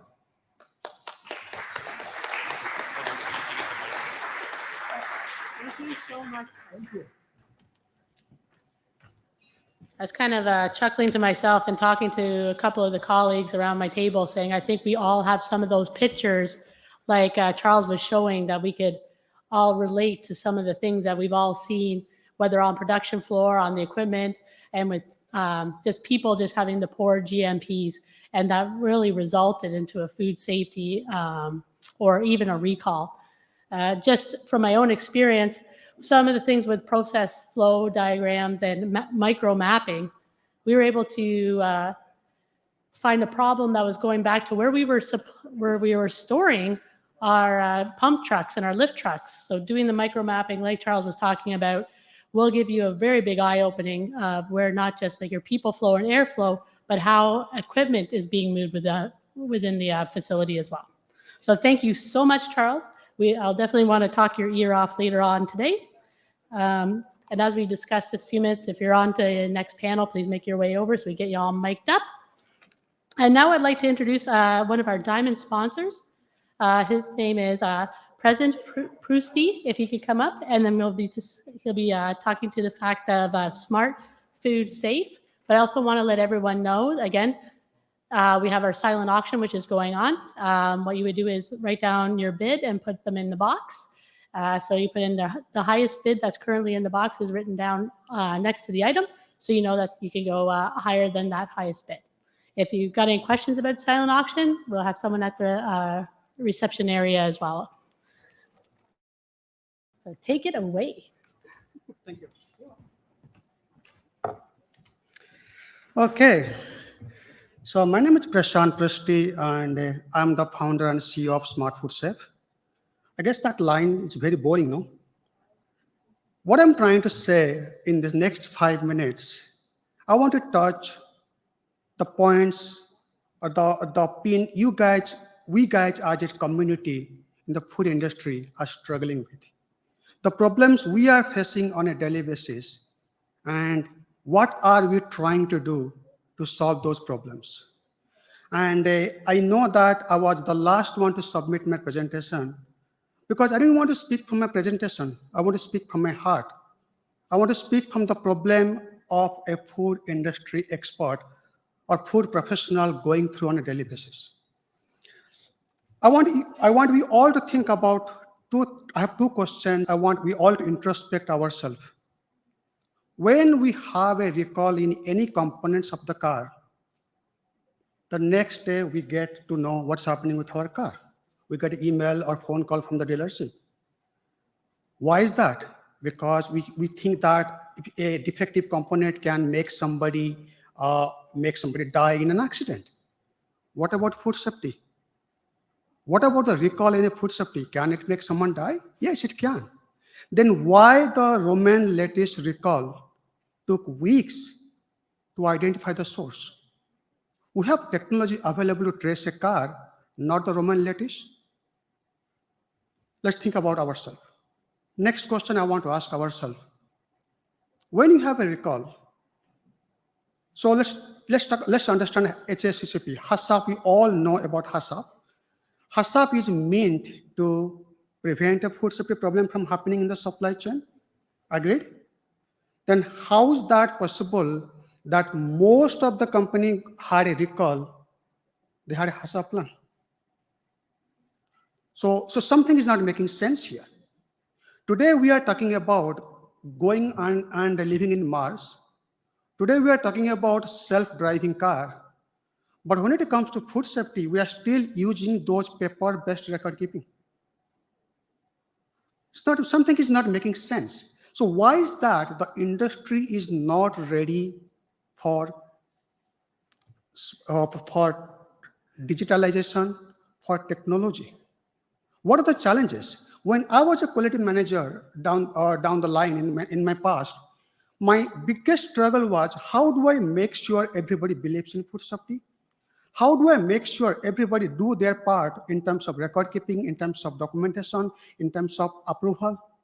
How do I make sure that I am not forgetting a record the night before the audit? When I was an auditee, I have not slept any night before the audit. And I'm pretty sure that's true to all of us. And why can't we use, today we are in a world of technology, we all have a smartphone. We are having what you call the iPad. And I was very, very happy when I was hearing in the first part of the discussion, I was trying to write down a couple of keywords: ICT, iPad, technology, remote auditing. Think about this. Try to connect the dots. It says that we are talking about it's time for us to adopt technology. It's time for us, if you want to solve a food safety problem, the only way we can do this by working with the technologies. What is that stopping us, the food industry, from getting digitalized? Is the cost is the biggest factor? Is the technology adoption is the biggest factor? Is the user experience the biggest factor? What is that stopping us from getting digitalized? And if we can provide all those points, what's stopping us under one umbrella, are we willing to go digital? And that's all about smart food safety. And if I want to go one slide before, please. One more. Yeah, that's the one. So here, what we have done, if you look at the different stages of food supply chain, we'll be able to bring a digital traceability in less than 3 seconds on the most transparent platform that is called blockchain, as you all hear about, with the power of technology. But for this to happen, we must start digitalizing our paper-based record keeping at every part of the supply chain. And this is what Smart Food Safe believes in. When we talk about, I was hearing Charles all these issues about listeria and all those challenges in the EMP program. Why can't I build a artificial intelligence model which keep a check on those parameters, which will help us from preventing a listeria in my environment next time? And that's all is about Smart Food Safe. We are working towards technology to make food safety smarter. Thank you very much.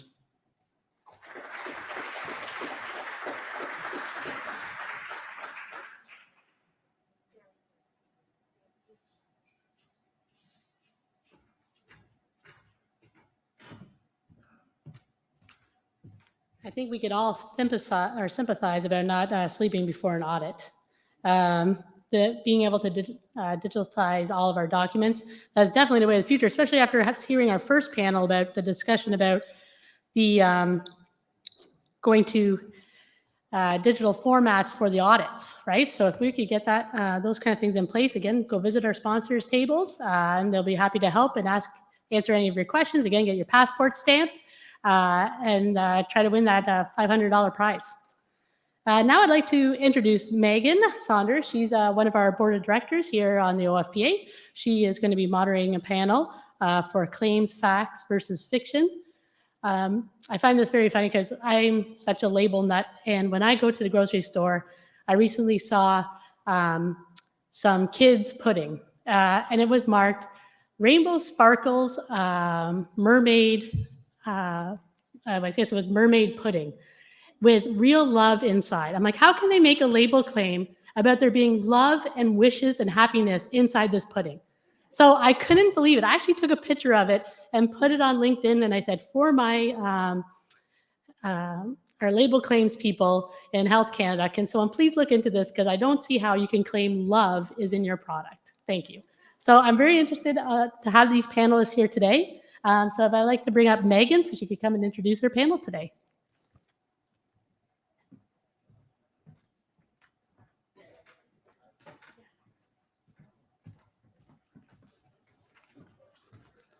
Hi, good afternoon, everyone. During our afternoon panel discussion, we are planning to discuss how the pandemic has created a drastic shift in consumer purchases behaviors, excuse me, as many of us have shifted to online shopping rather than going into physical stores. I would like at this point to welcome all of our panelists to the stage, and once they're seated, I will complete their introductions.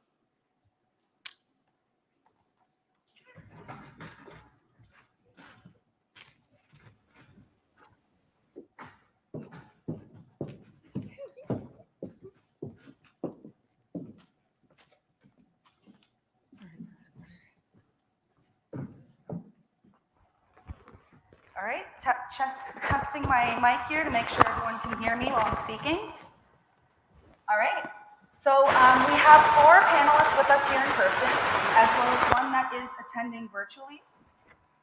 So I will start by introducing Richard Rapkin. I'm sorry if I mispronounce any names. Please correct me right away. That was excellent. Better than my mother says it. And he is the managing director of Kosheruth Council of Canada, commonly known for its kosher symbol core. Richard obtained his law degree with the University of British Columbia and his master's in business administration from York University's Schulich School of Business.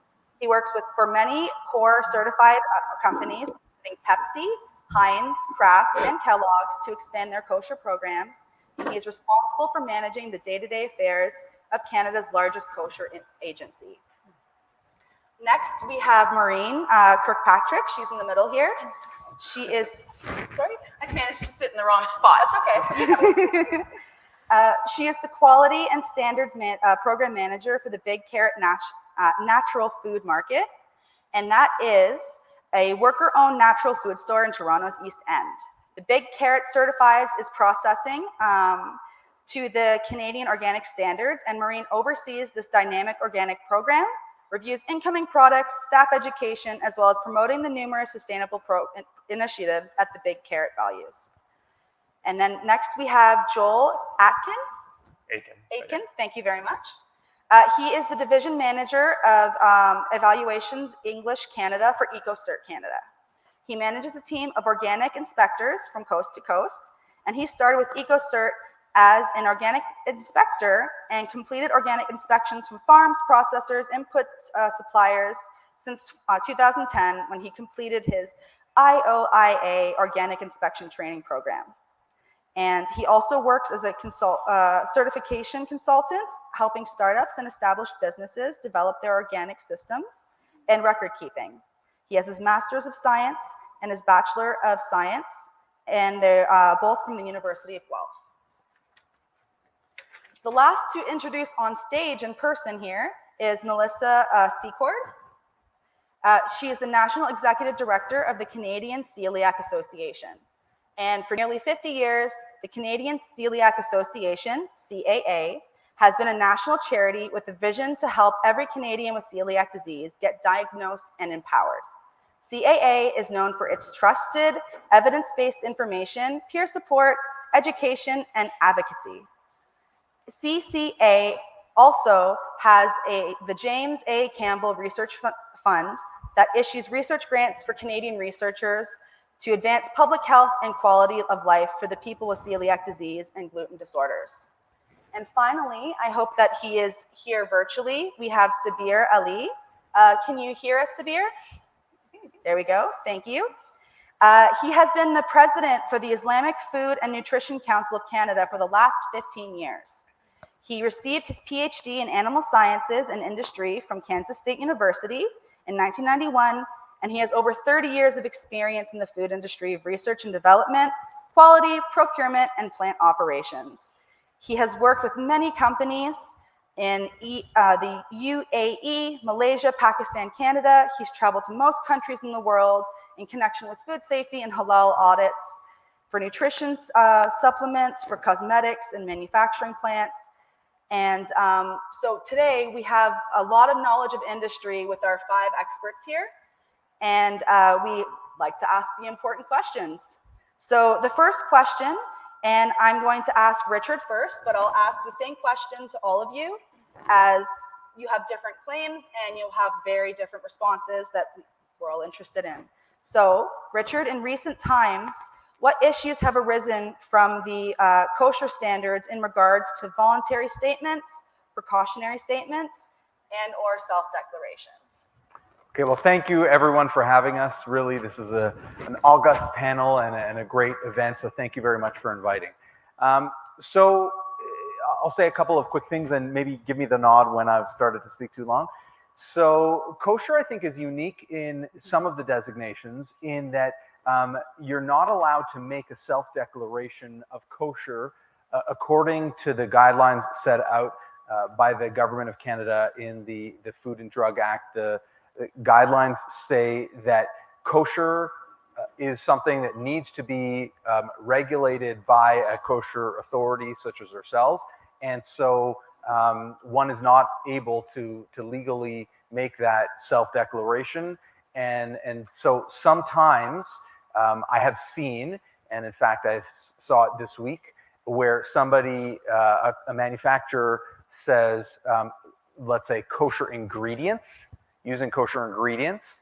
So that's kind of a way that sometimes people I've seen try to get around this, but for the most part, people comply and they understand that kosher really is a body of information that's regulated by a kosher council such as ourselves.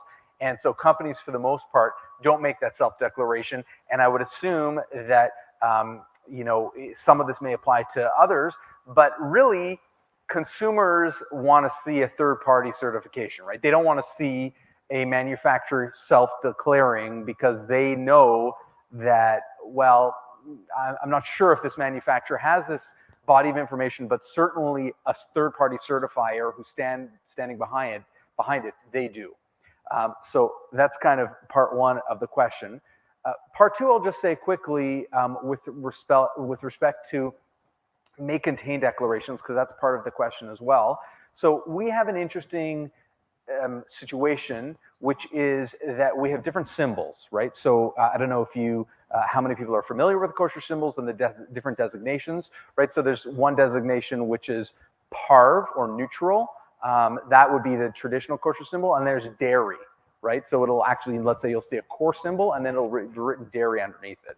So we have a situation that sometimes develops, which is a consumer will see the regular symbol, the parv symbol, and then there'll be a declaration that says may contain dairy, may contain whatever it is, right? So this does oftentimes confuse consumers, and they contact us. This is definitely, I would say, in our top 10 list of frequently asked questions, and they'll say, well, you're telling me that it's non-dairy, right? But the packaging says may contain dairy, which one is it?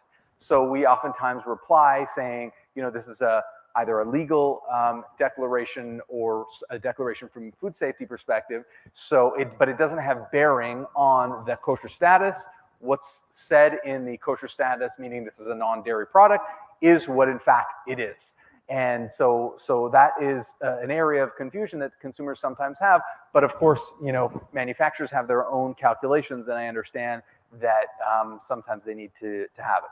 I will say, this will be my final comment, that I am familiar with some of the large retailers that have private label programs, and on some products, they do not like, and in fact do not want, this may contain declaration there. So even if a company, a manufacturer has dairy in the facility, they'll say, okay, you know, if it's a non-dairy product, we don't want you having this may contain declaration.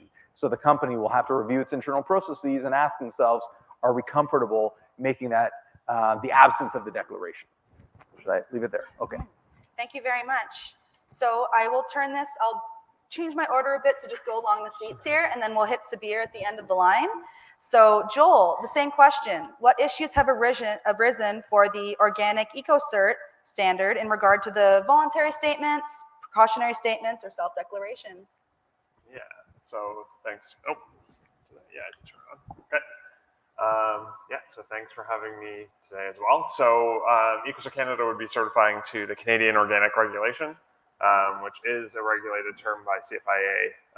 Similarly, that if you want to make a claim of organic status on a product that's crossing a provincial or an international border, certification would be required on that.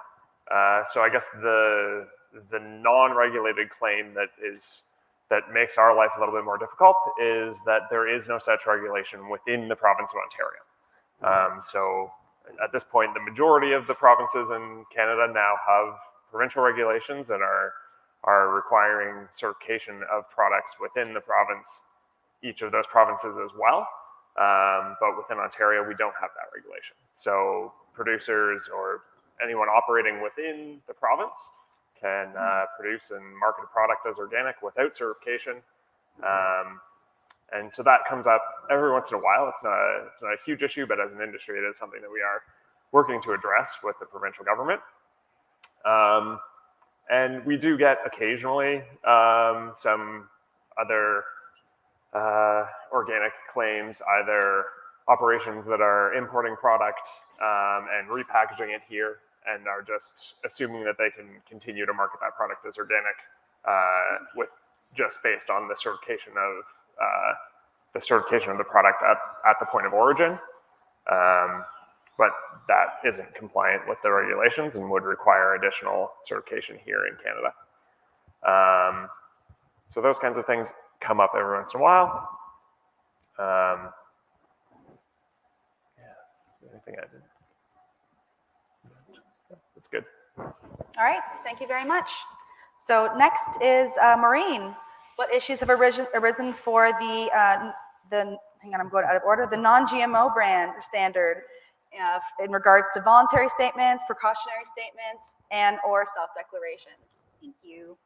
Hi, everyone. I'll just, in the spirit of transparency and clarity, I will just remind you that I'm the only non-certifier here today on the panel, and I feel very lucky that they let me join them. I am a retailer, but the Big Carrot has a special relationship with the Non-GMO Project, which is we were one of the founding retailers for the project, and I still have the pleasure of serving on their board of directors, which is, I guess, why I'm here today.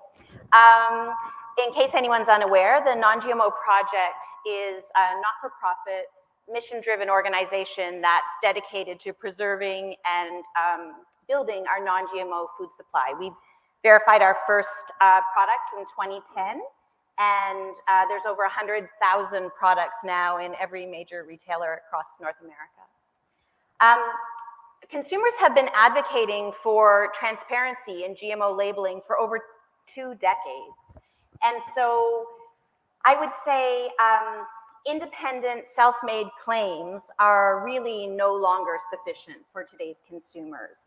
And you see that retailers and consumers want the verified, verified choices. Most notably in 2013, Whole Foods made their big announcement that if any brand was going to advertise a non-GMO claim on pack, they would have to be third-party verified. And many, many retailers have followed suit. And that could be certified organic or non-GMO project verified, but there had to be a third-party verified claim.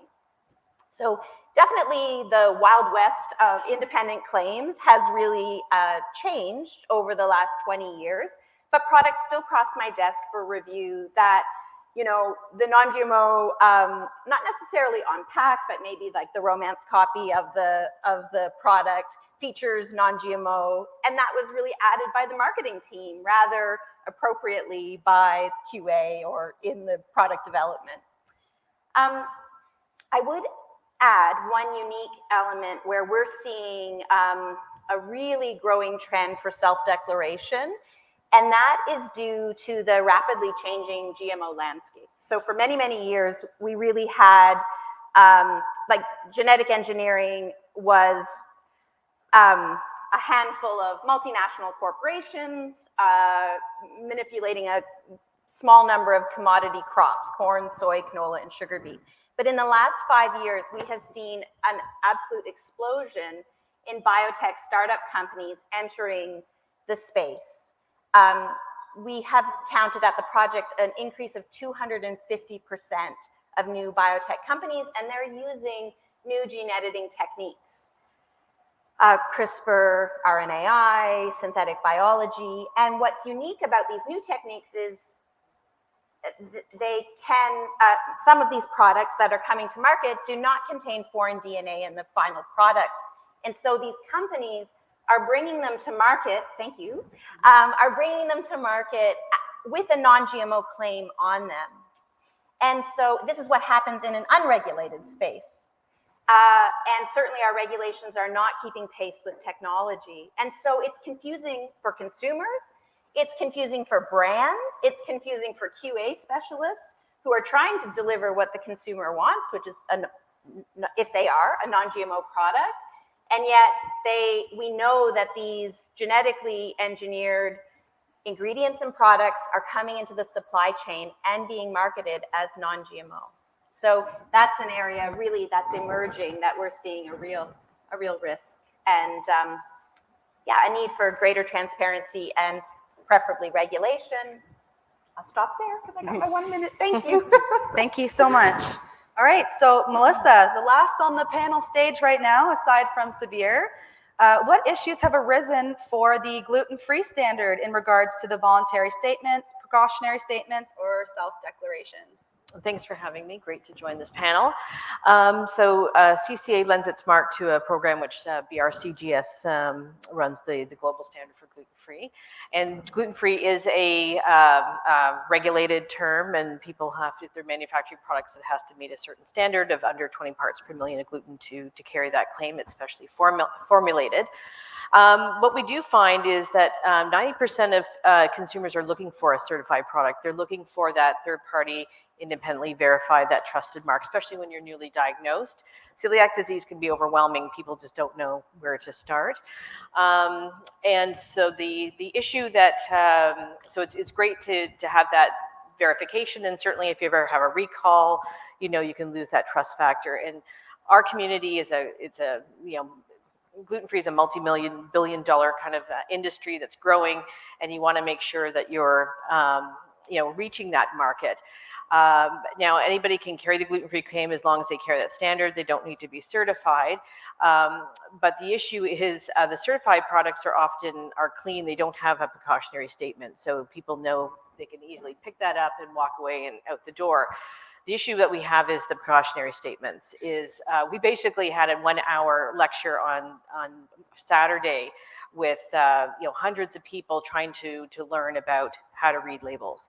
It is incredibly stressful for the gluten-free consumers. We have literally actually developed a 16-page labeling guide to help people navigate how to read a gluten-free label. And the trickiness is the may contain statements. And honestly, there's a lot of companies that just slap on all the major allergens. And so when you're a consumer and you see gluten-free, but then it says may contain wheat, okay, well, they can't eat wheat. So that means that they have to sit and pause. And well, actually, it's probably safe for the gluten-free, but it's actually bad for the person who has the wheat allergen. Or it'll have like lots of other, allergens listed. And so what's happening is that because we did a whole survey of people on may contain, strictly a survey, and up to 70% of our nearly 2,500 respondents said they won't touch your product if it has a may contain, and they even then have to gauge if it's may contain in facility, made on a shared equipment, and you're really turning away a lot of consumers if you're not, either maybe being third party independently verified, having those strict labels. So for us, the voluntary labeling of that precautionary statement is a major issue for us that we're continuing to advocate for the celiac consumers. So I mean that's our biggest issue. But if you can get third party and you are independently verified, 90% of your consumers will come charging to your products. So you don't want to be turning them away. So what I'm hearing that at least for for gluten-free, although suppliers are trying to take it safely to be precautionary statements, it's driving away the customers that are actually going toward that claim.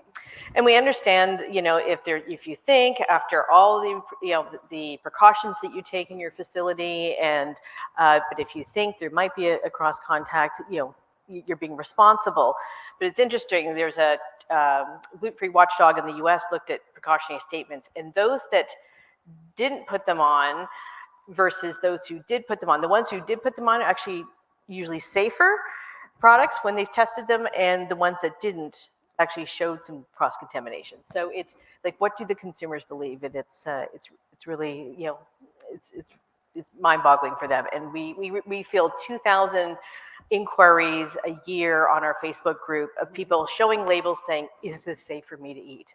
And it's very stressful. It's the second most burdensome disease that you can have next to end-stage renal failure, because every morsel of food that they eat has to be safe, or else it'll make them sick. Thank you very much. And then last on the topic here, we have Sabir. So Sabir, what issues have arisen for the halal standard in regards to voluntary statements, precautionary statements? And thank you for inviting me in this event. I'm glad to be with you today. This is my first time with the OFPA. I heard a lot about hybrid car, hybrid plants, and lately hybrid work, and now hybrid event. And I hope this event will have more success in this hybrid mode. Halal product consumers are numerous and their product identification needs are different. Halal labels and packaging must meet the needs and requirements of these consumers. The halal industry is growing, and so is the demand. Accordingly, industrialists are looking to exploit many new products niches. The industry is also strictly regulated, and halal packaging and labels must include some mentions and the certifications. Since April 4, 2016, Canadian Food Inspection Agency requires that all halal statement on the food labels, packaging, and advertising must be accompanied by the name of the organization or the person who certified this item as well. The new rules come in the wake of repeated complaints from the Muslim community about companies that label halal non-certified food products. The majority of practicing Muslim will only consume halal meat, as many regard the consumption of such meats as a form of worship. Due to the spiritual significance of halal meat to Muslim consumers, and in addition to economic benefits associated with the trading in such meats due to the expansion in global Muslim population, there have been competition for a share of halal market by mainstream food business operators in the industrialized world. Despite the apparent economic benefits associated with the trading in halal food products, many halal consumers have expressed concerns about the lack of understanding of the rules surrounding the slaughter of animals and the subsequent processing or handling of these products for Muslim consumptions. There are two main types issues, labeling issues and the use of a halal logo. So intentional mislabeling of non-halal meat as halal, or the contamination of halal meat with pork and its derivative or other non-halal materials may be motivated by the desire to maximize profit. Some small stores never got audited by halal certifying bodies, and there is a possibility of mixing halal and non-halal and claiming it is 100% halal. And then there is an unintentional labeling, like in a couple of instances, pork was labeled as halal by a chain grocery store. Some Muslim consumers prefer hand-slaughtered animals and birds without stunning to assure complete removal of blood before further processing. Some suppliers mislabel machine slaughtered as hand slaughtered. The fraudulent trading in a meat that is claimed to be halal can take many forms, from the sale of illegally slaughtered animals generally associated with poor animal welfare to the sale of unwholesome meat for human consumption, which poses a risk to human health. The certification process is a rigorous procedure that takes into account auditing the facility, reviewing the listed ingredients, the size and complexity of the location of production, the training personnel. Some businesses, however, attempt to evade these necessary measures in order to dupe the public and cut costs. And then there are hidden ingredients such as processing aid, anti-kicking agents, carriers, and incidental ingredients from various sources present another serious problem for Muslim consumers if not reviewed by technical staff of a halal certification body. Most of the Islamic images and terms on product packaging, like images of mosque, are added to the label just to misguide the Muslim consumers. Then in halal logo issues, one of the most vital element of halal food is a halal logo. Halal logos are misused by some suppliers in the form of, like, they have just put a generic logo. And then there is a company name without a logo. They just support about halal. Unregistered logo, similar to recognized halal certification body with the slight changes. And then the use of halal certification body logo without certification. Then we have a company get certification for a year and then discontinue to save money, but will continue using halal logo until caught. Some suppliers buy a unrecognized halal certifying body, halal certified products mixed with a product certified by a reputed and recognized halal certification body. And when inquired about the status of the halal, will only show the recognized halal certification body certificate. Sometimes halal slaughtering certificate is also called as the batch certificate, issued to the slaughter plant, ends up at a butcher shop or a restaurant premises displayed as a sign of providing halal food. We have seen some fake and false certificates and symbol on imported product. Similarly, restaurants displaying the halal logo and certification without proper authorization may confuse many customers. Well, thank you again for asking. This was a very important question. All right, so the second question that we have for the panel here, I guess, you know what, we'll start the opposite way this time. We'll start from Melissa down to Richard, and then we'll get Sabir. So Melissa, what problems have been brought on by the pandemic with the rise of online purchasing, non-compliant packaging, and the lack of physical inspections that customers can make before purchase? Well, thanks. It's a big topic that's kind of come up through the COVID. As much as food products online has grown about 0.5% over COVID, CCA is actually in the middle of doing a survey on gluten-free oats, actually. So part of the labeling issue is oats is listed, even though technically they are gluten-free, but because they're often manufactured or grown in near a crop or a wheat crop or how they're distributed and handled, the oats need to be specially produced, to be in a gluten-free product. And so as such, they actually, according to the marketing authorization by Health Canada, they need to be labeled as such. And we've actually done a review of a couple of hundred products just recently, and half of them are mislabeled. And half of them were sourced online. And what's happening is that, the product, maybe even some of our certified product, the packaging is correct, but the online retailer is actually mislabeled them as just oats, and they need to be gluten-free. And sometimes we're seeing products that are being tagged as gluten-free online, but they're actually not when you get to the label. A big online issue, it's not regulated, so when people display, or retailers will display products online, consumers can't see all the information that they need, all the ingredient labels. So there's no consistent format. So we're actually advocating to Health Canada to have more clear regulations around the online food sales and what needs to be displayed. We've recently done that on natural health products in stores, and very important at point of purchase. So if that's a point of purchase, they should have just as much information as they would in the store and online.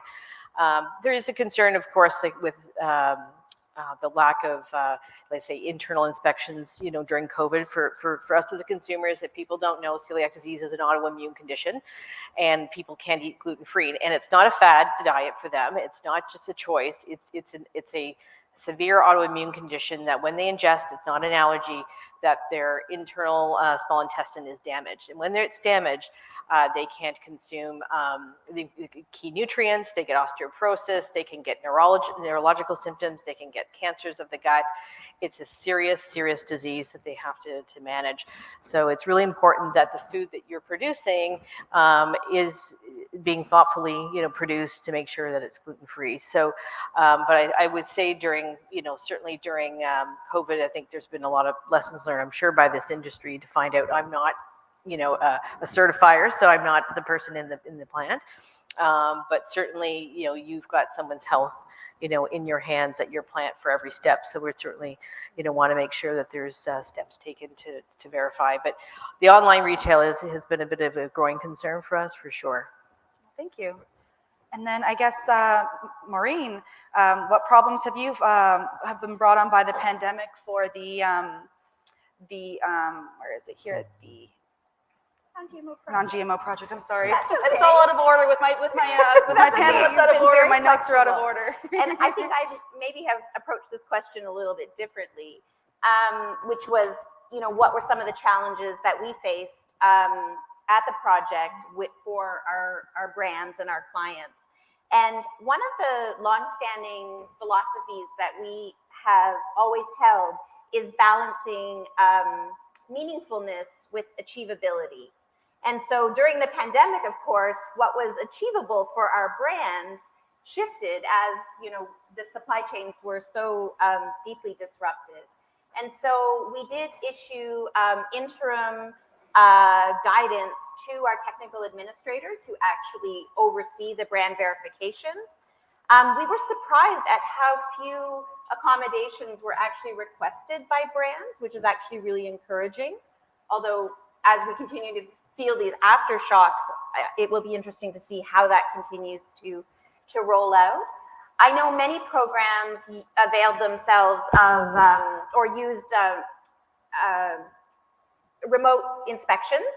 EcoCert, just for total transparency, is actually our certifier at the Big Carrot for our organic inspections. And our inspection fell during the height of the lockdown last year, and that remote inspection actually was so helpful to us. Another accommodation that was used is in a limited extension on aging documentation. And so allowing what would typically be an aging document to stand for compliance, because a lot of suppliers were unable to update those. Of course, as we all know, consumer trust is really our greatest asset of any brand, particularly certification marks. And so balancing that support for the brand with always ensuring the integrity of the butterfly and the trustworthiness of the butterfly was sort of the balance we were trying to strike. Great, thank you so much. And then Joel, so what problems have been brought on by the pandemic in the rise of online food purchasing, non-compliant packaging, and lack of physical inspections for the organic EcoCert? Yeah, so I found it really interesting to hear the SQF or the ski managers this morning talking about all of those different ones and talking about the difficulties of managing auditor availability and that kind of stuff, because that is my everyday. And I was really lucky. I had a pretty solid team with me, and I didn't lose too many through that process. But the lockdown in March hit right as we were rolling into our busiest season of the year, which is our maple syrup inspection season in Quebec. And we have over 1,000 inspections that need to get done in a period of maybe 8 weeks. And so we, as usual, are all hands on deck during that period.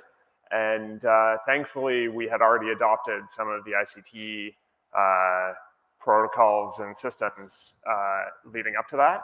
And so we were quite rapidly able to implement a remote audit process and a hybrid audit process. And so then we brought in remote audits. We followed up with on-site audits over the course of the summer, both seasons, as needed, basically, based on risk assessments and based on whether it was new applicants. We did certify new applicants from remote audits at the start. And so, yeah, there was definitely a lot of implementation and shifting of policy and procedures in there. But thankfully, we were able to get through a lot of it and work with small farmers with paper records.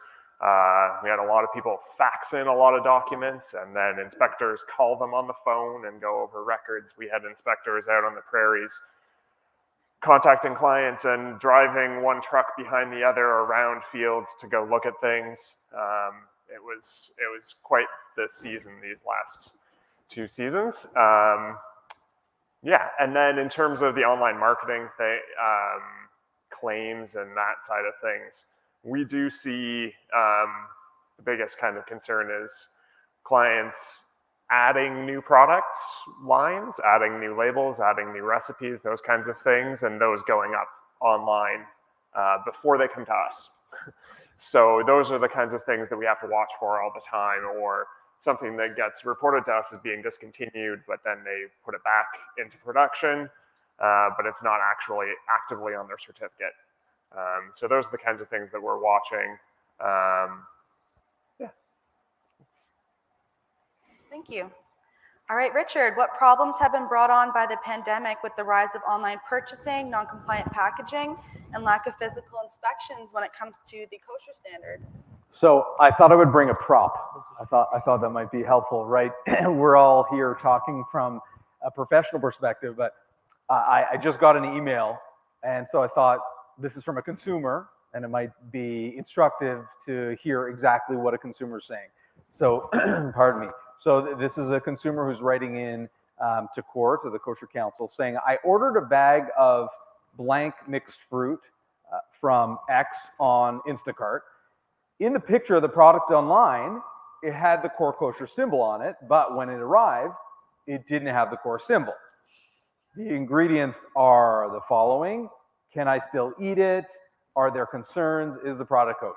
Okay, so props are always helpful, but that's just an indicator, and I'm sure this email has happened thousands of times, right? I see people nodding heads, right? So this has happened thousands of times over the past, I guess, year and a half since COVID. It's certainly picked up because people are shopping online more, and they see a picture of a product, whether it's on a manufacturer's website or whether it's on a retailer's website, and then they get it and they say, this is not what I ordered, right? So the issue is, of course, a kosher consumer and other consumers are going to return this product, right? Because it doesn't conform with their diet.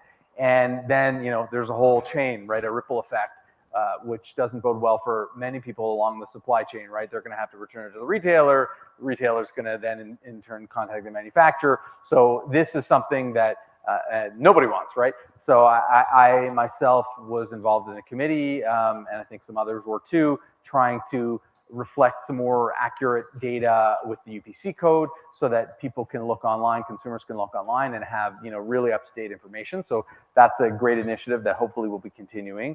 But at the end of the day, I think the lesson here is that we all want to have as accurate information as possible for the consumers and for ourselves.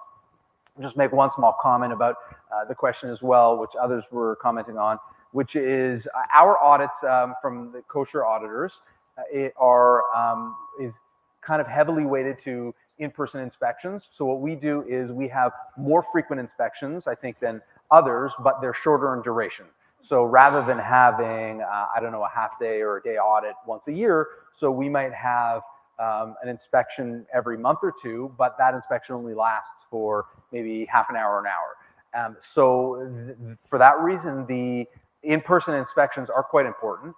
During the real severity of the lockdown, we were doing some video inspections, like all we're forced to do, but that's really not our preference. And for kosher certification, it doesn't work the best for us. So we were really appreciative that the manufacturers kind of accommodated and understood that it was really important for us to have those in-person inspections. And so really soon after, I would say within about 2 or 3 months, they were able to accommodate, of course, all COVID protocols in place, but able to accommodate inspections and getting those back to normal. So we're appreciative. If there's anybody in the audience who was on the accommodation side, we thank you for accommodation.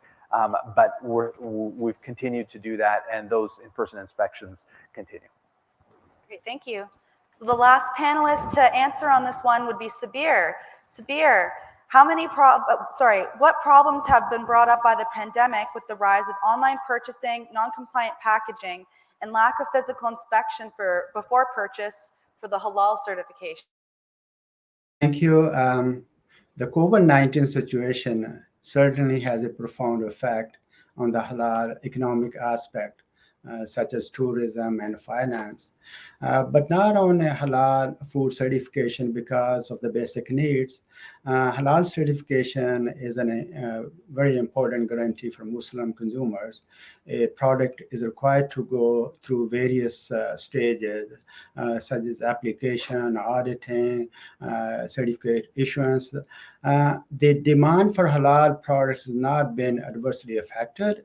The need for halal certified products continue to grow as part of the consumable and non-consumable supply chain.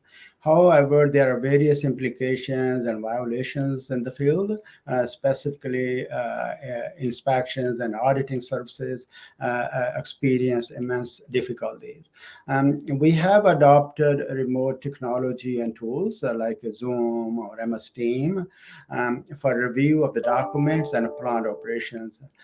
Depending on the agreement between certifying body and client, the auditors may also use client's IT system to review some important information. Remote audits are not as effective as on-site face-to-face audits, and we are planning to start on-site audit from early 2022. Inspections, which are done more frequently, and they are done on all the critical operations from halal point of view, are still being conducted physically after taking into consideration government and plant COVID requirements. Overall impact of COVID is minimal on our business and operational activities, except labeling issue I already answered. Thank you. Thank you very much.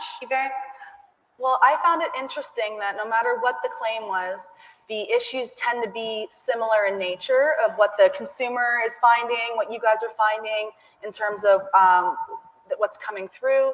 So it's been great to hear all your different solutions for the problems that have arose throughout the pandemic, and just as things arise with regular production of products.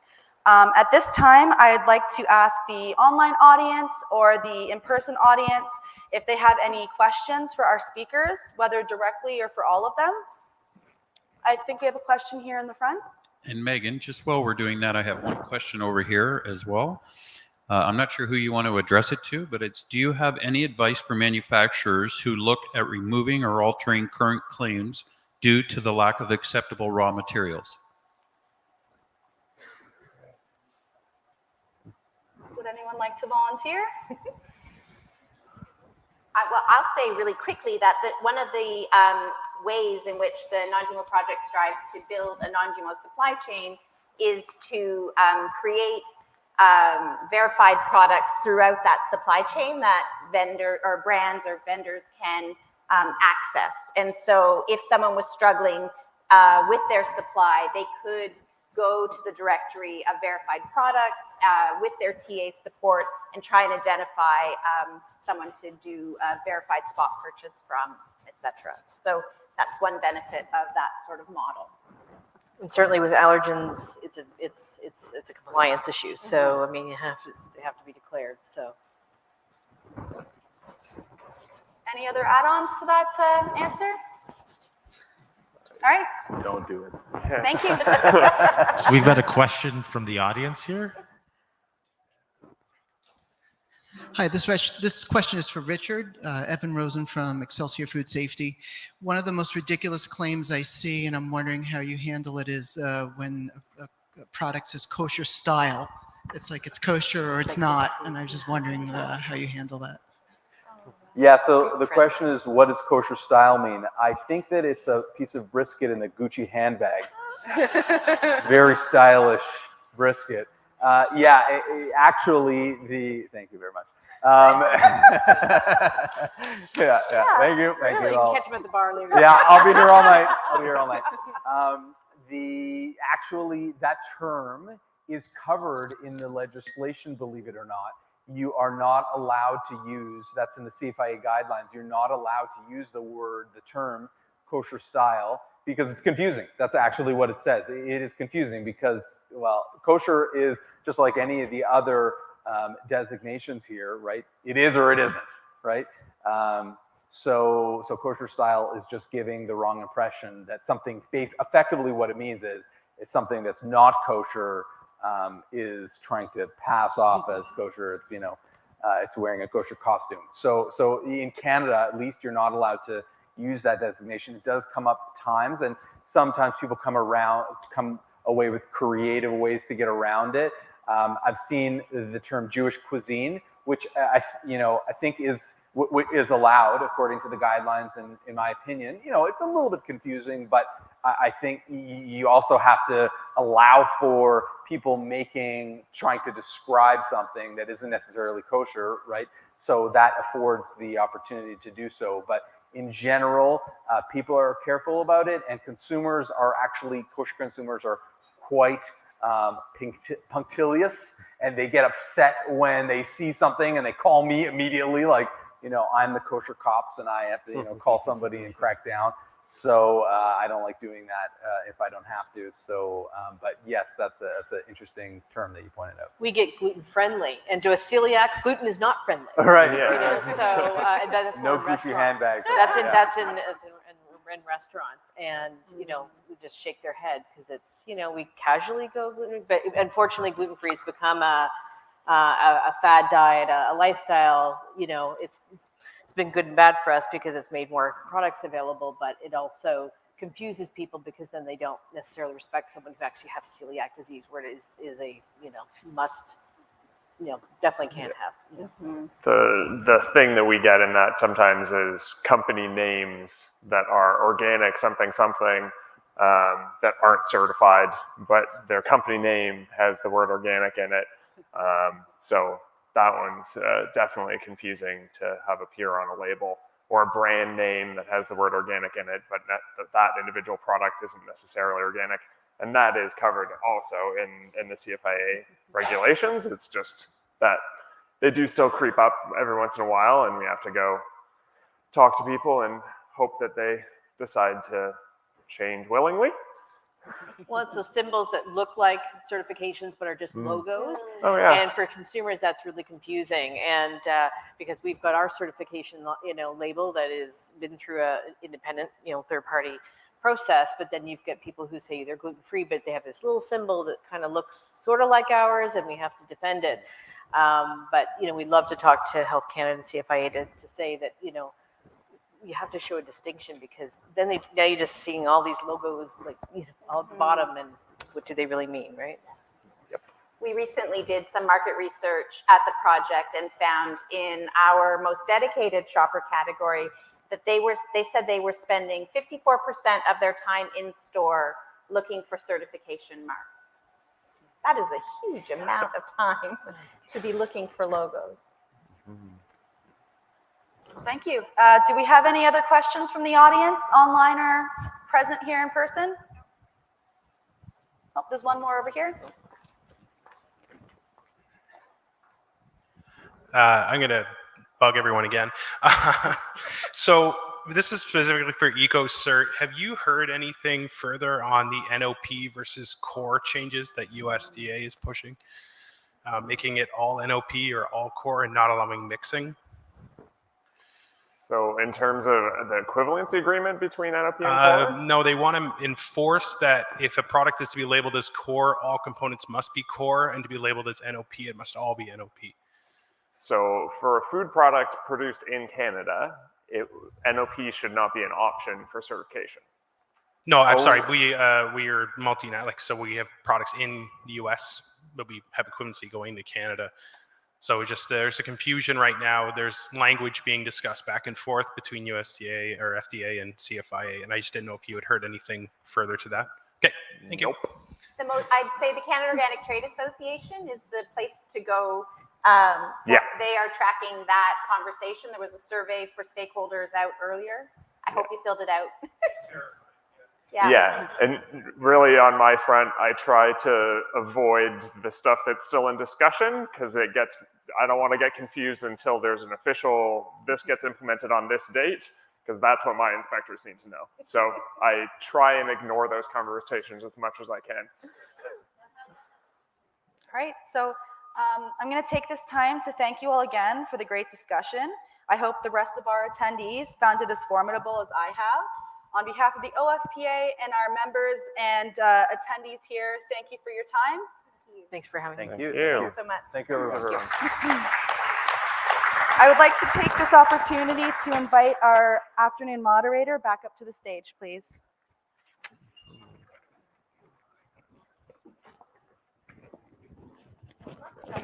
It's just on the stage.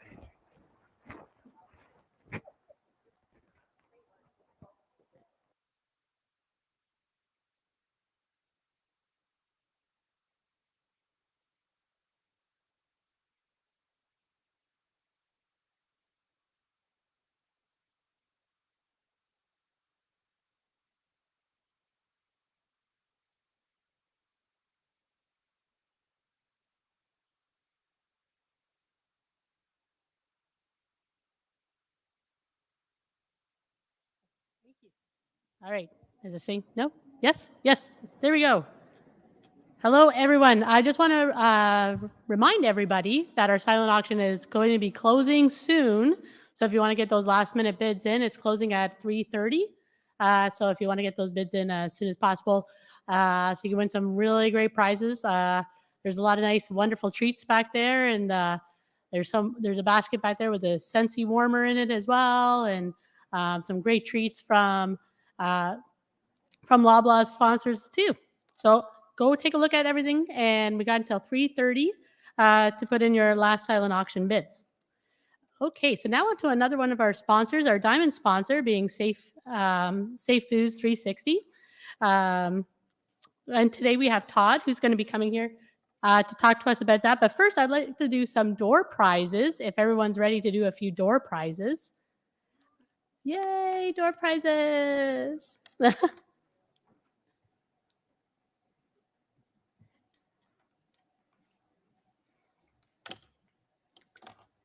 How many do we have left? Do you want to just do the whole lot?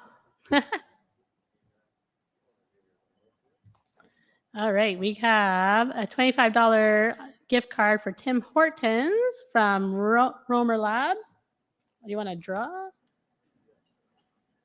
Oh, yes, we'll get the basket here, and Al's going to help us out here. Oh, never mind.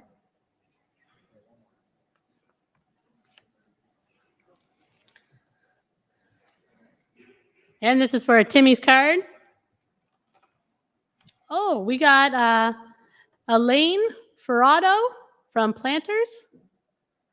Yeah, you hear? Oh, wonderful. You get a Timmy's card. Get the caffeine. There we go. And then next is a gift card from the OFPA for $25 for an Amazon card.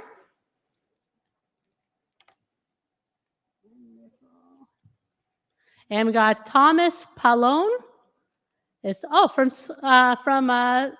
Safe Food Smart, or sorry, Smart Food Safe. For you, an Amazon card. Wonderful. There we go. Do we have one more?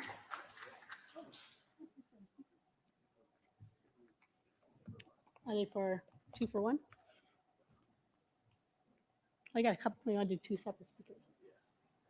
Okay, and then we have some other speakers here from Orkin.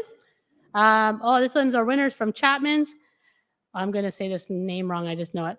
Ramnick from Chapman's. Oh, wonderful. You won a speaker from Orkin, Canada. And we got one more speaker here as well. Also from Orkin, who brought in all of those birds of prey that we were having so much fun watching.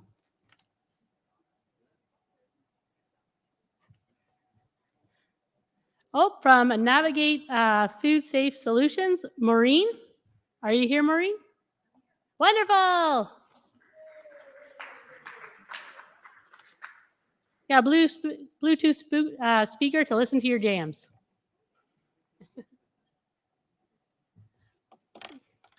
Wonderful. And now I'd like to pass it on to our diamond sponsor. Todd, take it away. Such a gentleman. Yep, clicker's right there for you on the podium.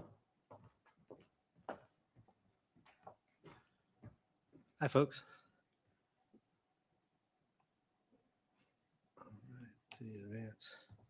Well, good afternoon. My name is Todd Fabeck, and I work with Safe Food 360. I'll spend a couple of minutes here speaking to you in general terms about what we do and the solutions that we provide the food safety and quality assurance and compliance industry from a software perspective. It's great to be here. Thank you for the opportunity to speak. It's great to see folks at a hybrid event. And it's really great that the Orkin team brought those raptor birds out today. That was cool. I really enjoyed that. So I want to talk about something new. This is the first time I've been to this event, and I'm not exactly sure if Safe Food 360 has been here in person. So when you present, you want to tell people something new and something's valuable. So the first new thing I like to say is Safe Food 360 is here to talk to you about any of your innovation or future state needs as it relates to the management of food safety, quality assurance, or even suppliers. The thing that I want to talk about more importantly real quick in how we do it is why does it matter? How can we help you? On one hand, we have an industry that's doing a wonderful job at taking care of everything every single day. On the other hand, more and more events, more and more requirements are coming forth that have to be managed by your teams. That's a difficult process, and that's where we come in. We can help you with taking your current state challenges and we can put them into an automated process. We can have collaborative environments. We can have compliance and quality assurance and food safety checks within our software solution. And that's how we can help you. And we would love to do a value base and ROI case on that business need, or what we like to call the need case today. So who is Safe Food 360? Simply put, food safety managers, compliance, and also quality assurance managers are using our software all over the world. We're on 6 continents, and we're working with some of the bigger companies and some of the smallest companies who have the model to be able to address both of those. Something about LG Assure and our family of brands. This is an exciting thing for us. We're surrounded by lots of folks providing lots of value added. We work independently of one another, but we're certainly attached as partners, proficiency testing, things like performance testing. Obviously, our audit partner, BRCGS, is here, and also Safe Food 360.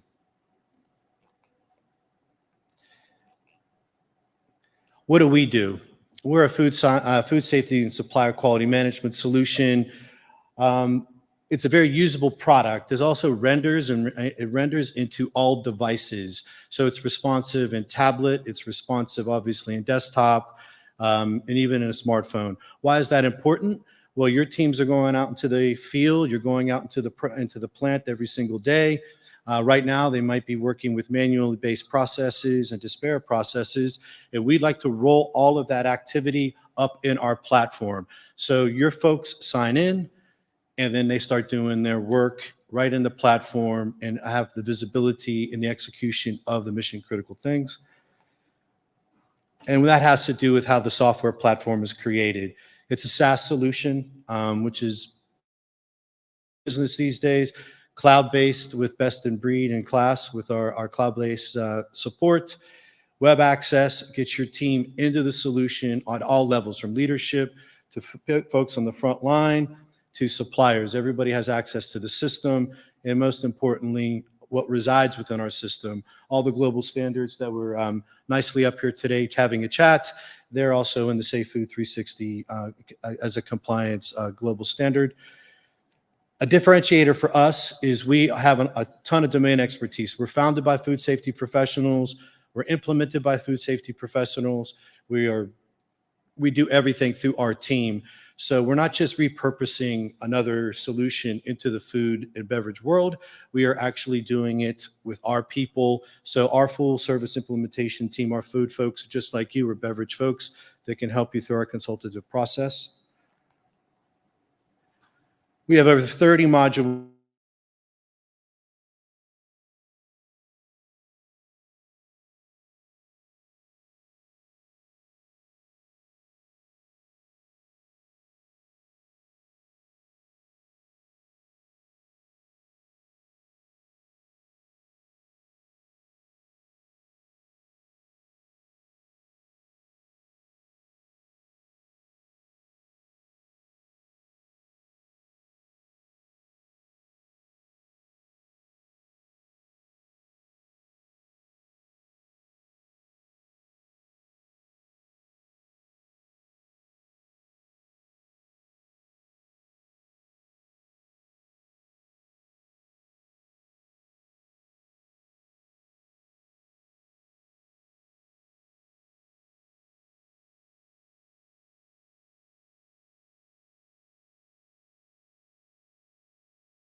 Thank you so much, Todd.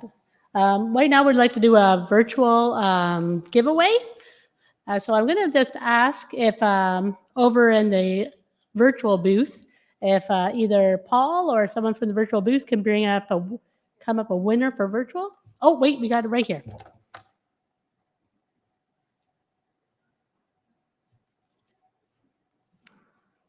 All right, so our virtual winner is, I think, I'm going to be terrible with names here. Isdi Varnaz. They are with Thomas Fresh Inc. And so that you got a couple of golf shirts. Okay. Do we have another one? Oh, yes. There's also another one from Romer Labs. If you're here, the name is Jinkies. I think I'm saying Jinky Austria. Oh, you're a winner right here for the Tim Hortons gift card.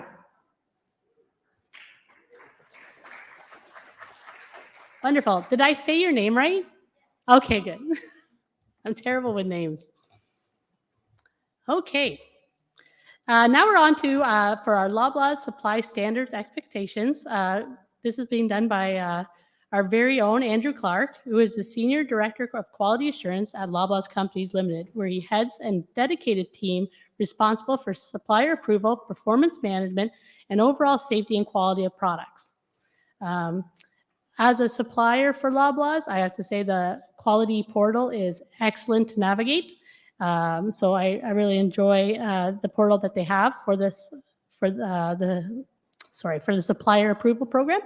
And during his career, Andrew has worked in a variety of roles associated with food safety and quality management, including food manufacturing, food service, and retail sectors, and also food law enforcement of the UK Food Standards Agency. In addition to his day job, Andrew is active within the wider industry, having previously contributed to several GFSI technical working groups, and is currently co-chair of the GFSI Stakeholders Advisory Forum and has been an active contributor to BRC Global Standards in North America Advisory Board for many years. Andrew is fellow of the Institute of Food Science and Technology and 10 years membership of the ISFP Association. Andrew is awarded the BRC Award in 2019 and in 2020 was a recipient of the IAFP Harold Balmer's Industry Award, awarded for dedication of outstanding service to the public and IFPA and the food industry in large. And also, Andrew is a director of the OFPA. So I'd like to welcome Andrew to the podium.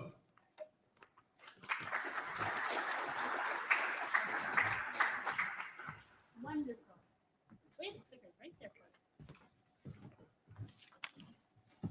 Okay, can everyone hear me okay? Good. Okay, so where are we?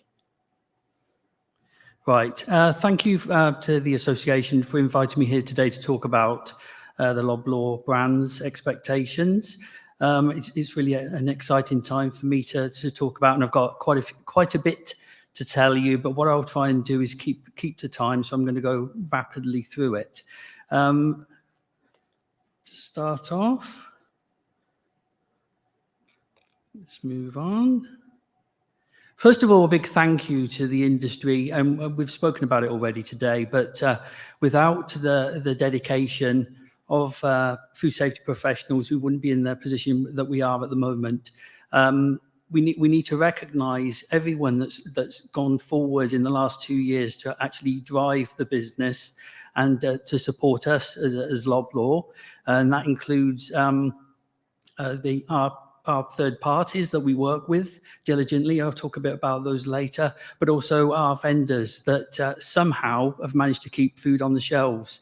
And when I was thinking about this and how we've managed to do this through the last 2 years, from my perspective, it links back to the fact that the vendors that we use, all of them for control brand products, all have GFSI. So with that, they've got established systems, and talking about that in terms of prerequisite programs. Without that, I don't think we would have survived and had the availability that we were able to provide during the last 2 years. So I think, I want to personally thank everyone, and certainly our suppliers that are in the room, and our service providers. So moving on, very quickly, a bit about me. You can tell by the accent, I'm not Canadian. I've been in Canada for nearly 11 years. From the UK. I'm not South African, as someone said to me on Saturday. I can't see it myself. Can you? But somebody did on Saturday. So I moved over in, when was it, 2011? And so I've been here ever since and worked for several different companies, Maple Leaf and Subway, prior to my current position, which I've been at for 3 years now. So as a business, the mantra that we live by is live life well. And what you might think, well, what does that mean? You might have seen it. And so how does that drive the business? Well, as an organization, we believe that Canada can be and should be the happiest and healthiest country in the world, as measured by the health of its people, communities, and environment. So when we talk about culture and how we progress our business, what we have to do as a business, as an individual working within Loblaw company, and the part that we play, obviously, in Canadians' lives it starts with one simple question: is this helping Canadians live life well? So I'm going to talk very briefly about Loblaw as a business, just to give you an idea of the scope for those of you that are unaware of what we do and the size of the organisation. So we've got separate divisions, and then you've got as you can see there, the banners that fit under the divisions. So there's a portfolio of brands. So we've got in total 50 different brands, food and non-food. So in my role, I don't just look after food, I look after the control brand non-food products as well. So that's everything apart from clothing. So Joe Fresh is missing off there because that's a different team, but everything else comes under me in terms of vendor management and vendor approval and that type of thing. So that's the sort of the scope to give people who don't know Loblaw well, the size of the company. As you can see, the sales are significant, the number of people that work for the company, the number of stores, and so on. So to maintain that position, obviously, we need to be dedicated to food safety and quality. And so I'm going to talk a little bit about that, but I just wanted to give you an overview of the size of the business for those that are attending today or watching online that don't really know who we are. So moving quickly into some of our brands. So you've got the No Name brand that was first developed in 1975. 16 No Name products were developed, and you might be familiar with that. And then we've got the Naturally Imperfect, that's a sub-brand underneath that. We've got the Black Label, which is personally my favorite because that's the posh one. And also they've got my favorite products are under that, which is the ice cream. And there's an eggnog ice cream for the holiday season. Shameless plug in there. So, and why I'm telling you all this is obviously the consumer demands, they change over time, but they're not stopping. So during the last year, we've probably launched 500 new food products. And you'll see there the insiders report, there's 100 new products in that alone, and that's for the holiday season. So you can imagine with that comes a lot of responsibility in terms of maintaining food safety and quality. And so the purpose of me giving this oversight to people who don't know Loblaw is I just wanted to give you an understanding of how big the company is. Because on top of that, we have approximately, I'd say, over 10,000 control brand products on the shelf at any one time. So to manage that and to make sure that we drive consistency and we're helping Canadians to live life well, there's an awful lot of work goes into the maintenance of managing those programs, but also the vendors and the products. So our strategy, you can just about see it in the middle, is centered with a passion for customers. So what we do across our business and product safety and quality underpins everything. So I mentioned their product safety and quality because obviously it doesn't just account for food products, it's our non-food as well.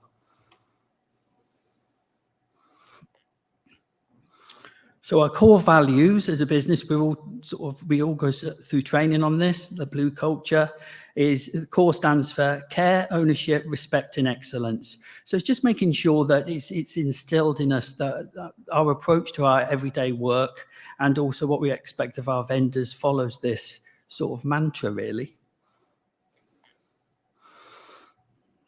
Okay. So, yes, these are some of the initiatives that we're working on at the moment. And you may know or may not know that our CEO signed the Coalition for the Plastics, the Plastic Reduction and the Plastic Waste Coalition. So we're working as a company across that initiative. And the intent is to have 100% recyclable or reusable plastic by 2025. So that's important. And some of your suppliers into us will already have received the notification around that. And I can give you a bit more detail on that later, one-to-one, if you want to ask me any questions on that.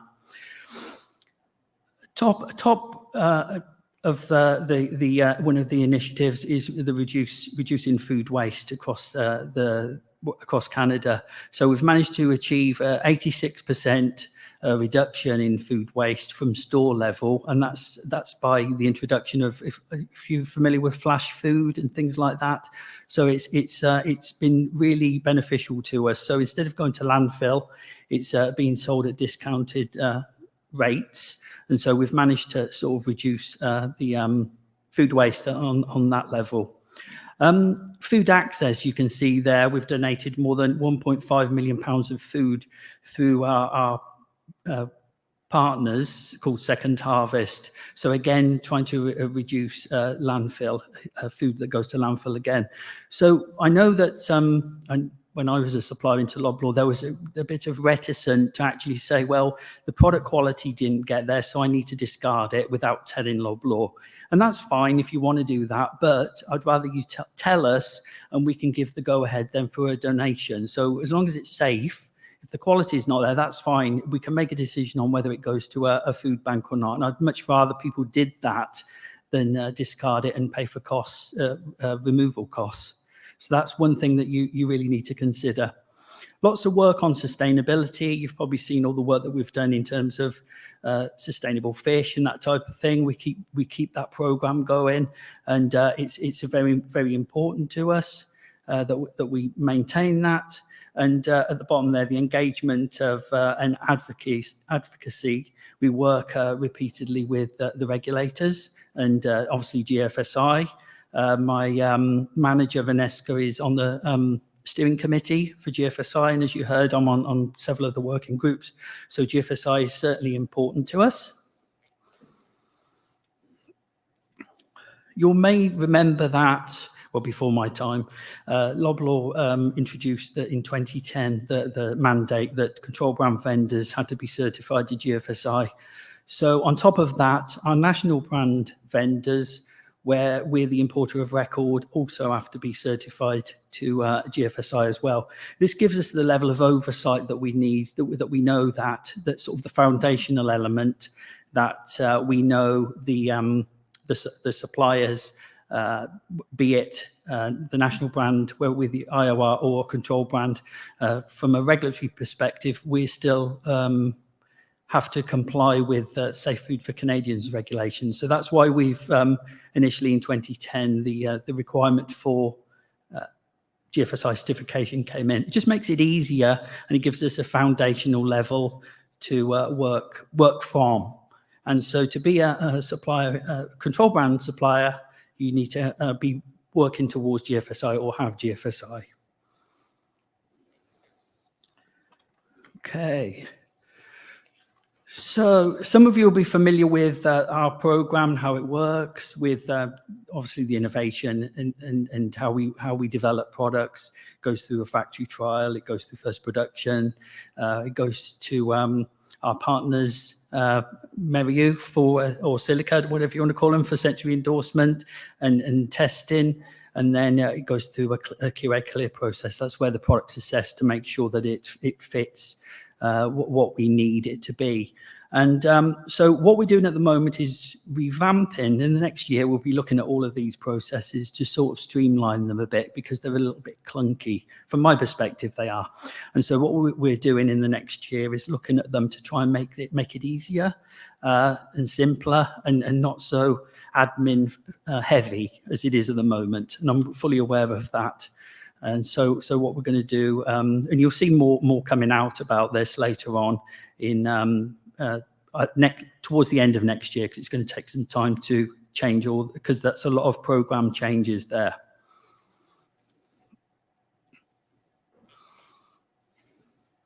So call out to our partners. So we've got my faves there. SOI Global, as you probably know, they collect our audit certificates and audit reports, because if you're a supplier into us, all certificates now go through our certificate management system that are maintained through SOI Global. So we have thousands of certificates and audit reports that are maintained on that system. And so that's in case, say, for instance, a CFIA or somebody wants to sort of understand the performance of a vendor. We start there, but we've also got a vendor performance tracker. So from our perspective and how we focus our resource depends on the performance of the vendor, which, as I said, starts with the GFSI certificate and the score, but there's a lot of different other metrics that we assess as well, and then they're rated red, amber, or green, and that's how we fundamentally maintain our vendor performance, and where we focus our resources, obviously, towards the red and amber vendors. So that's SOI Global. Meriu, you'll be familiar with. They do. They're our preferred vendor for food testing. The businesses worked for them for a long time, and we're in deep partnership with them, and we work with them and have regular updates from them, and they understand how we work, which is not always the most easiest, and I know that. I can say that. And NSF, of course, for those of you who don't know, NSF are our partners for our audit program that actually I introduced the revision to the audit program. I think it was it 2019, NSF people? It was, wasn't it? Yes. So we revised the audit standard, and having them as partners has really helped, because it helps with the governance, but also the process overall. And obviously the availability of auditors is much easier than sending my team around the world to do an audit. So that's been beneficial. Okay, going into a bit the audit program and why it was introduced. Prior to my joining Loblaw, there was a process that the team were conducting audits, but it was fundamentally a rebranded GFSI audit, which in reality wasn't serving a lot of purpose. So what we did was revise the audit standard, and I'll talk a bit about what the revision was in a minute. But what we did was have a really more formalized approach to audit, lots of training on the process, because it's a very different audit to what our vendors are used to. It's a different approach, but also it's a risk-based audit. It's not a really long audit as such, but it's risk-based, and it focuses on key areas that are important to us. So that was sort of the fundamental changes that have been beneficial. I think we've had some really good insights and findings, but also recognition of the vendors that are doing really well. And, we can really identify that during our audit process. So you might think, well, how is this different from yet another audit? How is it different? So fundamentally, the audit's based on Now, you've heard a lot about food safety culture and assessment of behaviours. Well, we've been doing that since 2019. So we've got criteria that's measured. There's assessments that are carried out during the audit, and we determine the culture of the business in terms of food safety and quality during a snapshot, because it can be done. And I know I've had debates with people that you can't audit because it's subjective, but it can be done, trust me. So we've had some really interesting findings there. And if you know me when I say interesting, I'll tell you what interesting means later. So heavily focused on quality management. I don't need to repeat what's been done in the GFSI audit. I don't need to go and see someone do a metal detection check. That's already been done. Why would I look at that again? So what we look at is quality management, and the focus is a vertical audit on our product. So we select a product that's on the shelf, we take it into the facility, and we get all the records that are associated with the manufacture of that particular product. And that's how we do the sampling. And that goes to the training records of the people that are involved in the manufacture of that product. And that's how we do it. But it's only a day audit, but some really quite interesting output from those audits. Okay. So very quickly, so the strategy that we're introducing, we're working on our strategy now up to 2025, is going to include, and I've been pushing this since I've been with Loblaw. So from my perspective, we don't shout about what we do enough. I think as a business, we do embrace, obviously, consistent. The business understands, from what I said earlier, the demand for consistent quality and obviously safe products. And that's not just food; it's everything that we have and we sell. But I don't think we talk about it enough. So what you're going to see is going forward in the next few years is we're kicking off our culture strategy that we have. And again, product safety and quality, not just food safety and quality. So you'll see a lot more communications, a lot more, I want to say, positive engagement, and lots of information on what we're doing as a business to progress food quality and safety within the business, but also externally. And I think it's quite interesting that this is also going to include an assessment of our own business. We've already started that process in terms of a behavioural assessment for the business in terms of how we perceive quality and safety to be. But that's a huge undertaking that we have to do just to sort of determine where we are in terms of maturity. Now, you'll all be familiar with well, hopefully, the GFSI document on food safety culture and maturity. So a lot of that will form sort of the fundamentals on where we think we are and where we think we want to be. So that's a big emphasis for us starting next year. We've already got the framework for that, and we have 6 separate pillars within that strategy. Okay.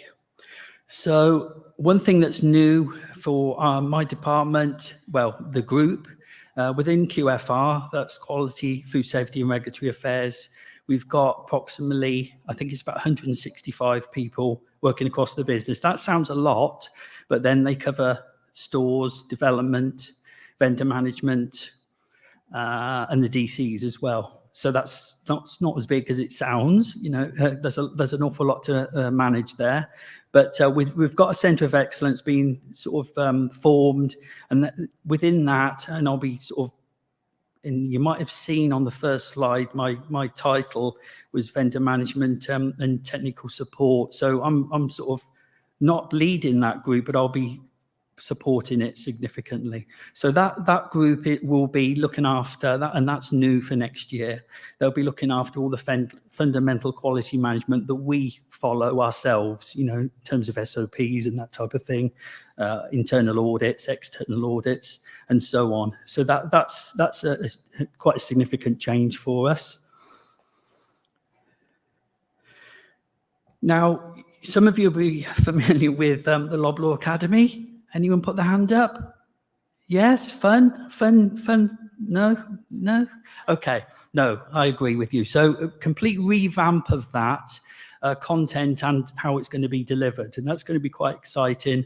And sort of the mandate will change. You know, it's not, we don't run a dictatorship, and so it's not going to be that everyone has to follow what's in the Loblaw Academy. There'll be a name change to it, but a significant change to that. So it's more about engaging and supporting our vendors rather than running a dictatorship, because I've never been a fan of that. I'd rather work with companies rather than go in and audit them and find a load of problems. It doesn't really work for me to do that. And it's being reactive doesn't help us as a business either.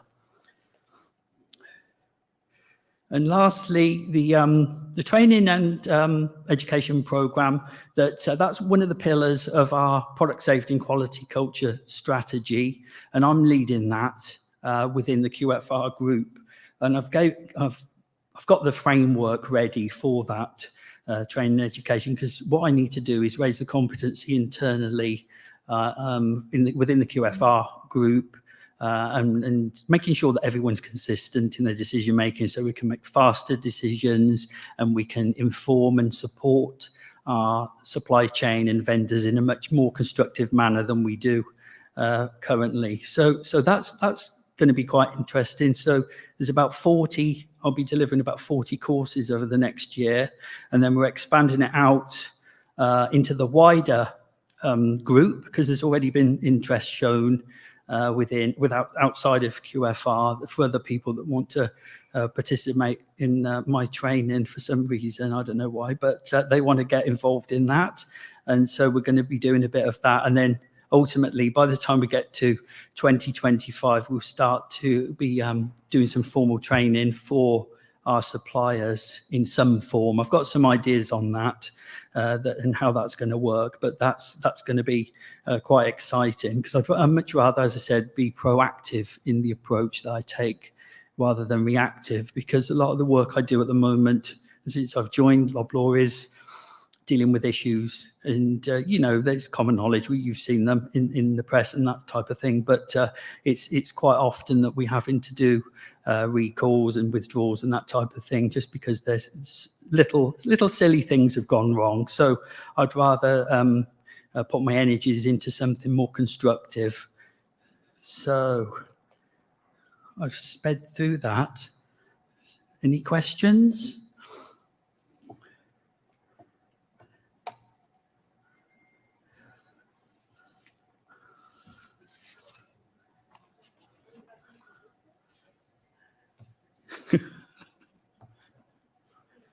He's ran away.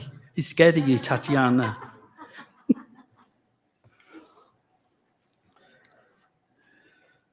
Thank you, Andrew. So just a brief question for you. You started off saying that you accept the GFSI certifications. Why do you still do your own audits? That's a good question, and I'm glad you asked that, because it does sound contradictory, and I totally get that. Why we still do them is because we still don't see consistency in the audits that are conducted. And I know I'm saying it yet again, and we've all said it a million times before, but until we see consistency, then we can't just accept GFSI. I know some of the other retailers, that's all they accept, but we've seen obviously what happened with the pandemic, where audits couldn't be conducted. I'll be really honest, it didn't bother me too much, because I already knew the history of a lot of the vendors, and they'd been certified for years.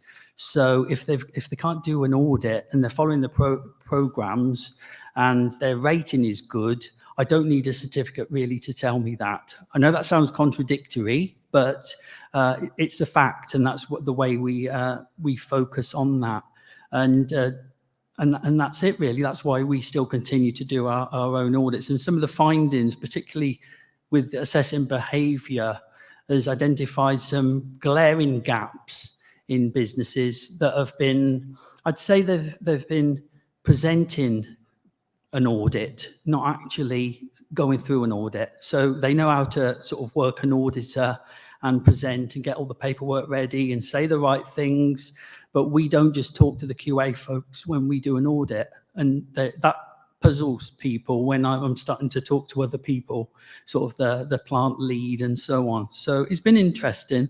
At some point we might, but we also need to start looking at how we're going to support the smaller companies that are not certified and how we're going to get them there. Sometimes I'm asked to go to a facility to help them get GFSI. No, I'm not doing that. That's impossible for me to do on top of everything. I do enjoy doing that, but we do need to start looking at the smaller companies that want to progress, but they really don't know how to do it. And there's a ton of work out there for people that want to do that, for sure. Does that help? Long-winded answer, I know. Any other questions? No? Okay. Well, I'm here for a while, so if you've got any questions, you can always, if you're a bit shy, you come and ask me. Okay, thank you. Thank you, Andrew. Oh, yes, I'll do this.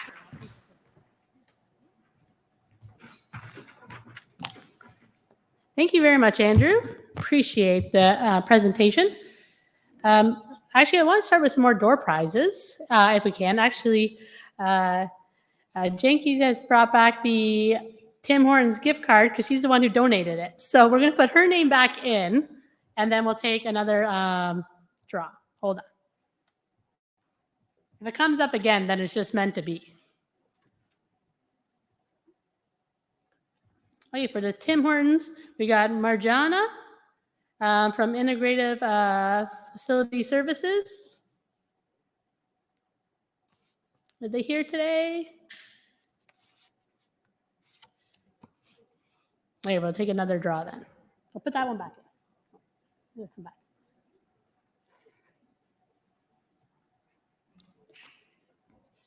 Oh, our wonderful love line.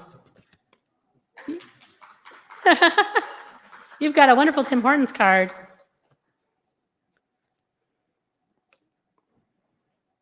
And then for the next one, it's a shirt and tie?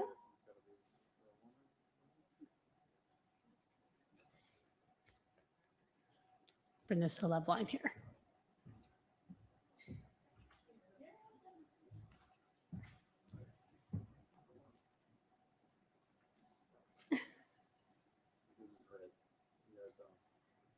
Yeah, don't worry.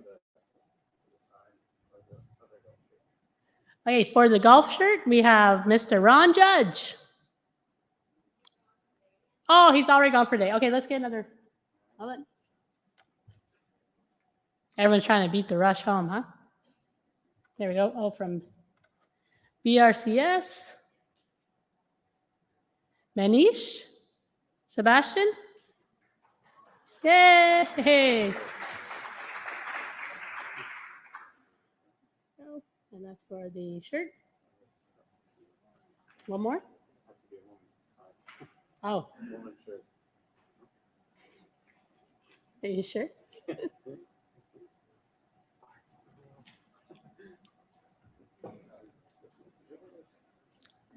Okay, next we have someone, the next winner is from IFANCC. Is it pronounced Sabib Jafar? From IFANCC. Halal certification. Try another one.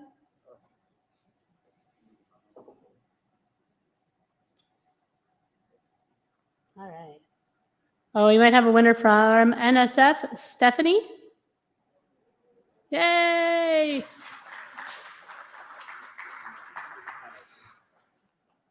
Oh, that looks like a Donald Trump tie. There we go. And one more prize, a tie.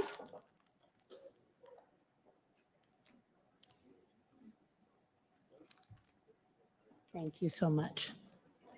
Oh, this is Evan Rosen. Is Evan here? There he is. Oh my gosh, you got a nice tie. Perfect. Wonderful. Okay, now we'll go on to our next presentation from one of our platinum sponsors today. This is our platinum sponsor from Orkin, Mr. Michael Madison, and thank you, Michael, for bringing in the birds of prey. That has been stealing the show. So wonderful. Come on up, and we'll be happy to hear from Orkin today. Thank you.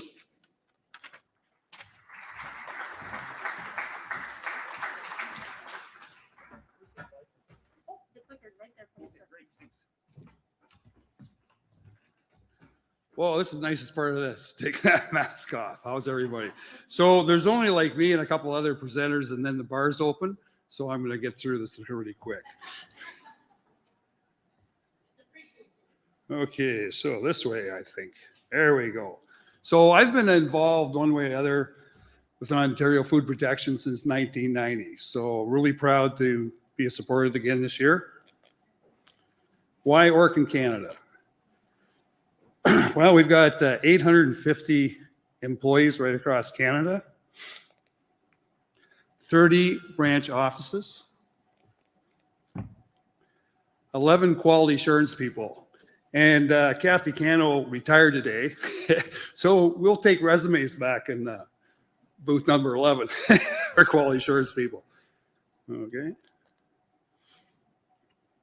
One thing we want to look at is reporting is very important to us.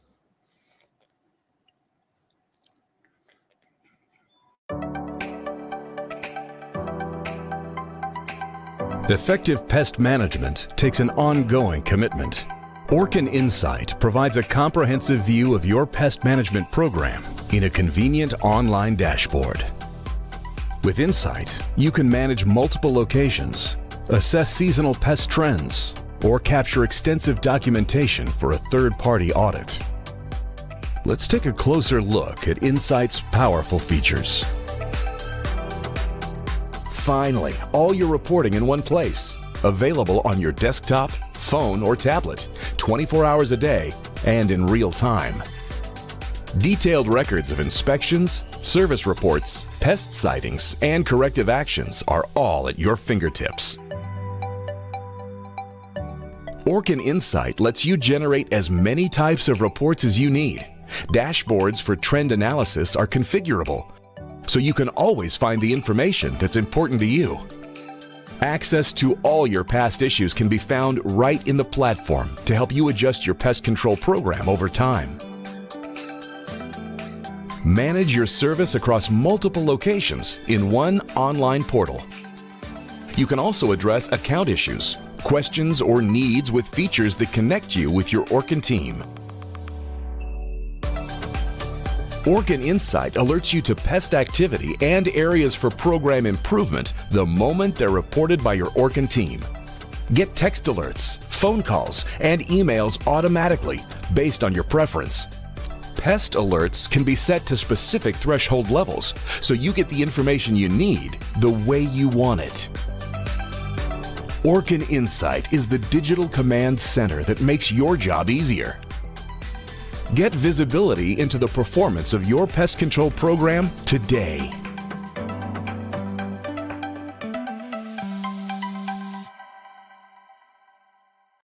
Okay, thank you. So we offer a lot of services, and we're trying to create new services all the time. Hence our bird control with the falcons, birds of prey. But pest control is our main business, which includes fly control, we talk bird control. Wildlife is becoming a huge part of our business. Bed bug control, odor control, scent service, washroom care, disinfectant service we got into with COVID, and fumigations and heat and CO2. These are two of the new products that we're really excited about. So what we got here is a picture of our fumigation vault that we are doing with CO2. And we're also doing with phosphine, conventional, and we're using heat as well. Plus, we all met the birds today, so they're a great part of the show. Orkin Canada, we care, our corporate social responsibility.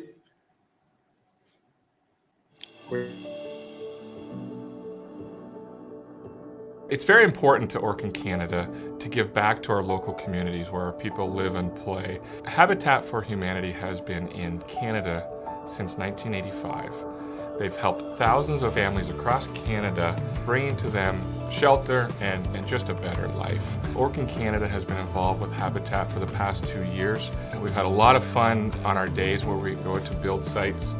Not only does it serve for a great team building day, it just feels great for our people to get involved and give back. In 2020, we are going to expand our relationship with Habitat, and we're looking to set up build sites across Canada with our Orkin family. I couldn't be more proud of our Orkin Canada team to be helping with such a great cause.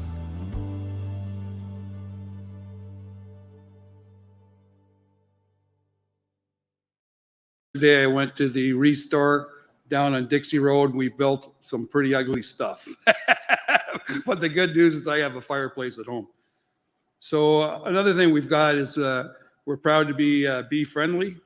So just a little snippet of our bee friendly video. Hi, this is Simon Bradley from Orkin Canada. We're here to talk about bees today. Bees are so important for the environment because of their high pollination rate, which in turn produces us a high volume of food and yummy, yummy honey. We're here to show you how we get our hive prepared for honey and also swarm control. So let's go take a look. Hi everyone, this is the Orkin Canada hive. As you can see, we are just taking the hive lid off. The bees are really calm right now and know we're here to assist them. We are now getting into the hive. The first box that you can see us taking off, this is called the honey super, and the box below is the brood box, where the queen will lay her eggs and produce larvae. We are smoking the entrance hole to calm down the bees. As you can see, they are swarming around the entrance hole. You can also see that we've put an entrance seal on the brood box top entrance hole. This is so the queen can't get into the honey super. Moment of truth. Look at all that yummy, yummy honey. There we go.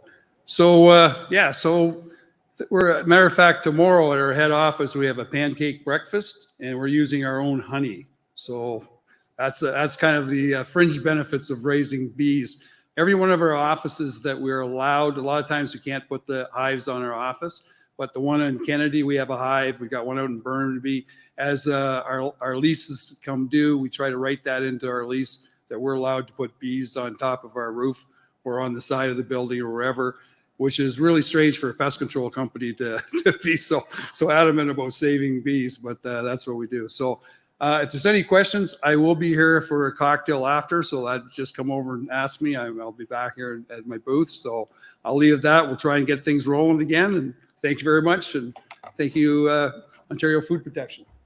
Thank you so much.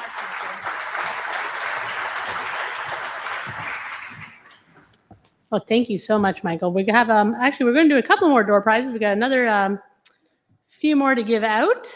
These are gift cards from Smart. Oh, these are from Smart Food Safe. Oh, they're Amazon gift cards. Yeah, I don't think they're here.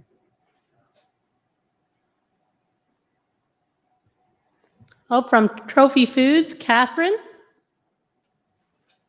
Is Catherine Dora here? Ah, perfect. And the second gift card for Alexandra Capes. Is Alexander here? Oh, very good. Thank you. So part of the OFPA, you'll see on our website, we also give out awards and presentations for people who go above and beyond in the food for food safety, whether it be in our community or for sanitation. So right now, I'd like to. I'm going to be presenting the Sanitary for Food Safety Professionals of the Year Award. Is presented to a member deemed to have contributed outstanding service to the food industry in Ontario, such as demonstrated enterprise on sanitation procedures, improving food safety culture at a company, or conducting research made at an applied contribution to food safety. The award consists of the annual, or The award consists of an annual general meeting registration fee, a certification, and a donation is made in the winner's name to their approved charity. So Maria Salem has nominated Gordon Hayburn for this award. Gordon is the Vice President of the Food Safety and Quality at Trophy Foods and is a big supporter to food safety, not only in Ontario, but worldwide. He has inspired leaders, showing great respect for all employees, and has a great passion for training. He delivers training towards becoming a BRC professional on weekends, giving up his own time, but in this way, he makes it accessible to everybody because as you know, it's hard to get away from the office to do some of these courses. Gordon has been recognized by many other groups, including the IAFP in 2012 for the Harold Balmer Award, and he is the first ever winner of the BRC ATP of the Year in 2016. Gordon is also a big supporter of the OFPA. Congratulations, Gordon. Gordon will be presented his award by the OFPA President Nadia during the half-day conference, which Gordon is hosting. So this is his award. Oops. So Nadia, would you like to take this one for him? Oops.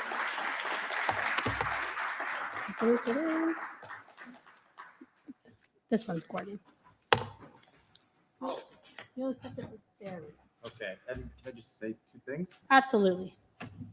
So I will accept this award on behalf of my boss, who I know is really appreciative of winning this award, of being recognized by his peers and colleagues. So thank you on his behalf. And just a reminder that he wasn't able to attend today to receive this. We will present it. He is leading his own symposium on risk management and risk analysis on January 13th. So if anybody from food manufacturing is looking to attend this, please reach out to me and I can send you more details, but the number of seats is limited, so it's kind of a first come, first serve. Okay, thanks again. Thank you for that, Aaron. Okay, the next award being out is the Lifetime Achievement Honorary Award. It is presented to a professional or retired member of the association and recognizes an individual who has made substantial contributions to the objectives of the OFPA throughout more than 10 years of active service in the association. A Lifetime Achievement Award grants the winner honorary lifetime membership to the OFPA. The AGM registration fee, a certification, and a donation will be made in the winner's name to an approved charity. I nominated for this award. I nominated our very own Shirley. In 2017, Shirley retired from Health Canada, Ontario region. In her past position at the Food Policy Liaison Officer, Shirley worked closely with various stakeholders involved in food safety, including all three levels of government, industry, and their associations, health professionals, academia, and consumer groups. She is also very active in food safety education and outreach to the general public. Previously, in her 27 years at Health Canada, Shirley worked for 8.5 with Nebraska, Mr. Christie, and Peak Freems Cookies as their lab and plant sanitation. Shirley graduated from the University of Toronto with honors and Bachelor's of Science in Microbiology specialized program. And she used to be the previous administrator assistant of the OFPA. So Shirley was not able to come today, so we will be presenting this to her in a later date. But right now, I have Nadia, who will take this award on her behalf. Oop.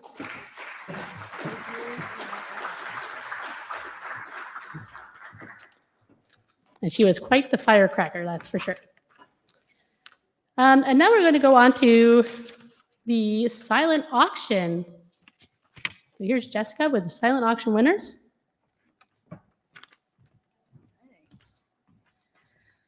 Okay, so I apologize in advance if I get your name wrong.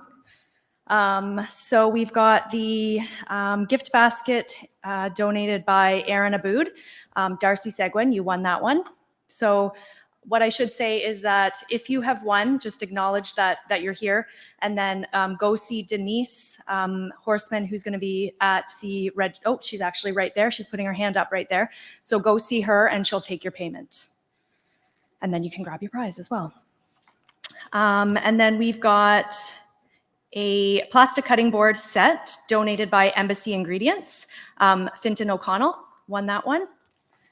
I'm pretty sure he's here because I saw him. Yep, there he is.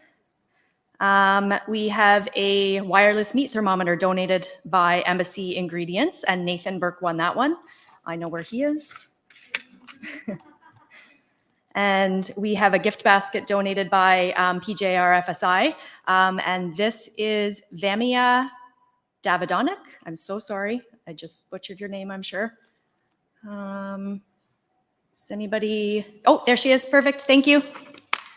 And then we've got another gift basket donated by Erin Aboud, and that is Diane Pride.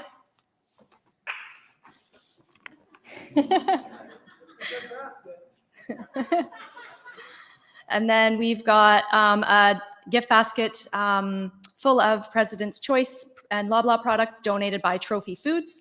And Tina Billinger won that. Tina, are you here somewhere? Back there? Okay, perfect. Thank you. And then we've got a gift basket donated by Cactus Exotic Foods and Khadija Morley. Yep, perfect. Thank you.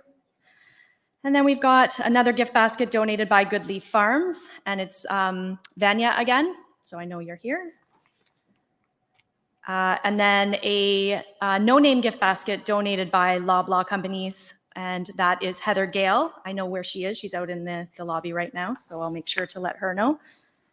And we've got a PB Black Label gift basket donated by Loblaw as well, and that's Frank Schreuer's. Okay, it's a popular table.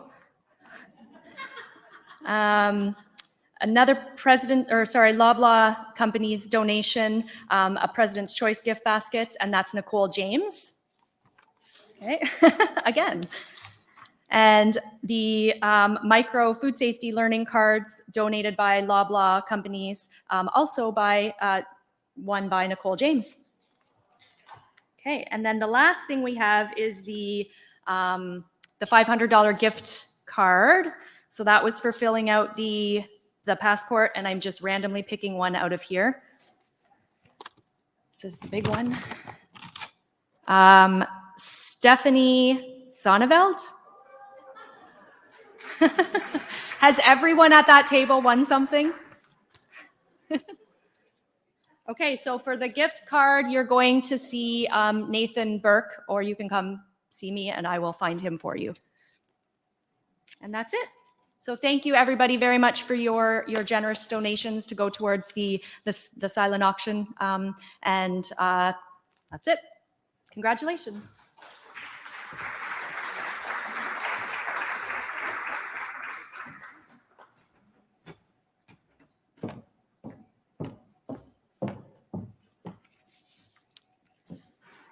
All right, so this is me between the networking. I'm always between meals or something. So anyway, in closing, we hope you really enjoyed today's meeting. Given the current situation, we felt that it was important to continue to deliver to our members in person as well as virtually. I would also like to thank our members for attending. And if you're not a member, I encourage you to join, regardless if you're from industry, regulatory, or academia. The OFPA offers opportunities for learning from industry peers and networking. Take advantage of our member benefits, including event discounts, and I would ask all members to share the OFPA with industry colleagues. Take advantage today of the Food Safety 2001 10% off code to receive a discount on your 2022 membership. If you are a member, please ensure you sign in and check out our members only area. Stay up to date and current following us on all of our social media platforms, Facebook, Instagram, Twitter, and LinkedIn. And as a reminder, again, if you would like an attendance certificate, please see our board of director, Brett Dooley, and he will get you signed up on the attendance sheet. Virtual attendees, please chat in and the moderator will capture your name. Please check your email in the next few days for our meeting feedback link to help us know what you loved about today and how we can make these events even better for you. First to submit wins a free registration for our spring April 14th, 2022 event. Next slide. Please save the following dates in your calendars. for 2022 so you don't miss out. Our spring meeting is April 14th at the Centennial Event Center, led by Board of Director Brett Dooley. Our golf tournament is June 23rd, led by our treasurer, Paul Demirin. The venue is Piper's Heath Golf Club. Our OFPA social networking mixer will be led by myself. This event was to be launched in 2020. Due to COVID-19, it was canceled. I'm excited to announce this new event. It's one of the best ways to get out and meet new people in a community of like-minded professionals. This business casual event will be held in person in the evening after work hours. It allows you the opportunity to make new connections, share ideas, learn from others, discover new opportunities, network with peers and industry colleagues. There will be limited exhibit and sponsorship opportunities at this event, so please save the date, September 15th at Cedar Brae Golf Club. I hope to see you there for drinks and hors d'oeuvres. Fall Food Safety Symposium, our 65th annual AGM. This is now going to be on November 15th at the Corporate Event Center. This will be led by Board of Director Aaron Aboud. Next slide, please. I would like to also thank our Sanitarian Award winner, Gordon Hayburn, for his half-day free seminar on risk assessments being held on January 13th. Congratulations to those 45 manufacturers for registering in time to qualify for the limited spaces. The topic is a variety of risk assessment techniques for food safety management systems into a half-day awareness seminar. It's to be held in Mississauga at the Corporate Event Center. The session is capped at 60 people, so we are pleased to have been offered 75% of the seats. Mr. Hayburn is covering all the costs of the event himself as a means of giving back to an industry that he's passionate about, and we are delighted to be a part of it all. All attendees, they must be fully vaccinated, statuses will be checked, and if you have a legal exemption from being vaccinated, evidence of a negative test within the last 72 hours is going to need to be provided. Masks must be worn at all times, and again, because we are oversubscribed, if you cannot attend, please do let Aaron know. Next slide, please. I would again like to thank our sponsors and exhibitors, platinum sponsors, Orkin Canada, Sandy Mark, diamond sponsors, Smart Food Safe, Sandy Experts, and Safe Food 360. Gold sponsors, BRCGS and the Atchison Group. Silver sponsors, Abel Pest Control, GFSR Global Food Safety Resource, 3M, Microsyntax, Agat Laboratories, Miro Neutral Sciences, and our exhibitors, AIB, Lumar Food Safety Services, Eurofins, Romer Labs, AFCO, Neogen, JD Enterprises, and SC Johnson. Without all of you, this event would not be possible for today. Next slide, please. We would also like to say thank you to all of our speakers today. Thanks again to those speakers who traveled for today's event, Charles Gimmeron, Jacqueline Sully, and Heather Gale. Erica Sheward, Director of Global Food Safety Initiative, for speaking to us on the Global Food Safety Initiative and providing us with an overview of the GFSI and the things as an industry we should expect. Supported by Board of Director Andrew Clarke, Senior Director for QA Loblaws. Our GFSI panelists, the panelists included Board of Director Jessica Burke, Delivery Partner, Relationship Manager, BRCGS, Leanne Chuba, Vice President, Technical Affairs, SQF, Heather Gale, Executive Director, Canada Gap, Pio Scouser, North America Technical Representative, IFS PackSecure, Rebecca Anderson, Technical Key Account Manager, Global Gap, and Jacqueline Sully, North American Representative, FSSC 22000. They talked about the challenges they faced globally when our industry was forced to rethink the logistics of certification and move to a virtual stage. In addition to speaking about some of their top 10 non-conformances globally and the very future of their standards. Charles Gimberon, Vice President of Technical Services, Rochester Midland Corporation,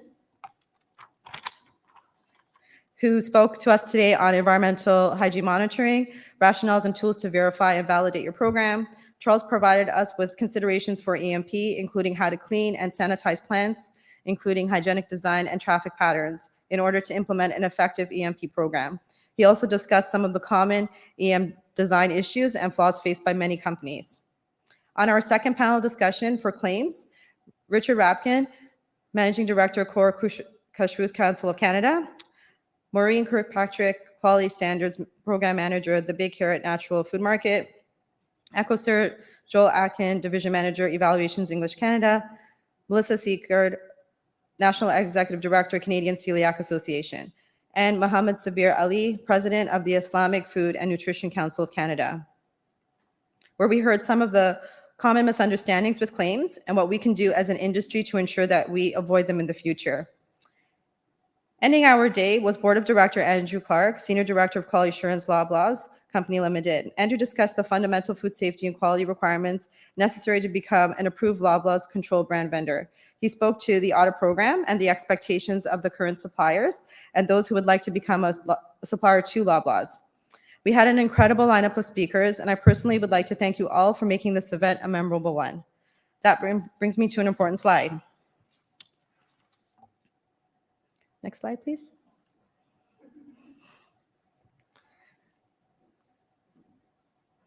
Next slide. Thank you.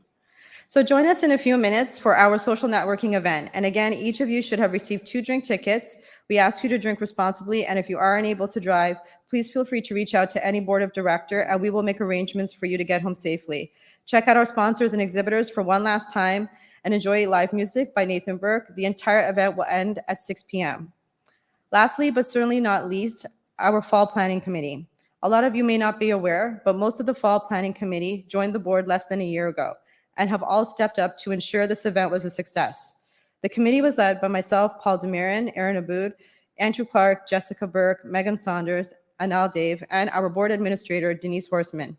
Please, if all of you can stand up for just a second.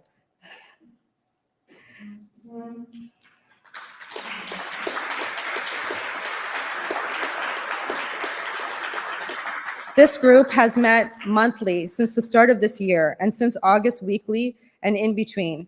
I personally would like to thank them for the support, tireless number of hours, and again, making this event a success. This year's AGM event planning was like no other, with so much uncertainty and constant changes due to COVID-19. I don't think any other team could have pulled this off. The saying is true that it does take an army to run an event, and I do think it's important to recognize those individuals who played a role in planning and supporting the event, our board of directors. You guys can sit if you want. So a special thank you to Denise, our admin, who has put in many extra hours to help support the planning committee to ensure the event was run seamlessly, including helping us secure this venue after our initial venue could not support the event. Website support, customer service, and the list goes on. Paul Demirin for moderating our first panel, creating the participant handbook, our PowerPoint slide deck, instrumental in the virtual platform development, the posters, amongst countless other things. Anal for leading sponsorship, and with his support, we had 21 sponsors and exhibitors in total, in addition to being our photographer for the day and keeping us on time with support from Jacob, our new board of director. Jessica Burke for speaking on our panel and leading the silent auction for the first time.